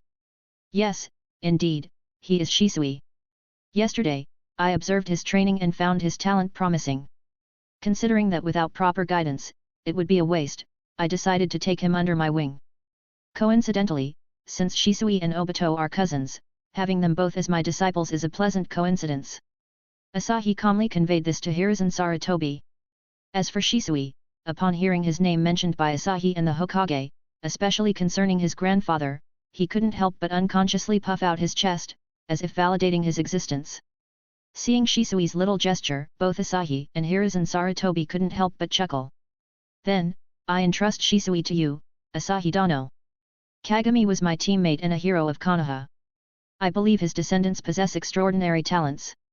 Hiruzen Sarutobi smiled and spoke, not dwelling too much on the matter. After that, he looked down at Shisui and added, also, Shisui, if you ever encounter difficulties in the future, feel free to come to me. Yes, Hokage-sama. Shisui nodded vigorously. I believe they will go far in the future. Asahi also nodded in agreement, acknowledging Hiruzen Sarutobi's words. With a smile, Hiruzen Sarutobi turned to Kushina and said, Kushina, now that you can perfectly control the power of the Nine Tails, the village is willing to send you on missions. So, in the name of the Hokage, I command you. Hiruzen Sarutobi's tone changed, and Kushina, who had been playful moments ago, immediately became serious. Standing tall before the Hokage, she focused her eyes on him, awaiting further instructions. From now on, lead the team consisting of Uchiha Obito and Yui Kurane. Tomorrow, you'll officially head to the Water Country border to investigate their activities. Yes, Hokage-sama. Upon hearing Hiruzen Sarutobi's command, Kushina, without hesitation, accepted. Asahi noticed the subtle closeness in Hiruzen Sarutobi's words towards her but just smiled and didn't react. Kushina, this is your first time leading a team on a mission, so be extra careful. Although Kushina was formidable, seeing her overly excited expression, Hiruzen Sarutobi couldn't help but remind her.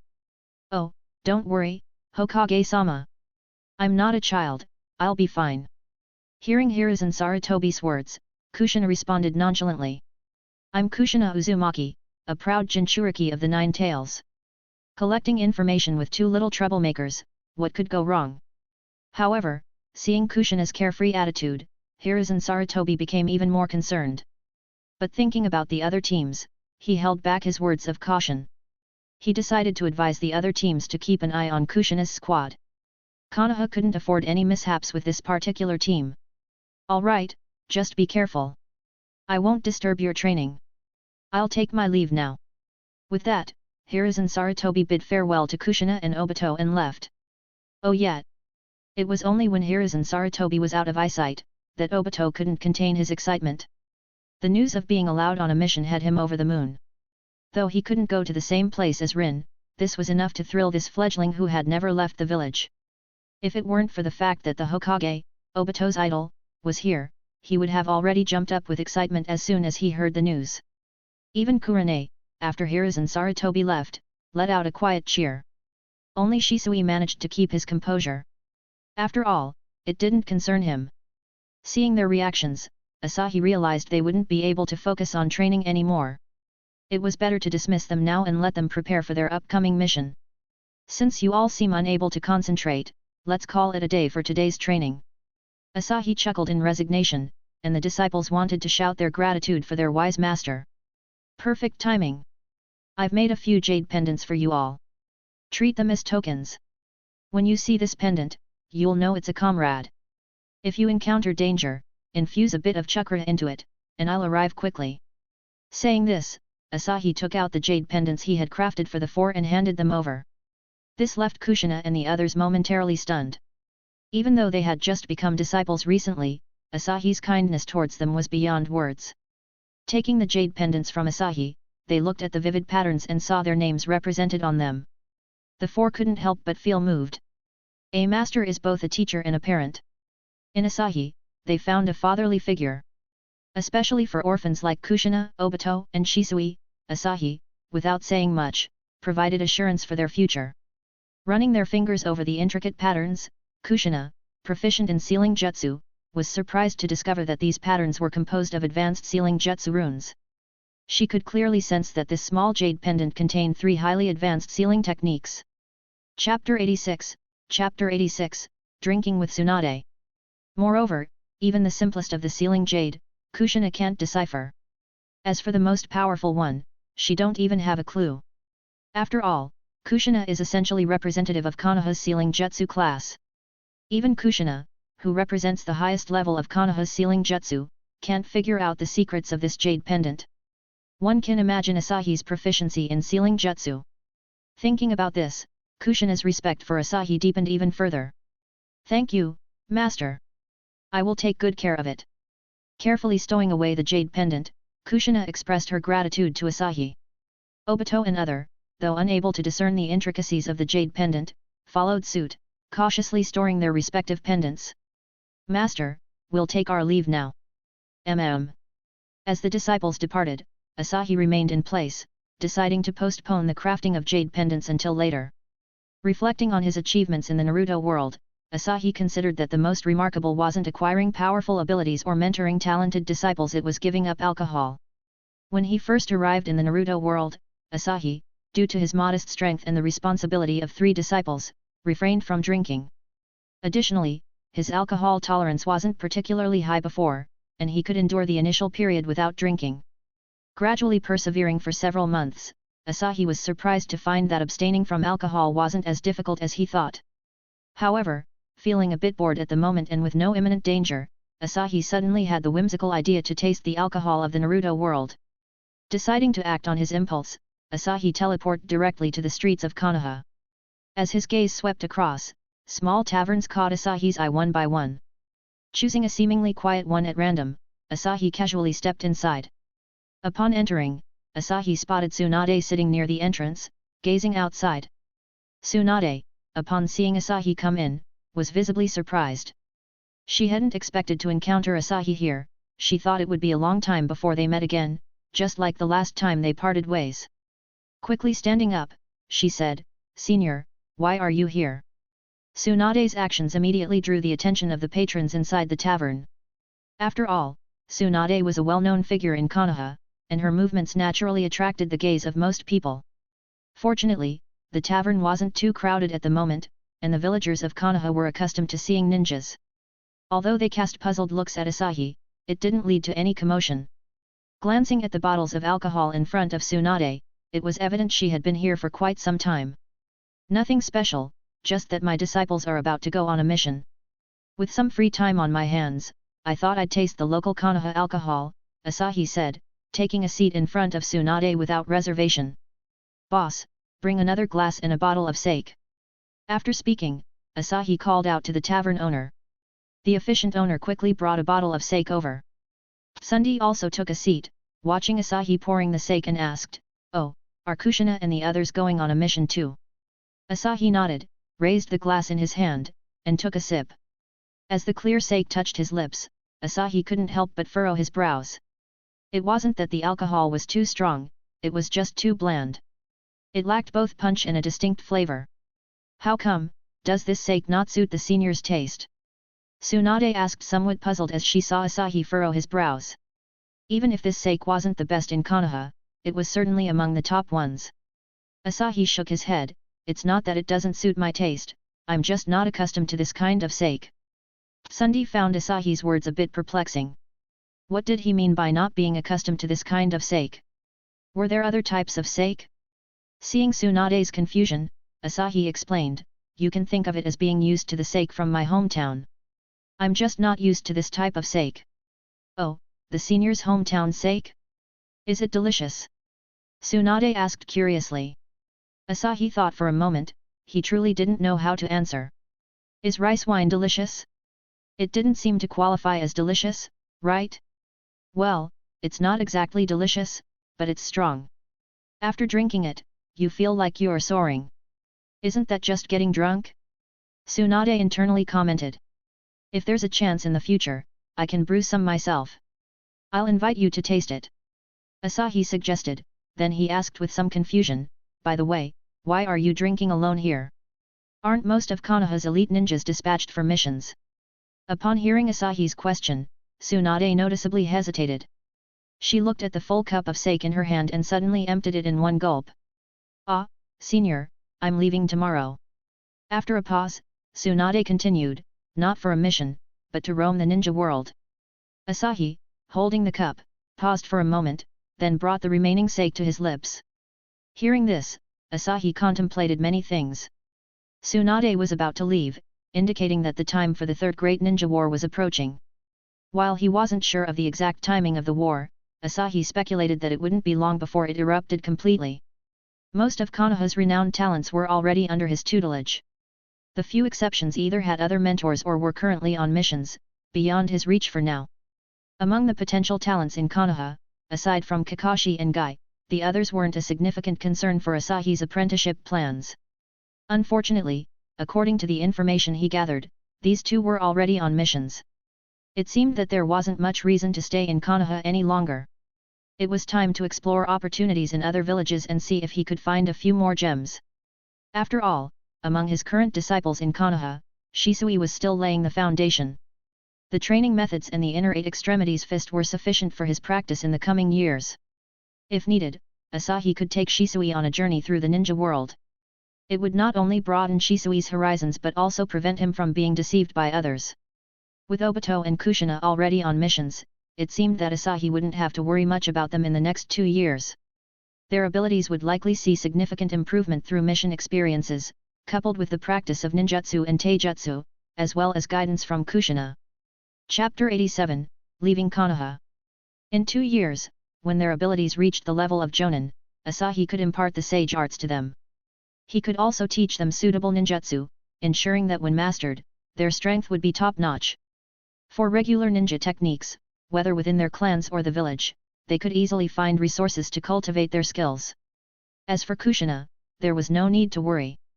Simply passing on the forbidden spirits and the infinite space from his sleeve would be sufficient. These two were the most suitable for her, and she could practice them at her own pace. Asahi understood that quality was more important than quantity. In the past, he had limited abilities, and the techniques he knew were not extensive. Therefore, he taught whatever he could back then. Now things were different. Asahi had acquired a diverse range of techniques, allowing him to select the most suitable ones for his disciples to learn. Oh, is that so? The ninja world is vast, and it's good to explore. Is it the little girl you took in? Asahi asked Tsunade in a low voice after setting down his cup. Yes, Tsunade replied in a hushed tone.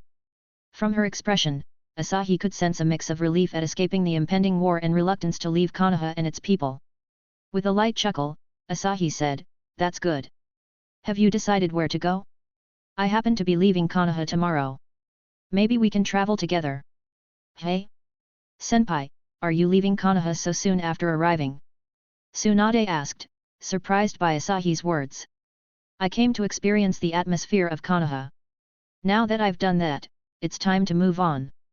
Although I've taken in a few disciples during my time here, they're about to embark on missions." Asahi explained with a smile, and Tsunade nodded without further inquiry. "I'm planning to visit the land of hot water first. The hot springs there are quite famous." "Senpai, where are you headed?" Tsunade asked with a smile, and Asahi shook his head with a laugh. "It seems our paths don't align. I'm heading to the land of rain." "The land of rain?" Tsunade looked surprised. As the first place she encountered Asahi, the land of rain wasn't considered a good destination. Considering the current situation in the ninja world, war could break out anytime. The land of rain, situated at the border of the fire, earth, and wind countries, was a natural choice for the first battlefield. "It's true, I have 3 disciples in the land of rain. I'm planning to see how far the others have progressed." Indeed, Asahi intended to check on Yahiko, Nagato, and Konan. However, their progress was secondary. His primary goal was to impart the recently acquired rewards to them and hand over the jade pendants representing their identities. After all, one shouldn't let hardships affect the children. "Oh, I see. Then I'll wish you a smooth journey in advance, senpai." Tsunade smiled and raised her cup, finishing it in one gulp. Asahi followed suit, offering his best wishes to Tsunade. From then on, the two remained silent. Asahi savored the taste of the drink, while Tsunade's thoughts churned inside her. It wasn't until the sky darkened, and more people filled the tavern that the two left. After leaving the tavern, instead of returning to the inn, Asahi went to Hiruzen Sarutobi's office to inform him of his plan to take Shisui for 2 years of wandering training. Hiruzen didn't refuse. After some failed attempts to persuade Asahi, he readily agreed to the plan and even offered to handle the matter with Fugaku Uchiha on the Uchiha clan's side. Since it saved trouble, Asahi happily accepted. After leaving the Hokage's office, Asahi informed Kushina, who was still eating at a dumpling restaurant. The news caught the young girl off guard, as she had never expected her circumstances to change so suddenly. Originally, Asahi thought he would stay in Konoha a bit longer, waiting for Kushina to master Sage Mode before passing on some suitable techniques. However, with the brewing storms in the ninja world, he had to accelerate his plans. It seemed that Konoha needed him to solve many regrets. Yet, Asahi didn't feel burdened by any debts. After arranging Kushina's departure, Asahi prepared himself for the journey ahead. The next morning, Kushina and Kurane, who were about to embark on a mission, were already waiting at the gates of Konoha. Seeing the ever-late Obito approaching, Kurane sighed in exasperation. Obito hadn't changed at all, even as a ninja, he still managed to be fashionably late. Obito, what happened this time? Did another old lady need your help, or did a black cat lose its way again? Smirking, Kurane teasingly asked Obito, and Kushina chuckled. As the senior, Kushina naturally wanted to understand her junior. Therefore, Kushina thoroughly researched Obito's information, including his habitual tardiness and the reasons behind it. Unfazed by Kurane's banter, Obito scratched his head and chuckled while explaining. It's not that. I originally wanted to inform our master about something, but when I went there, I found out he had already checked out. Couldn't help it, I had to wait for a while to see if he'd come back. Idiot! If our master has already checked out, how do you expect him to come back? Kurane couldn't help but scold Obito. But if I don't wait for a while, how will I know if our master will come back or not? Obito, without a hint of shame, stated his logic matter-of-factly. Watching Obito earnestly speak such nonsense, Kushina couldn't help but burst into laughter. Her junior was indeed an interesting character. Obito, you woke up too late. Master has probably left with Shisui, Kushina explained with a smile. Left. Both Obito and Kurane were puzzled. What did it mean for the master to leave with Shisui? Yet, master told me last night that he would be watching your training for the next few years. Today, he's leaving Konoha with Shisui for further training, Kushina explained. Why is it like this? I still have so much I want to learn from our master, Obito couldn't help but complain. As the red-hot-blooded habanero, Kushina, hearing Obito's complaint, directly gave him a thump on the head. Obito, holding his head with a mournful expression, made Kurane burst into laughter. Enough complaining. What master has given you is already enough to learn for a few years and master it. Kushina scolded. When your strength reaches Jonin level, master will come back. By then, he'll teach you new training techniques. Chapter 88, The Old House. Oh, by the way. A friendly reminder, the new training content will surprise you. Thinking about the jutsu that Asahi taught her yesterday, Kushina couldn't help but sigh. It was a jutsu even more powerful than forbidden techniques. Surprise? Senior sister, what is it? Seeing Kushina's mysterious look, Obito and Kurane instantly became alert. Even though becoming a Jonin was still a ways off, it didn't stop them from fantasizing a bit. You'll find out when the time comes. Now, we should set off. Kushina said seriously to the two, without caring whether they still had doubts, and flew off into the distance. Seeing this, Kurane and Obito quickly followed. Senior sister, wait for us. What's the surprise? Meanwhile, Asahi was standing at the border between the land of fire and the land of rain. Beside him, Shisui was a bit bewildered as he looked around. Shisui swore, just a moment ago, he was still in Konoha. And then, with a few whooshing sounds, he had somehow arrived at the border of the land of fire. What kind of speed was this? It was a bit excessive. The speed was so fast because Asahi had used the flash step. Although he could have slowly walked with Shisui towards the land of rain, considering that the war was about to begin, it was better to hand things over to his previous 3 disciples sooner. Plus, taking Shisui with him using the flash step would allow him to get used to it in advance. After all, the flash step was the jutsu that Asahi had prepared for Shisui to practice, and getting used to it early would make learning it later much easier. Master, where are we going now? Shisui looked around at the unfamiliar surroundings, somewhat puzzled. Asahi thought for a moment. He didn't know where to find Yahiko and the others. Although the land of rain wasn't very large, it was still a bit difficult to find people out of thin air. Well, how about this? I'll take you to see the place where I and your senior brothers and sisters used to live. Meanwhile, you can also get used to the environment of the land of rain. Asahi said, patting Shisui on the back. As for why he said that, just looking at the rain falling in the land of rain made it clear. Even though it was just a stone's throw away from the land of fire, it was strange that only the land of rain was raining. He didn't understand the climate of the Naruto world. Despite its small size, the various climates were inexplicable.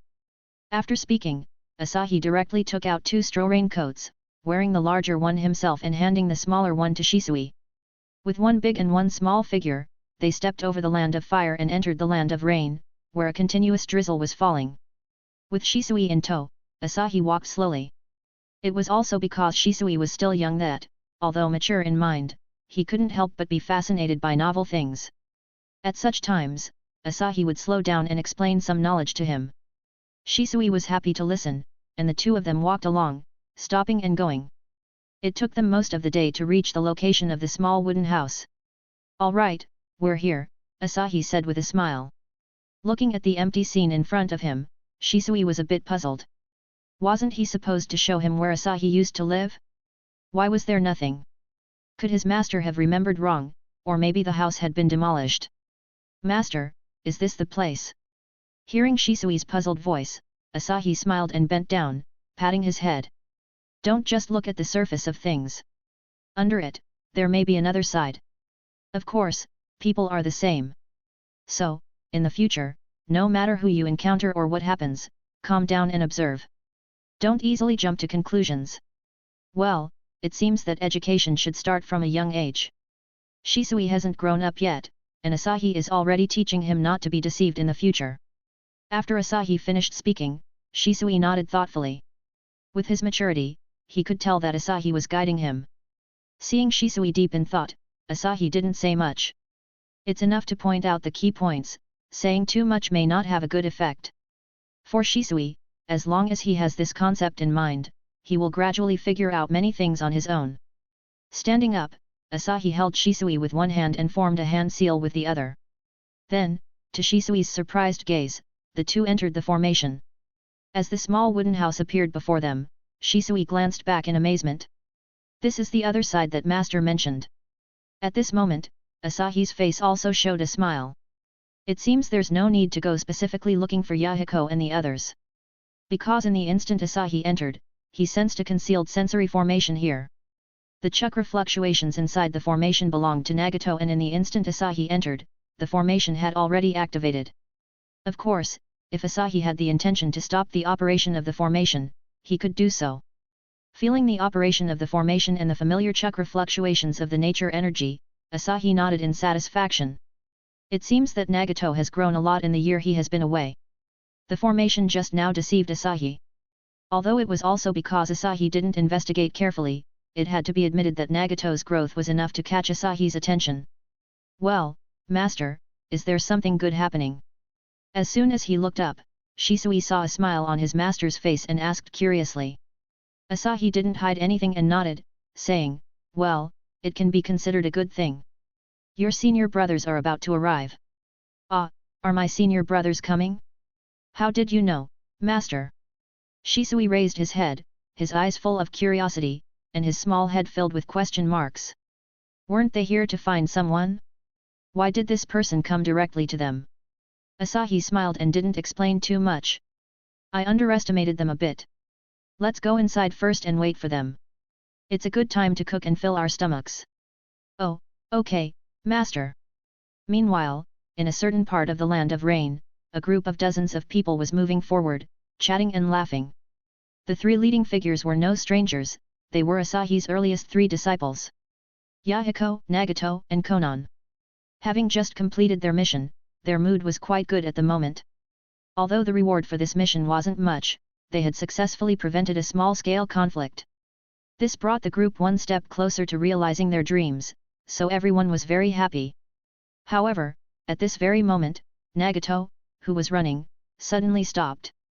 Yahiko and Konan beside him naturally noticed Nagato's anomaly and looked at him with concern, asking, "Nagato, what's wrong? Did you get injured in the previous battle?" Chapter 89, Reunion.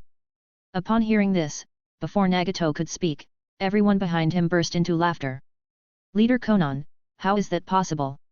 Those small fries just now couldn't even defeat us, let alone harm Leader Nagato."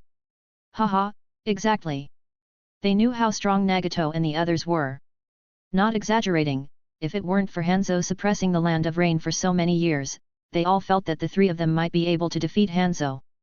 However, Nagato seemed to ignore their words and gazed into the distance.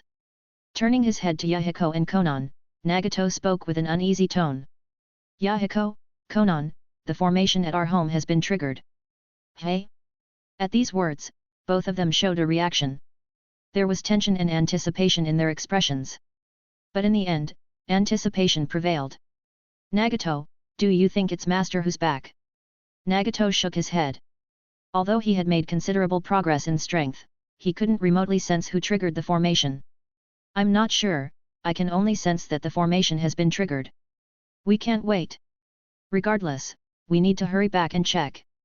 Yahiko clenched his fist and said with determination. The small wooden house was their most cherished place, holding countless memories. Although they didn't know if it was Asahi who returned, they all had to go back as quickly as possible. If it was Asahi, then it would be a joyous occasion for everyone. If not, well, you better hope the small wooden house is fine, otherwise, don't blame us for not being gentle. Yet. Konan and Yahiko nodded solemnly. After speaking, the three turned to their companions and said, "We have urgent matters to attend to. Everyone, please head back to the base on your own. If there's anything, we'll rely on you. Don't worry, leaders. You go ahead." Yet. Without hesitation, the three directly broke away from the group and swiftly ran towards the distance. Fortunately, the small wooden house wasn't far from here.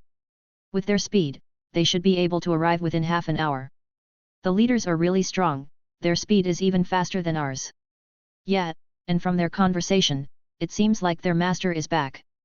The leaders are already this powerful. I wonder how strong their master really is. I think he should be on par with Lord Hanzo. Nonsense. Anyone who can teach disciples as strong as the leaders must be stronger than Lord Hanzo. Have you ever seen Lord Hanzo with disciples as powerful as our leaders? Yeah, you're right. Watching the three quickly disappear from sight, the group began discussing animatedly. Should we buy some ninja tools? Suddenly, a voice of confusion emerged from the crowd. Yeah, why ask? When did we ever finish a mission without buying ninja tools? But our money seems to be with the leaders. Leaders? Wait. Leave some money. At this moment, Yahiko, Nagato, and Konan naturally couldn't be bothered with such things. Their subordinates not having money to buy ninja tools was a minor issue compared to their master and the small wooden house. During this not-so-long journey, the three of them remained silent, giving their all to rush forward. The half-hour journey was forcefully shortened by one-third for them. Looking at the familiar surroundings, the three of them felt a myriad of emotions. This place held their most beautiful memories. The last time they came back was a month ago when Nagato successfully achieved Sage Mode, returning to upgrade the ceiling formation. Entering the ceiling formation with a nervous heart, as soon as they stepped inside, the excitement in their hearts surged.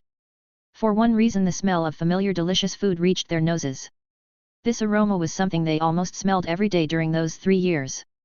Almost instantly, the three of them were sure, Asahi had definitely returned. Inside the house, Asahi was sitting by the cauldron, waiting for the final dish to be ready. Fortunately, the kitchenware in the small wooden house wasn't taken away by Yahiko and the others. Otherwise, Asahi, with ingredients in hand, would probably have had to settle for barbecuing.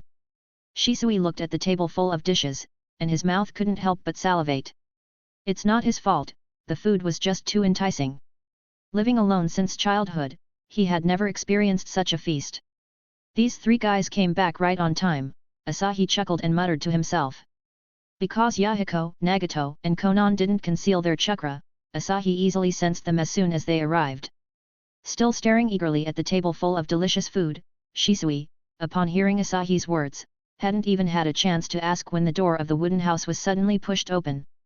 "Master, you're back." Yahiko took the lead and rushed straight into the house, startling Shisui. Konan and Nagato weren't about to be left behind. In the next moment, they also ran in. As soon as they entered, the three of them saw Shisui staring at them eagerly. Yahiko's face stiffened a bit. He turned to Konan and Nagato and asked, this can't be Master's child, right? It's only been a year, and they've grown this much." As the words fell, a ladle instantly flew out from the kitchen and hit Yahiko square on the forehead. Konan and Nagato looked at Yahiko with some speechlessness. Why did it feel like Yahiko would become less intelligent in front of their master? Ignoring whether there was a master's wife-like creature or not, even if there was, a child wouldn't come so quickly. The joyful reunion just now was abruptly ruined by Yahiko. Ah! With Yahiko's miserable cry, the three of them seemed to be transported back to the old days. "Senior Yahiko, Senior Nagato, Senior Konan, hello, I'm Uchiha Shisui, the disciple master recently accepted." Although Yahiko was a bit eccentric, Shisui still stood up and respectfully greeted the three. Looking at Shisui, the three of them strangely felt a sense of nostalgia. "Shisui, hello." The three of them greeted Shisui with cheerful smiles. After exchanging greetings, Konan was about to go to the kitchen to help Asahi when she saw him coming out with a cauldron. As soon as Asahi came out, Yahiko, who had been acting strange earlier, instinctively covered his head, as if the place where he was hit by the ladle was still hurting. Asahi looked at him speechlessly, then was immediately drawn to the attire of the three.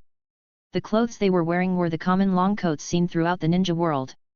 However, the style of these coats was incredibly familiar to Asahi. Black with red clouds, it was the uniform of the Akatsuki organization. So, after parting ways, they still managed to establish the Akatsuki organization in the Land of Rain. Chapter 90, Deliver the Jade. However, at the moment, Asahi was still holding the food, not the time for talking. "Yahiko, my boy, did your body become weak because you haven't tasted my fist of love for such a long time?" "How could that become, Master? Let me help you with that." Watching Asahi scold him with a smile, Yahiko chuckled as well. He stopped covering his head and playfully ran to Asahi's side, taking the cauldron from him. "Look at you guys, all dusty and tired. Hurry up and finish your meal, I have some questions to ask you later." Asahi smiled and said to the three. Feeling the long-lost familiarity, Konan and the others couldn't close their smiling mouths. "All right." In response, the three quickly tidied up and sat at the table. Smelling the aroma of the food, including Shisui, Asahi's four disciples couldn't hold back. Once Asahi mentioned eating, they all devoured their food like a whirlwind. Even Konan, being a girl and paying some attention to her image, had an exceptionally fast eating speed. Yahiko, Nagato and Konan gave the impression that they had never had enough food in their lives. Even Shisui's eating habits were distorted, despite the abundance of dishes on the table. Watching the four, Asahi just smiled and didn't say much. Surprisingly, the table full of dishes was quickly emptied. The consequence of this result was that Yahiko was now lying on the floor, clutching his stomach. "Master, what made you think of coming back to see us?" "When Nagato told me there were people at home just now, we were worried about attracting thieves." After a satisfying meal, Konan sat in front of Asahi and asked. Surprisingly, her tone carried a hint of playfulness. This gives Yahiko a chance to tease. "Hey, Konan. You're not usually like this, you usually have that cold demeanor in front of your subordinates." Konan gave Yahiko a fierce glare. This guy had no sense of timing. "Mind your own business." Having said that, she shifted her gaze back to Asahi, waiting for his response. Seeing the two banterings, Asahi smiled. This kind of atmosphere had been rare for him. "I came back this time mainly to bring you guys some gifts and deliver some new jutsu to you."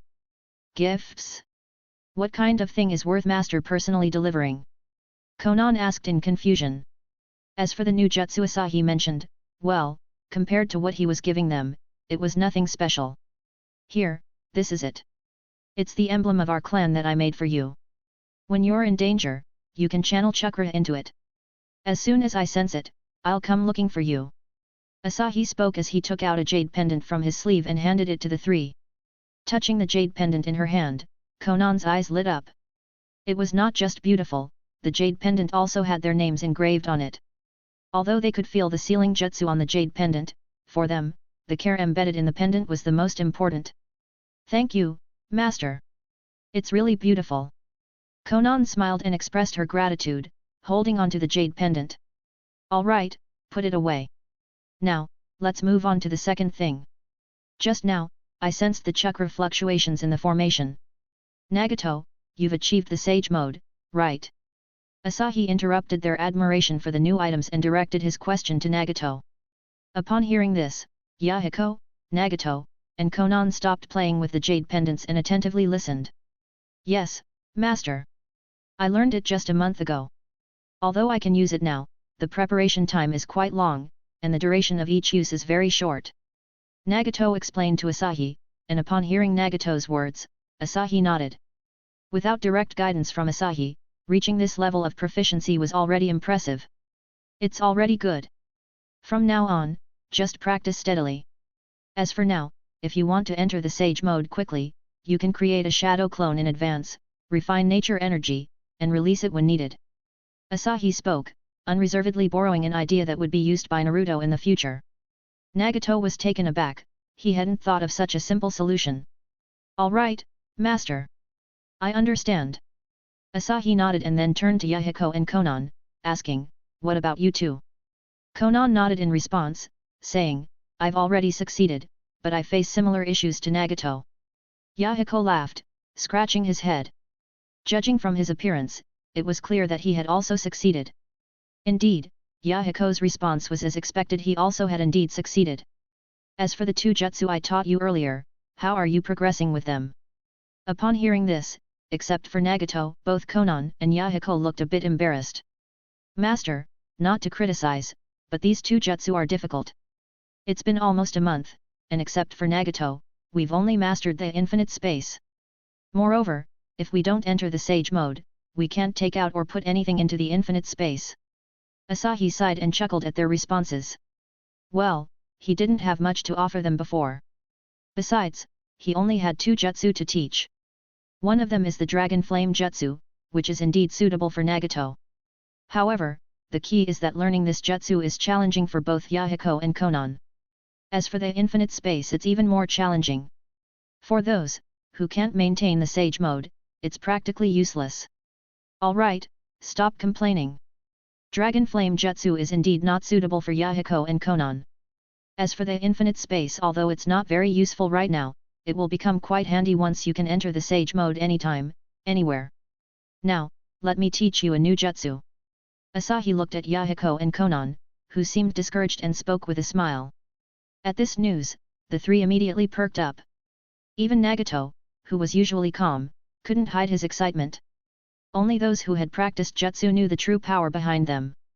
Now, the Dragon Flame Jutsu was Nagato's most powerful technique. Although he had developed some abilities with the Rinnegan, purely in terms of attack power, Dragon Flame Jutsu still excelled. Earlier, they didn't pay much attention to new jutsu because they were already skilled with the techniques they had. Now, with the promise of something new, their enthusiasm was reignited. Master, what new jutsu is it? Relax your mind, I'll transmit it to you now. Asahi instructed them to relax, and he initiated the Kyoka Suijutsu. In no time, with the subconscious cooperation of the three, Asahi successfully transmitted the new techniques he had gained to them. Asahi had limited knowledge, and there wasn't anything particularly suitable for them among the newly acquired techniques.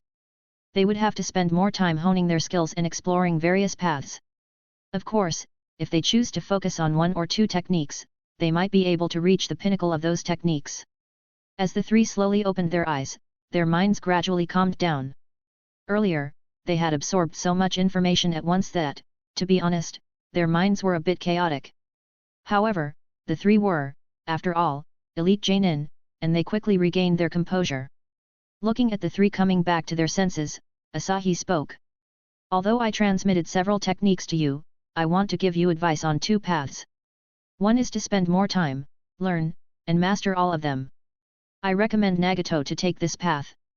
The other is to choose only one or two techniques, master them, and integrate them into your training system.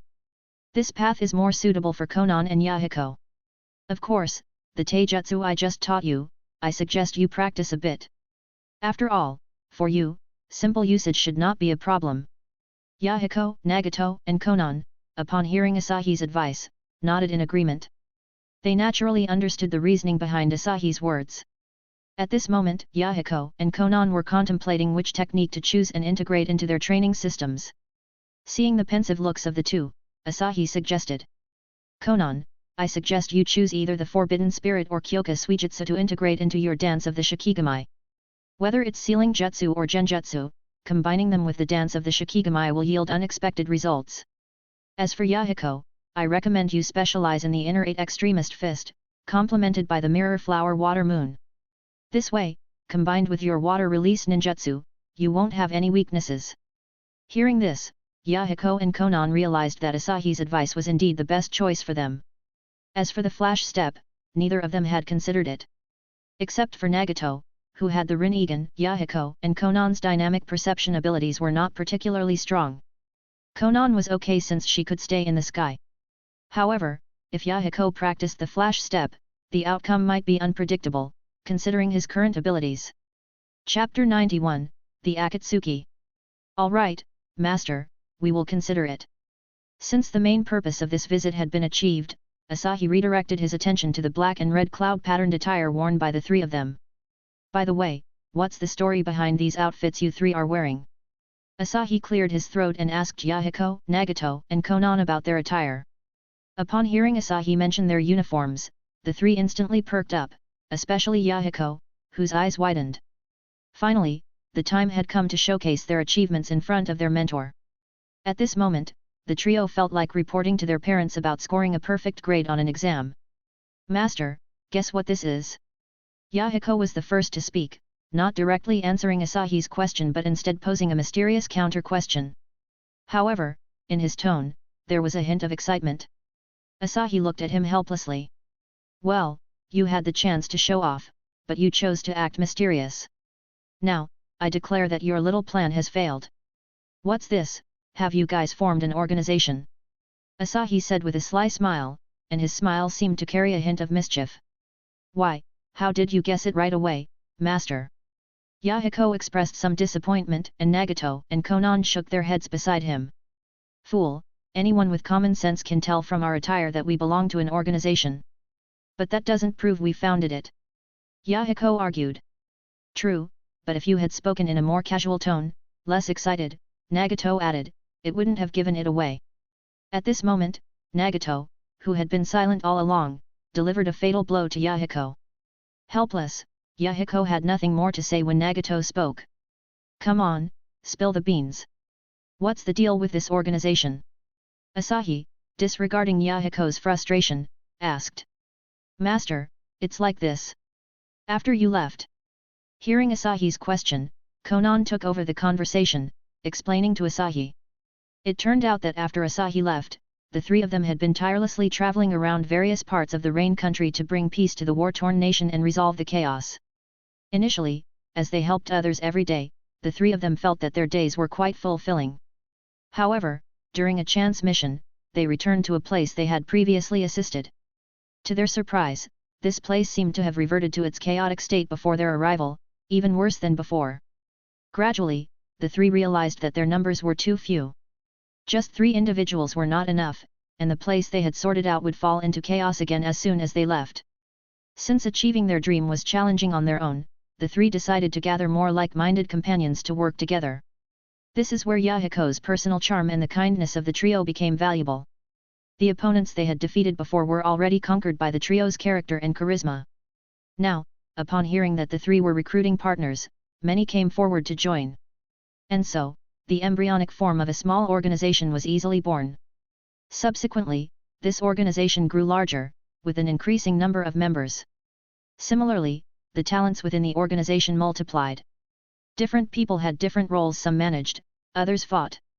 Through missions mediating conflicts and hunting down criminals on the black market list, the organization gradually accumulated development funds.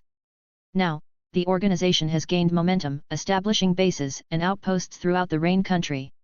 And the name of this organization lives up to everyone's expectations. Yahiko named it Akatsuki. The name symbolizes breaking through the darkness and bringing light to the world. So, your organization is called the Akatsuki organization. After listening to Konan's description, Asahi's eye twitched as he asked. That's right, and I came up with the name. How about it, master? Doesn't it have a meaningful ring to it? Yahiko puffed out his chest, expressing some pride. What could Asahi say to this? Cough, let me give you a piece of advice, as your master. If you encounter any situations in the future where you can team up, make sure to do it. Don't go solo. Hey? What do you mean? Hearing Asahi's serious words, Yahiko, Nagato, and Konan were a bit puzzled. What does this mean? Why does it feel like they don't quite understand? It means that in the future, when facing enemies, you should all attack together. Don't go one by one to offer your heads. Asahi clarified his advice, hoping they would grasp the importance of teamwork. Chapter 92, A Pressing Aura. Asahi didn't elaborate much. He couldn't exactly say, in the future, your Akatsuki organization will be reduced to debris because of solo missions, with nothing left. Besides, the current character plot were already quite messed up by his actions, and who knows how things would turn out in the future. Don't worry, master. The three of us always act together. Hearing Asahi's words, the three immediately understood and reassured him by patting their chests. Seeing their response, Asahi didn't say much more.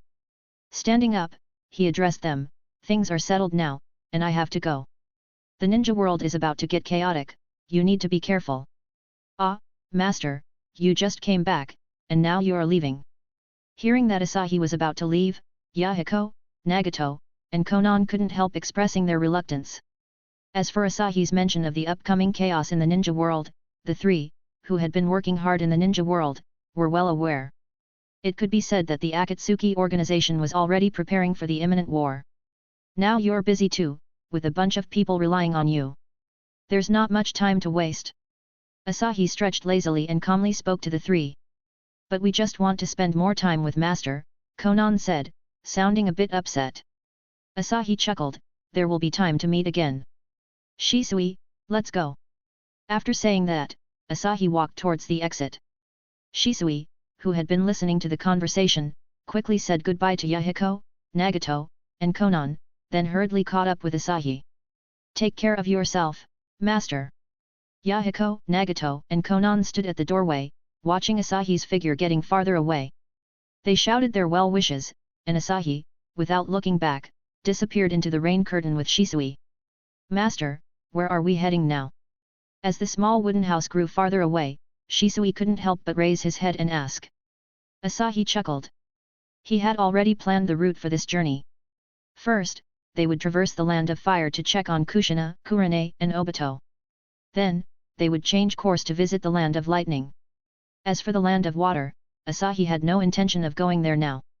If he remembered correctly, there should be an Uchiha Madara hovering around there. Although he might be able to defeat Madara now, what if he had some tricks up his sleeve? It would be a loss for him. It's better to wait for 2 more years, strengthen his abilities further, and then confront this Shinobi world's demon. We'll head back to the Land of Fire to check on Kushina and the others, then detour to the Land of Lightning. Okay. Shisui responded and fell silent, walking behind Asahi. This time, Asahi didn't use the flash step. One of the purposes of this journey was to train Shisui, and the observations and experiences along the way were naturally part of his training. From the Land of Rain, it took the two of them over a month to traverse most of the Land of Fire and reach the coastline. During this time, it wasn't just about traveling. Under Asahi's guidance, Shisui's strength had improved significantly. As soon as they arrived at the coastline of the Land of Fire, a salty sea breeze swept over them. Smelling the scent, Shisui, who had never seen the sea before, was amazed. Although he had known from books that the sea was salty, smelling the faintly salty sea breeze for the first time was still surprising. Master, look at how vast this sea is. It seems like there's no end to it. Standing on the coastline, Shisui looked at the boundless sea, his eyes filled with excitement. Watching Shisui's innocent expression, Asahi's lips curved into a smile. This was the kind of expression a child of Shisui's age should have. While the mature Shisui on regular days made Asahi relieved, seeing Shisui excited like this was heartwarming. However, it's precisely because of Shisui's maturity that makes people feel more pity for this 4-year-old kid. All seas are like this, vast and awe-inspiring. Asahi smiled and ruffled Shisui's hair, standing beside him, both gazing out at the coastline. The sunlight cast shadows of the two figures, one big and one small, creating an unusually warm scene. But in the next moment, a terrifying surge of chakra suddenly erupted in the distance. That oppressive feeling, even Shisui, whose strength was only approaching that of a genin, could sense it. The two turned their heads abruptly to look into the distance. Shisui, with his still low-level abilities, couldn't feel much. However, Asahi, by now, had sensed the powerful chakra, containing an indescribable vitality. Such reckless squandering of life force, though it could grant formidable power, had an inevitable outcome. Everyone could guess that when the life force was depleted, the caster's life would come to an end. "Master, what's happening over there?" Surprised, Shisui asked Asahi. He could feel the chakra fluctuations coming from a location far away. But even at such a distance, he could sense it. What kind of creature could cause such an effect? In Asahi's mind, fragments of information rapidly flashed. Soon, he remembered what was going on. One of the classic battles in Naruto history, the Might Guy vs. Kisame Hoshigaki, also known as the Eight Inner Gates released formation. Asahi was now hesitating, contemplating whether he should go over there. Not being a member of the Mist or Leaf Village, Asahi figured he shouldn't intervene in this matter. If it was just for the sake of watching the excitement, it didn't seem like a good idea either. Moreover, judging from the situation, after the battle with the 7 ninja swordsmen, there might only be 2 or 3 left. Even if he went there, Might Guy wouldn't need his help. There was a chance that Might Guy, with his hereditary stubbornness, might mistake Asahi for a Mist Ninja's helper. Then he might unleash the 8 gates and kick Asahi away. Where would Asahi go to reason with that? Well, let them fight on their own. Asahi was a civilized person, not inclined to get involved in all this killing and fighting. Besides, looking at the final outcome, the matter was perfectly resolved. Someone used a forbidden jutsu. Judging from the situation, they probably won't survive. Asahi didn't tell Shisui that Might Guy was the one using the forbidden jutsu. Otherwise, knowing Shisui's character, upon hearing that it was a leaf ninja using the forbidden jutsu, he would likely beg Asahi to help Might Guy. As it was well known, Asahi was the least likely person to refuse others. Especially when it came to requests from his own disciples. Despite many teachers borrowing lessons from him in the past, he hadn't had the heart to refuse. If Shisui asked for help, Asahi would definitely assist. However, the cost was a bit too high, and Asahi didn't want to bear the potential consequences. Chapter 93, 7 Ninja Swordsmen of the Mist. Alright, since it's none of our business, let's hurry to the Leaf Village's base and check on Kushina and the others. Asahi shook his head and was about to leave when, the next moment, his steps came to a halt. This sudden pause caught Shisui off guard, freezing the O about to escape his lips. Asahi's movement paused, and in the next moment, a terrifying surge of chakra burst from him. Startled, Shisui quickly retracted his neck, unsure of what was happening with Asahi. In reality, the reason was straightforward.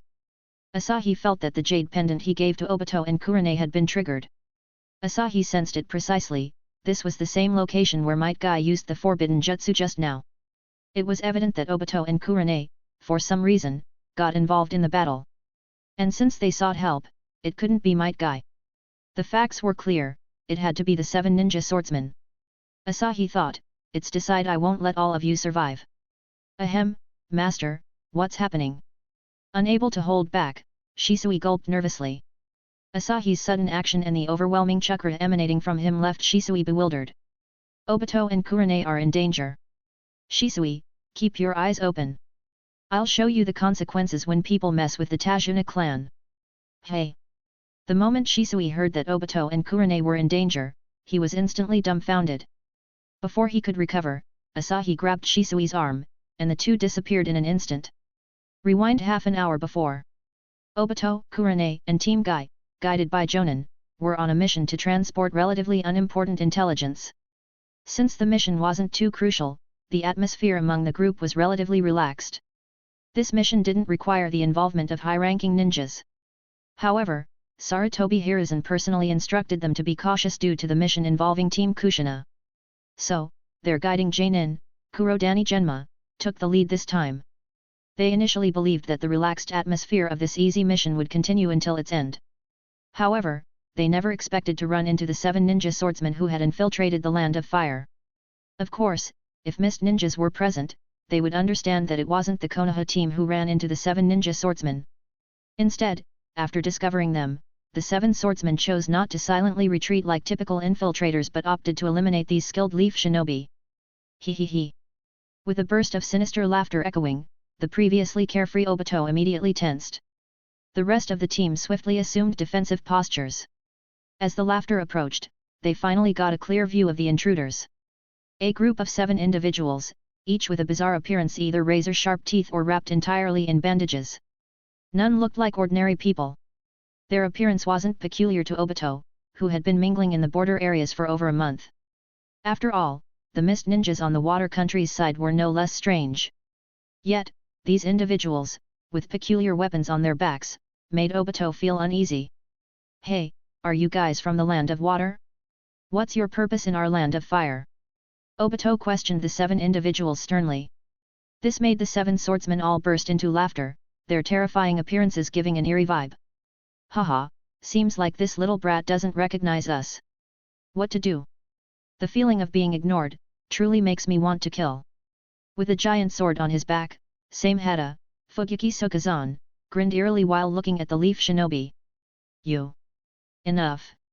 Obito was about to speak but was abruptly cut off by the lead Jainin, Kurodani Genma.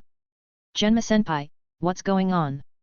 Obito looked at the Jainin Genma curiously, and to his surprise, the experienced Jainin showed a look of fear, which was quite unusual. "Oh, it seems someone has recognized us." Jainin Akabino spoke, but his expression remained stoic, making it hard to gauge his true emotions. "Hehe, looks like we're still quite famous. To celebrate, how about I give them a luxurious lightning funeral?" Kurosaki Rega grinned, his mouth stretching wide. "Humph, let me just blast them into pieces with my shivuki." Jinpachi Muniki didn't pay any attention to Kurosaki Rega, smiling with a twisted mouth. Although the 7 ninja swordsmen of the mist appeared divided, Genma was still filled with despair. However, these kids around him were the hope of Konoha's future. He might not survive, but he hoped to pass on this will of fire to the next generation. Thinking of this, Genma forcibly calmed himself down. He stepped in front of the kids, shielding them. Then he addressed the 7 ninja swordsmen of the mist. "I wonder why the famous 7 ninja swordsmen of the mist have come to our territory in the land of fire." Despite the interrogative tone, the constant sweat running down Genma's face betrayed his true emotions. 7 ninja swordsmen. Upon hearing Genma's words, the kids behind him couldn't help but gasp, except for Obito. 7 ninja swordsmen? What's that? Obito scratched his head in confusion. Seeing everyone's reactions, it seemed like a formidable group, but why hadn't he heard about them? Kurane, now full of fear, didn't care about the stupid Obito anymore. She stammered and said to him, 7 ninja swordsmen, according to the textbooks, they are a secret squad from the Mist Village in the Land of Water. Although they are only 7, the rumors say that each of them possesses elite Jainin level strength, and each ninja blade has different abilities. When these 7 individuals unite, they can match a whole ninja squad. Hearing Kurane's description, sweat instantly broke out on Obito's forehead. Oh no, 7 elite Jainin. It seemed like they were marching towards their doom. Rin, this might be our final farewell. I hope you'll think of me often. He, as expected, you guys know our titles. Hearing the words from the Konoha group, Fugyuki Sukazan laughed exaggeratedly, not taking them seriously at all. Indeed, in the eyes of the 7 ninja swordsmen, the Konoha group was just tools for their amusement, mere playthings to please themselves. Sever Sword, Kyubikaribasho, Biwajozo. Long Sword, Nuiberi, Kushimaru Kuriareri. Blunt Sword, Kabutori Jainin Akabino. Thunder Swords, Kaiba, Reiga Kurosaki. Twin Swords, Hiramekarai, Mangetsu Hazuki. Great Sword, Samehada, Fugyuki Sukazan. Blast Sword, Shivuki, Jinpachi Munashi. Among Jonin, who doesn't know the names of the 7 ninja swordsmen? Chapter 94, Obito awakens Sharingan. What exactly is your purpose here? Genma was still buying time, though he didn't know if reinforcements would come. Nevertheless, every moment delayed offered a glimmer of hope. Oh, you seem to understand quite well. In that case, I should give you all a splendid funeral. Biwachozo laughed, and even though there was no hint of killing intent, it sent shivers down the spines of the Konoha group. Do you not fear inciting a war between the fire and water nations with your actions? Genma asked sternly, but the 7 ninja swordsmen only chuckled. War? Our mission was to silently infiltrate the Fire Nation. Now that you've discovered us, what can we do to accomplish our mission? Of course, it means dealing with all of you. After all, a successful infiltration is one without any living witnesses. Fugyuki grinned innocently, his voice sending a chill down the spines of the Konoha group. War was it about to begin? Genma knew there was no more time to delay. He turned slightly and spoke quietly to the lower-ranking ninjas behind him. I'll try to hold them off. Take this chance to escape. Remember, don't look back, just run. The 7 ninja swordsmen understood Genma's intentions. However, escaping from the 7 ninja swordsmen? Was that even possible? With a contemptuous laugh, Fugyuki was about to speak but was stopped by Jinin Akabino. Don't play around anymore. We have other tasks. Quickly deal with these leaf ninjas. TCH. Fugyuki clicked his tongue but refrained from starting a fight. If Fugyuki had the upper hand, he would surely have taught Jinin a lesson. Run! Seeing the 7 ninja swordsmen about to attack, Genma shouted and charged towards them. Fire release, Phoenix Sage Fire Technique. As Genma charged forward, the Phoenix Sage Fire Technique was unleashed instantly. Genma knew more powerful jutsu, but among those he knew, this one had the greatest potential to affect multiple opponents simultaneously. He understood that this technique wouldn't harm the 7 ninja swordsmen, but if it could delay their movements for even a second, it would provide a slight chance for the leaf ninjas to escape. In the next moment, the 7 ninja swordsmen effortlessly dispersed Genma's Phoenix Sage Fire Technique. Watching Genma, who recklessly rushed toward them, Kushimaru Kuriareri cruelly chuckled. The long sword, Senbon, shot toward Genma as if it were a silver needle, guided by an invisible thread, directly went to pierce him.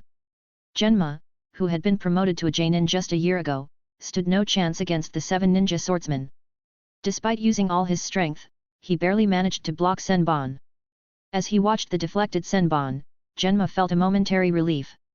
However, in the next instant, his pupils rapidly contracted, and a mouthful of blood sprayed from his mouth.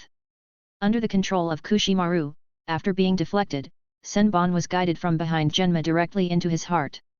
The location was precise his heart. It happened in the blink of an eye. From the moment Genma charged out, only a few seconds had passed. In other words, Konoha's Jonin, Genma, was swiftly killed by Kushimaru. For Obito, Kurane, Gai, Ebisu, and Genma, who had been instructed to escape by Jounin Genma, there was not even enough time to react. T/N, don't be confused. There is 2 Genma here, 1 Jounin 1 Genin. In the span of a second, Genma, who had just been yelling for them to flee, collapsed before their eyes. His heart continued to bleed, leaving Obito stunned. This was the first time he witnessed a comrade die in front of him, sacrificing himself to allow others to escape. This moment, which already placed great importance on comrades for Obito, couldn't help but bring tears to his eyes. At this moment, he even forgot his predicament, and his pupils were rapidly contracting. Slowly, as Genma collapsed completely, Obito's pupils turned blood red, and within each pupil, a tomo was rotating frantically. Yes, Obito awakened the Sharingan. Although it wasn't the dual tomo awakening as in the original, it happened several years earlier than in the original. However, this wasn't what he wanted. With the awakened Sharingan, he could easily observe that Genma's eyes had lost their luster. Moreover, those lifeless eyes were fixed on their direction, as if confirming whether they had escaped or not. Previously, Obito dreamed of awakening the Sharingan, but when it happened, there wasn't a moment more uncomfortable than now. He wished Genma, with his gentle personality, was just pretending to be dead. Even if he couldn't awaken the Sharingan, that would have been better. Kushimaru, you've gone too far. Such a good toy, you dare to snatch it away from me. Do you want to die? Rega glared at Kushimaru as if he would attack at any moment. Not only he, but the others also looked displeased with Kushimaru. At this moment, the 7 ninja swordsmen were bickering among themselves due to Kushimaru Kuriareri using the advantage of the ninja sword to kill Genma first. This thoroughly angered Obito. The anger in his mind had made him unable to calm down. You guys, that's enough. With Obito's shout, everyone's gaze turned towards him. Looking at the single Tomo Sharingan in Obito's eyes, the people from Konoha were surprised, but they had no thoughts of congratulations. After all, everyone might die here. However, the 7 ninja swordsmen were different. Seeing that Obito still had the Sharingan, they were overjoyed. Bringing back this Sharingan would be a significant achievement for them. Hehe, didn't expect to encounter an awakened Sharingan from the Uchiha clan here. What an unexpected joy! Fugyuki stared at Obito's eyes, greedily saying. Among the 7 ninja swordsmen, he was the one most eager to achieve merit. With some credit, the day he could become the next Mizukage wouldn't be far off. Despite Fugyuki's unattractive appearance, he had beautiful ambitions. Even if his strength wasn't up to par, he believed he could make up for it with intelligence. Chapter 95, Might Do Arrive. Kushimaru, you've already taken one toy earlier, and what's left has nothing to do with you. TCH. Although Fugyuki's remark made Kushimaru somewhat unhappy, he still followed the rules of the 7 ninja swordsmen. He had already secured the strongest one. If he were to snatch the remaining weaker ones, the other 6 members of the 7 ninja swordsmen might turn against him. Watching the mocking 7 ninja swordsmen in front of him, Obito felt angrier and more uncomfortable the more he thought about it. The death of Genma had already clouded Obito's judgment with anger, and now with the 7 ninja swordsmen acting like this, it was simply unbearable. You bastards, all of you, just die. With that, Obito, regardless of the current situation, charged straight towards Fugyuki. Obito! Kurane and the others shouted in concern. Obito's impulsive move only worsened the already desperate situation for everyone. As Fugyuki watched Obito charge mindlessly, he didn't even bother using Same Hata. He simply disdainfully extended one hand, attempting to catch Obito. Unfortunately, Fugyuki had underestimated the power of the awakened Sharingan and Obito himself. Obito, with his newly awakened Sharingan, had significantly enhanced dynamic visual acuity. He effortlessly caught Fugyuki's intentions and easily evaded them. Then, with chakra rapidly flowing within him, Obito executed Inner 8 Extremities Fist, Crumbling Fist. With Obito's strike, he successfully hit the underestimating Fugyuki, sending him back several steps. The impact left an obvious indentation on the struck area. While the injury wasn't severe, it angered Fugyuki greatly. Evading him was one thing, but getting injured by Obito was another matter entirely. Brat, I'm going to kill you! Fugyuki declared with a fierce expression, lifting his sword Same Hata, ready to strike down Obito. Hehe, Fugyuki, you're truly pathetic. You got injured by a mere leaf genin. Don't claim to be a part of the 7 ninja swordsmen in the future. Being on the same team as you is shameful enough. Before Fugyuki could act, he first faced ridicule from his teammates. Frustrated, Fugyuki couldn't help but feel itchy with anger. However, he couldn't refute the facts since everyone was stating the truth. But this Uchiha kid's taijutsu is quite unusual, he can target internal organs. Seeing Fugyuki's face turning blue with anger, the members of the 7 ninja swordsmen intensified their mockery. Fugyuki was feeling quite stifled. He had just planned to approach Obito and avenge his previous humiliation. However, he didn't expect to be stopped again, not by mockery this time but by Mangetsu Hazuki himself. Mangetsu flashed forward and appeared beside Obito.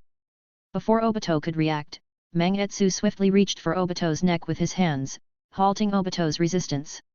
Mangetsu, are you trying to die? Watching Mangetsu making the first move, Fugyuki was filled with hatred. Mangetsu didn't bother using his twin blades. He simply used his hands to clamp down on Obito's neck, forcefully restraining Obito. Mangetsu disdainfully turned his head and glanced at Fugyuki. A worthless person like you has no right to speak. You. Fugyuki was infuriated, but his momentary lapse in judgment and the subsequent mockery from his teammates had placed him in a precarious situation. Ignoring the enraged Fugyuki, Mangetsu single-handedly grabbed Obito by the neck, lifting him off the ground. Obito. Yui Kurane and the others nervously watched everything unfold, unsure of what to do. For these genin experiencing a life and death test for the first time, just standing and talking was a testament to their strong mental resilience. Feeling the immense pressure on his neck and the suffocating sensation, Obito could only see darkness closing in. He desperately tried to resist, but as a genin, how could he be a match for Mangetsu? No matter how hard he struggled, Mangetsu's hand remained firmly on his neck. Seeing Obito's attempts to break free, a smirk appeared on Mangetsu's face. He enjoyed watching others struggle in their dying moments, it provided an unparalleled sense of accomplishment. Hee, little brat, struggle all you want. Unfortunately, you're about to lose the pride of the Uchiha clan, the Sharingan. After losing the Sharingan, what other trump cards do you have to fight for your life? Mangetsu cruelly stared at Obito, and his free hand reached out, ready to gouge out Obito's eyes. At this critical moment, a furious roar echoed around them. Third gate, Gate of Life open.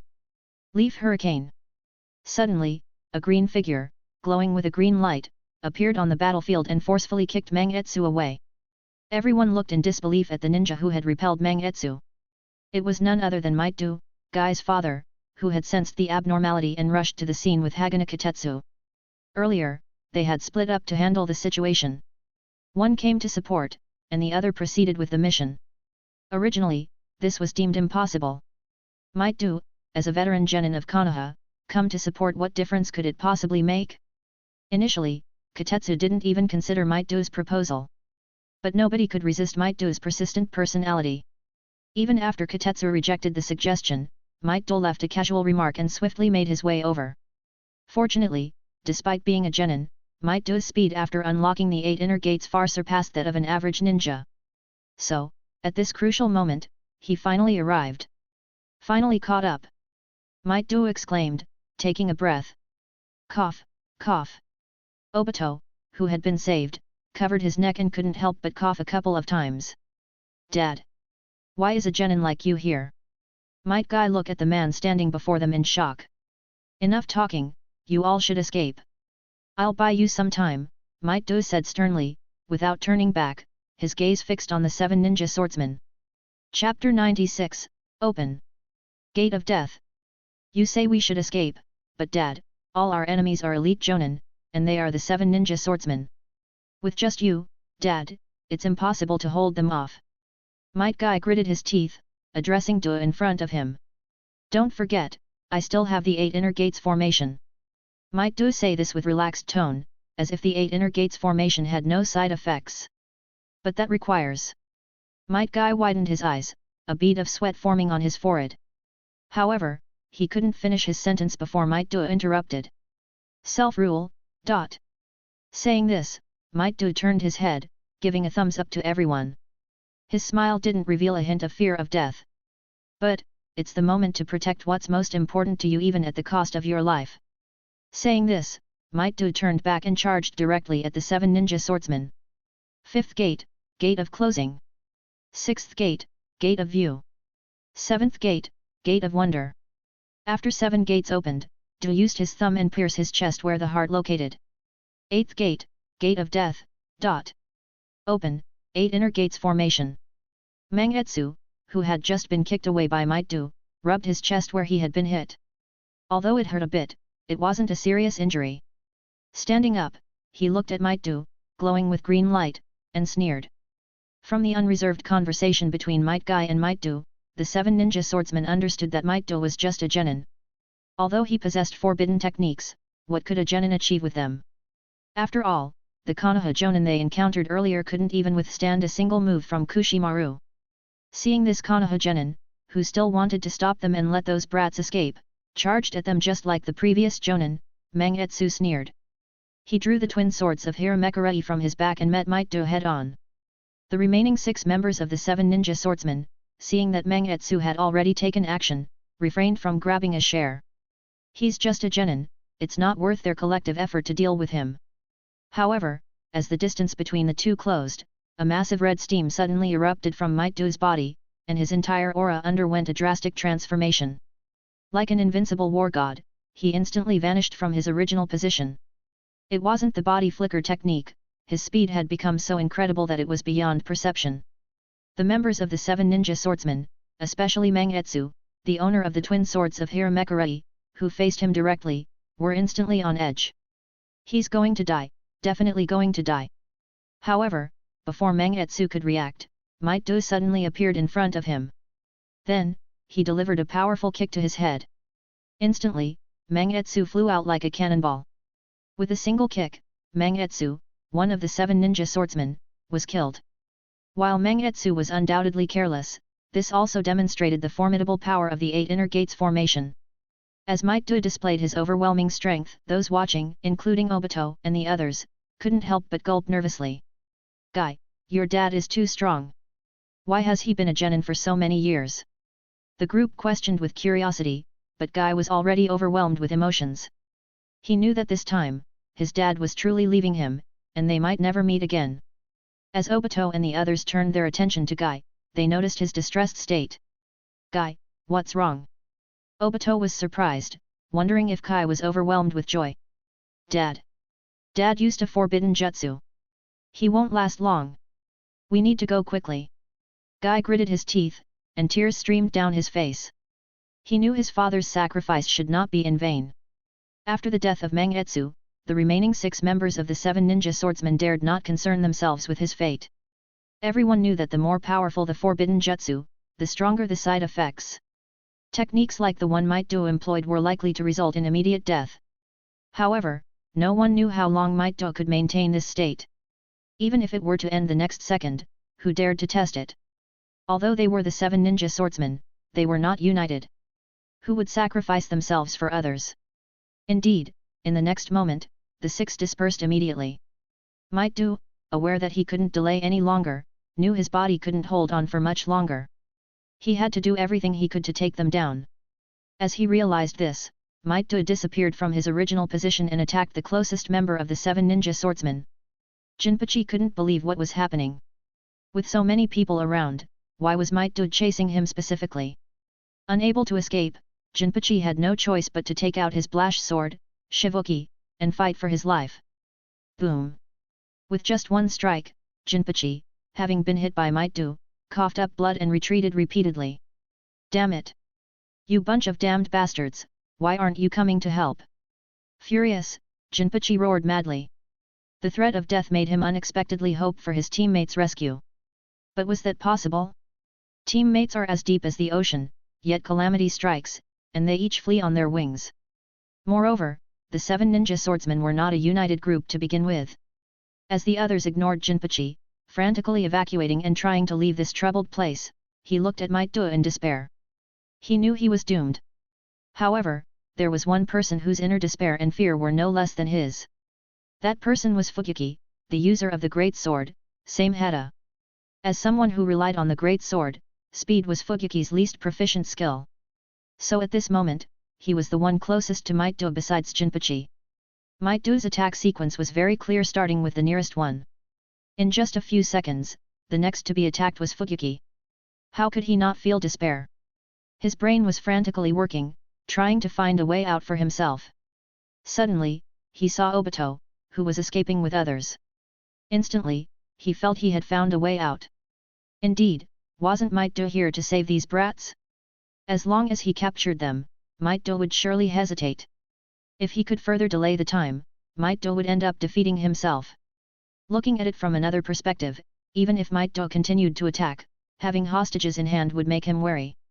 He might spare him and target other members of the 7 ninja swordsmen first. Anyway, regardless of the outcome, the result would be the same. Chapter 97, Asahi arrive. Successfully killing the top force of Konoha and capturing a pair of Sharingan eyes. This way, even if the mission fails, he'll still have significant merit. As for the life and death of the others, what does it matter to Fukyuki? If possible, it would be best if all of them died. That would truly highlight the weight of my accomplishments. Thinking it and doing it, Fukyuki immediately gave up on escape and turned directly toward Obito and the others. Obito also had sharp eyes and was the first to notice Fukyuki rushing in their direction. "Oh no, someone is coming towards us. What should we do?" Obito said with a mournful face, shouting anxiously.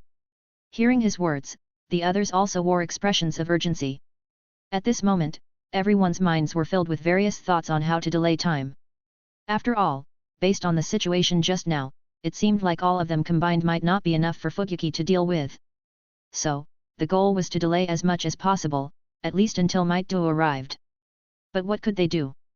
They couldn't withstand Fukyuki's moves. Right. The Jade Pendant. Suddenly, Yi Kurane shouted.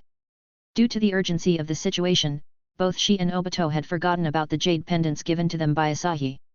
Yeah, the jade pendants that master gave us. Obito also quickly reacted and pulled out the dragon jade pendant from his pocket. However, who was Fukyuki? In just a short time, he had already approached Obito's group. Obito's group had almost no resistance against Fukyuki. With minimal effort, Fukyuki effortlessly knocked out several people, leaving only Obito and Guy awake, preparing to use them to threaten Might Do. After all, one was a Uchiha, a noble from Konoha, and the other was Might Do's son. No matter how you looked at it, these two were more important. Fortunately, at the moment Fukyuki attacked, Kurane and Obito had already taken out the jade pendants and infused them with chakra. Meanwhile, Might Do had also noticed Fukyuki's small movements. However, it was already too late, Fukyuki had succeeded. In a moment of both urgency and anger, Might Do kicked Jinpachi out. Jinpachi, flying backward, collapses on the ground, completely limp, and instantly dies. Let go of those kids. Otherwise, I won't spare you. Might Do shouted at Fukyuki. Due to the 8 inner gates formation, Might Do looked terrifying at the moment. Even the typically cold and ruthless Fukyuki couldn't help but shudder inwardly. However, seeing Might Do's performance, Fukyuki knew that half of the plan had succeeded. All that was left was to delay time. Hehe, I know you're strong, but as long as you dare to touch me, I'll kill these kids immediately. Fukyuki threatened Might Guy, leaving him momentarily unsure of what to do. Hehe, go kill the remaining people. This way, I'll have the greatest merit. Fukyuki's inner thoughts were screaming madly. However, in the next moment, he was violently thrown into the air. Flying in mid-air, Fukyuki's chest felt as soft as a puddle of mud. Fukyuki swore that he had countered this move, just like the Uchiha kid did a moment ago. However, the power of this attack was somewhat outrageous. Boom! Fukyuki, flying backward, crashed heavily onto the ground. In his previous position stood two figures, one large and one small. Master! Obito exclaimed in joy. Indeed, the person who arrived was Asahi. Sensing the distress call from Obito and Kurane a moment ago, Asahi appears immediately. Guy also looked at Asahi in disbelief. He had heard Obito boast about how powerful his master was, but this was the first time he had seen Asahi. Unexpectedly, with just one strike, Asahi sent Fukyuki flying. This strength was comparable to Might Do's use of the 8 inner gates. However, Doyi's excitement was short-lived because his attention was once again drawn to his father not far away. Might Do also felt relieved as he noticed Asahi's appearance. Though unsure about Asahi's identity, seeing that the children were safe, Might Do focused on pursuing the remaining members of the 7 ninja swordsmen. Asahi glanced at Obito and sensed the condition of the unconscious individuals on the ground, including Kurane. Confirming that they were not in danger, Asahi shifted attention to the nearby fallen Fukyuki. Fukyuki, who had been kicked by Asahi, struggled to stand, spitting blood continuously. Looking at Asahi, his expression is full of unwillingness. Even though his plan was on the verge of success, unexpectedly, another powerful ninja from Konoha appeared out of nowhere. Damn it, why does Konoha have so many strong individuals? Damn it, I should have just killed these brats directly. I never expected a powerhouse like you to be lurking in Konoha, unknown to many. Spitting out a mouthful of blood, Fukyuki grimaced and addressed Asahi. Asahi, with an emotionless expression, glanced at Fukyuki. You guessed wrong. I am not affiliated with Konoha. Hearing this, Fukyuki instantly revealed a delighted expression. You're not from Konoha, so this has nothing to do with you. Please, I beg you, save me. I promise to repay you. I have everything you want, and the Mizukage values me highly. He will be willing to pay a considerable price to save me. Please, save me. Desperately seeking help from Asahi, Fukyuki had already considered Asahi as his last lifeline. At this moment, the fear of death and the desire to survive firmly occupied his mind, overriding any considerations of pride or dignity. The remaining shreds of his sanity reminded him that he must survive. Only by surviving could he return to the village, taking on more crucial roles and better protecting the Mist Village. If Asahi saved him, he was willing to kneel, kowtow, or even call Asahi Lord if necessary. Asahi coldly observed Fukyuki. In truth, he had no intention of getting involved in this matter. However, under no circumstances should Fukyuki threaten the life of his disciple. This was a line that should never be crossed. Chapter 98, Do Dying, Shisui awakened Sharingan. Save you? Why should I spare your life? Asahi coldly questioned Fukyuki. Rest assured, as long as you save me, I will repay you even if I have to work like a horse or pig in the future.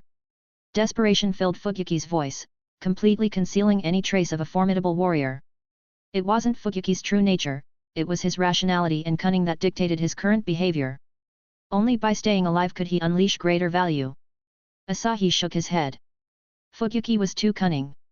Knowing from the original work, Asahi knew Fukyuki's true nature, a cold, heartless individual unafraid of death. However, his current display showed no hint of his true nature. Dealing with such a person meant either having no connection with him at all or using thunderous means to suppress him if he became an adversary. Otherwise, as long as he was alive, you would always have to be cautious about him causing trouble in some way. You overestimate yourself. I spared your life just to let you know who can be touched and who cannot. Remember, disciples of the Ogami clan, especially those of mine. You can openly defeat them, even if you surpass them in strength. But if anyone dares try to kill my disciple, I will make them understand how the word death is written. Asahi's words were soft, but they reached everyone's ears. As the people heard Asahi's words, Obito and Kurane couldn't help but warm inside. Having such a protective master felt great. Similarly, everyone who heard these words couldn't help but feel awe and admiration. To utter such words, Asahi's magnanimity is truly exceptional. At this moment, Fukyuki understood that no matter how he pleads or compromises, it's impossible to save his own life. Closing his eyes, at this moment, his heart unexpectedly calmed down. Flashes of the past played in his mind, faces of those who died by his hand, whether they were outsiders, comrades, ninjas, or civilians. For missions, for the Mist Village, his hands were already stained with blood. Yet, he had no regrets. If given another chance, he would make the same choices. Sigh. With a low sigh echoing in Fukyuki's heart, purple flames engulfed his entire being. This time, there was no agonizing scream. In an instant, Fukyuki completely lost the breath of life. The flames of the dragon flame quickly consumed him, leaving nothing but ashes. Only Samehada, seemingly imbued with life, twitched a couple of times not far from where Fukyuki met his demise.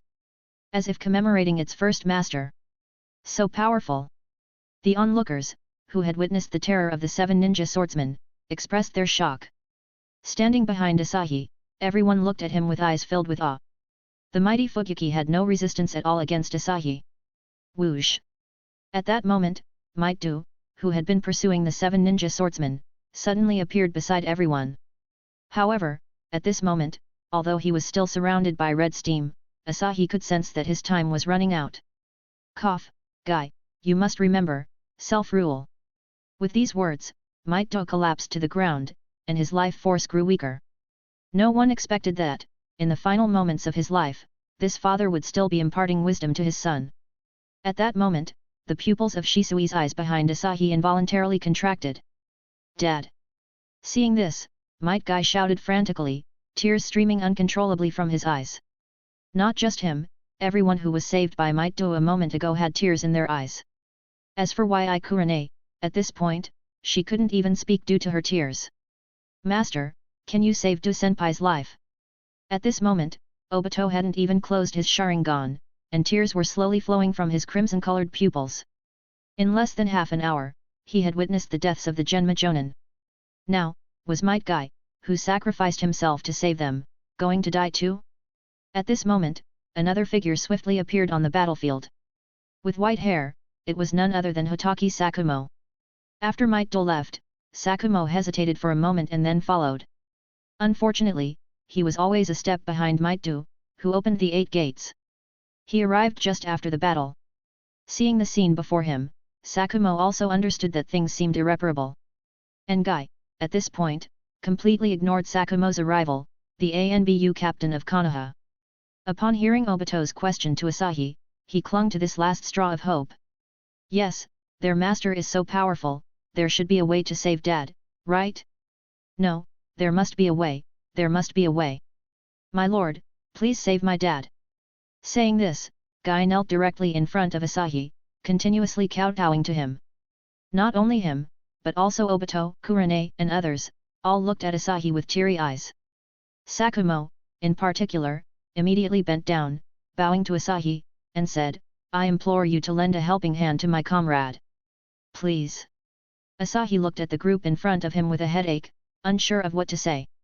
Fortunately, Shisui, who was not fully aware of the situation, was still quite calm, which comforted Asahi. But the next moment, Asahi's hand was pulled by Shisui. Looking down, Shisui was staring at him with a pair of crimson Sharingan eyes, and the tomo was slowly rotating in the eye sockets.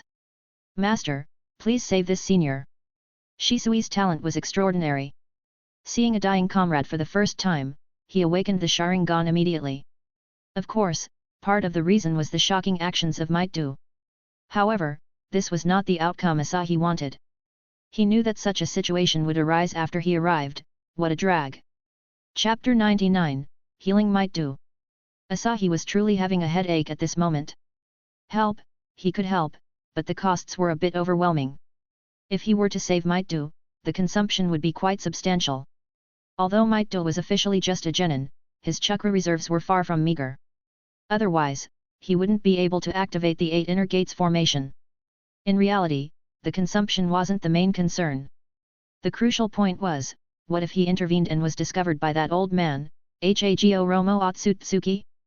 That old man's soul had been alive for so many years, and claiming he was only protecting the ninja world felt a bit unreliable.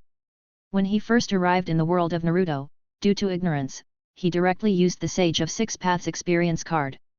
Fortunately, perhaps because his strength surpassed Hago Romo Otsutsuki, he wasn't discovered. But thinking back on it later, he couldn't help but feel a lingering fear.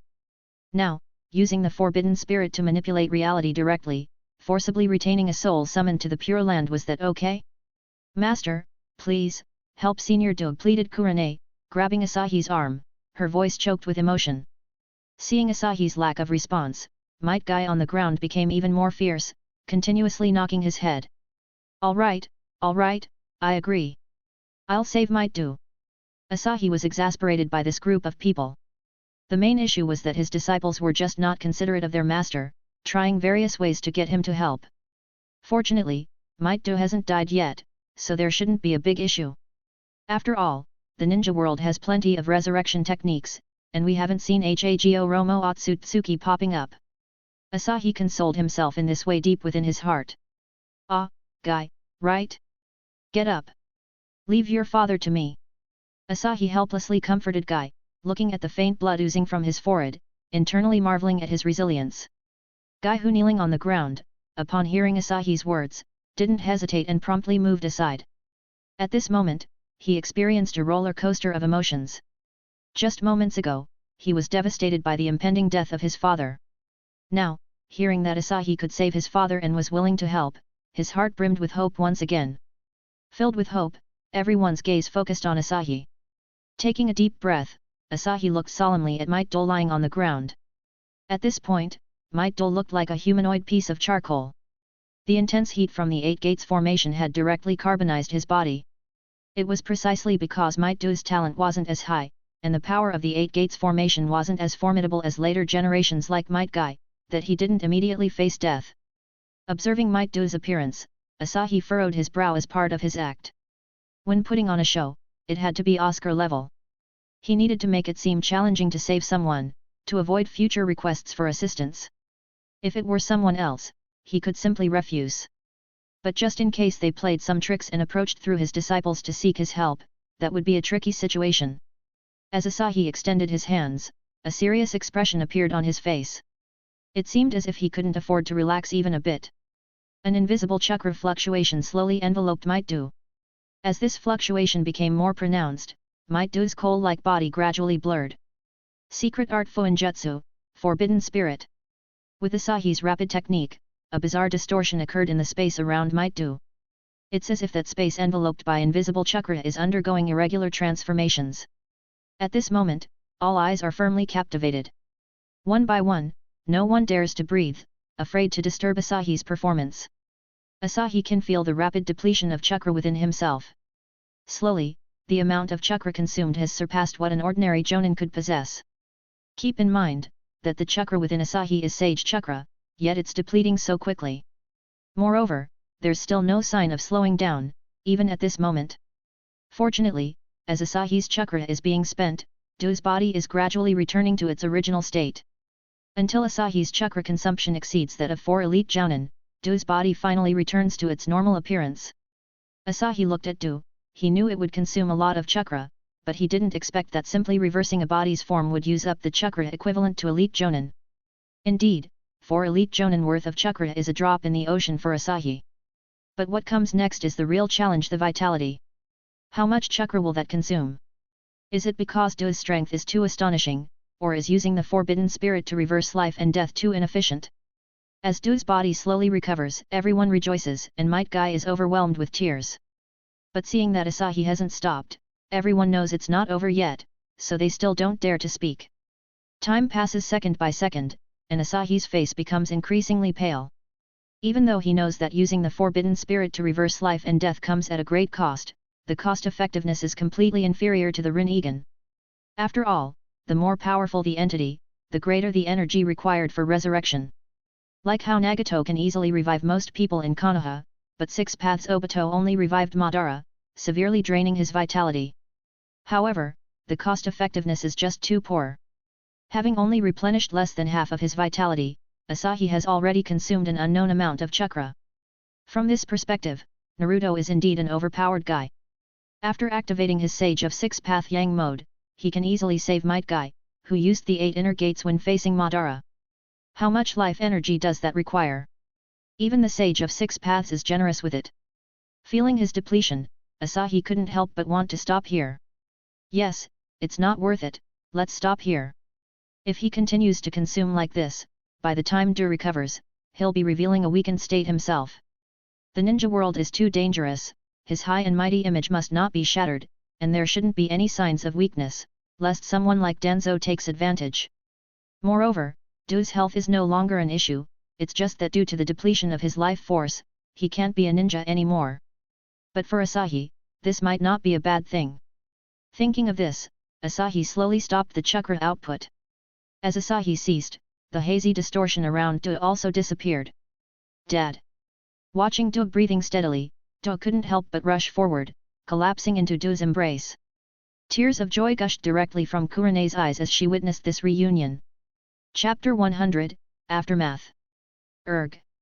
Feeling the weight on himself, Might Do groggily opened his eyes. Is this the Pure Land? Why are you here, Guy? Looking at the scene before him, especially Guy leaning on him, Might Do jumped up in surprise. Then, he realized that there were many people around, and things didn't seem to be as he had thought. Dad, this isn't the Pure Land. You're alive and well because Lord Asahi saved you. Wiping away his tears, Might Guy excitedly explained to Might Do. Might Do might be single-minded, but he wasn't foolish. Hearing Guy's words, Might Do also caught on. Activating the 8 inner gates formation, especially the Gate of Death, should have been a situation where death was certain. To survive, someone must have intervened. And the lord that Guy mentioned, among the few people present, only that unfamiliar powerful figure fit all the criteria. Thank you very much for saving my life.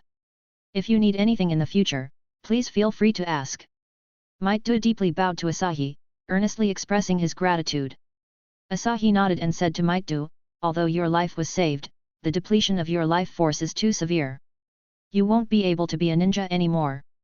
Yes, I understand. Might Do was well aware of his own body and could sense the depletion of his life force, so Asahi's words didn't come as a big surprise. Except, for Do, Sakumo, and Asahi, others didn't know. Upon hearing Asahi's words, everyone fell silent. Especially Guy, tears were welling up again in his eyes.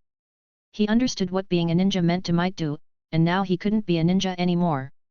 Seeing Guy on the verge of tears, Might Do raised his thumb, revealing his iconic dazzling smile, and said, Guy, don't cry. How can a man easily shed tears? This is already the best outcome, isn't it? As long as life remains, my youth hasn't ended yet. Dad. Guy. Dad. Guy. Saying that, the two unexpectedly embraced each other, crying with their heads buried, as if the words about men not easily shedding tears were just nonsense. This scene left everyone around momentarily speechless. Even if it wasn't the first time seeing it, it was still hard to understand. Taking advantage of this time, Sakumo Hatake quickly cleaned up the battlefield, not only confiscating 5 ninja swords but also collecting 4 heads. Excluding Fugyuki who died at Asahi's hands, 2 of the 7 ninja swordsmen managed to escape. We should go back and report the mission. Their previous mission was too crucial. Since the mission could be considered a failure now, they needed to return to the village early, report, and prepare in advance to avoid greater losses. Oh, yes, Sakumo. Have you completed the mission after I left? Hearing Sakumo mention the mission, Might-do stopped his crying and asked Sakumo with a serious expression. Sakumo shook his head and said, "No, I gave up."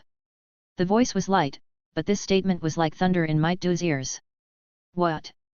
Sakumo, how could you give up the mission just to support me?" Might-do exclaimed in surprise. This mission was so important, it could determine the outcome of a battle. As long as this mission was completed, the Mist Village would undoubtedly remain quiet for a long time. "Because you are my comrade. Since I chose you to accompany me on this mission, I have to make sacrifices. In this ninja world, those who don't abide by the rules are trash, and those who don't cherish their comrades, disregarding their life or death, are worse than trash," Sakumo said in a calm tone, showing no regret for giving up the mission. For him, the decision to come to support was the most heartfelt. Hearing these words, everyone present had different expressions. Obito, Kurane, and other lower-ranking ninjas had faces full of admiration. From this moment, Sakumo was quickly becoming an idol for several people. Might-do's face was filled with guilt because, due to his actions, the mission had failed, and the village might suffer significant losses. As for Asahi, he watched Sakumo thoughtfully. Rescuing a teammate? Mission failure? Could this be the trigger for Sakumo's suicide? It seemed like this trip was quite a gain, not only saving Obito and Kurane but also allowing Shisui to activate the Sharingan. Now, Asahi has witnessed 2 major events in the ninja world in succession. Not bad at all. Don't think too much about it.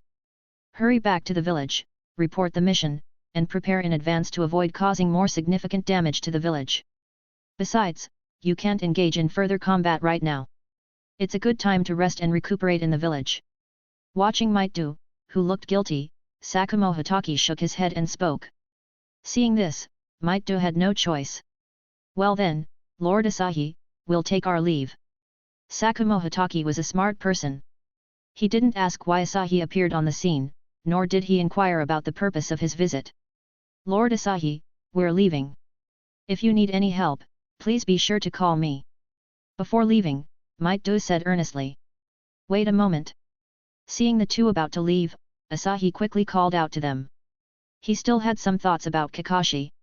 Although he was currently under Minato's command, their relationship was only that of a guiding high-ranking ninja and his subordinate. While their relationship might become closer in the future, what if it didn't? However, Minato and Kushina were going to be married in the future. Even if Kakashi didn't become his disciples, he wouldn't be considered an outsider. So, for Kakashi's sake, he decided to give his dad a little reminder. "Sakumo, please listen to my words. No matter what happens after you go back, try to maintain a calm mind and think rationally before making a judgment." Although Sakumo Hatake was a bit puzzled by Asahi's words, considering it was Asahi who said it, he firmly kept it in mind. After all, Asahi wouldn't speak without reason. "Yes, thank you for the reminder. I will keep it in mind." After saying that, Sakumo Hatake bowed to Asahi and left, carrying Might Guy on his back. As the two disappeared, Asahi looked down at Obito and the others. He originally had some questions to ask. But then, due to just activating the Sharingan and excessive consumption, Obito gracefully fainted. Helpless, Asahi had no choice but to let everyone lead him back to Konoha's camp. However, as they left, Asahi couldn't shake the feeling that someone was staring at him. Frowning, he extended his sensory perception into the distance but found nothing amiss. Shaking his head in resignation, Asahi wondered if it was because of the recent significant consumption of chakra. Thanks for listening.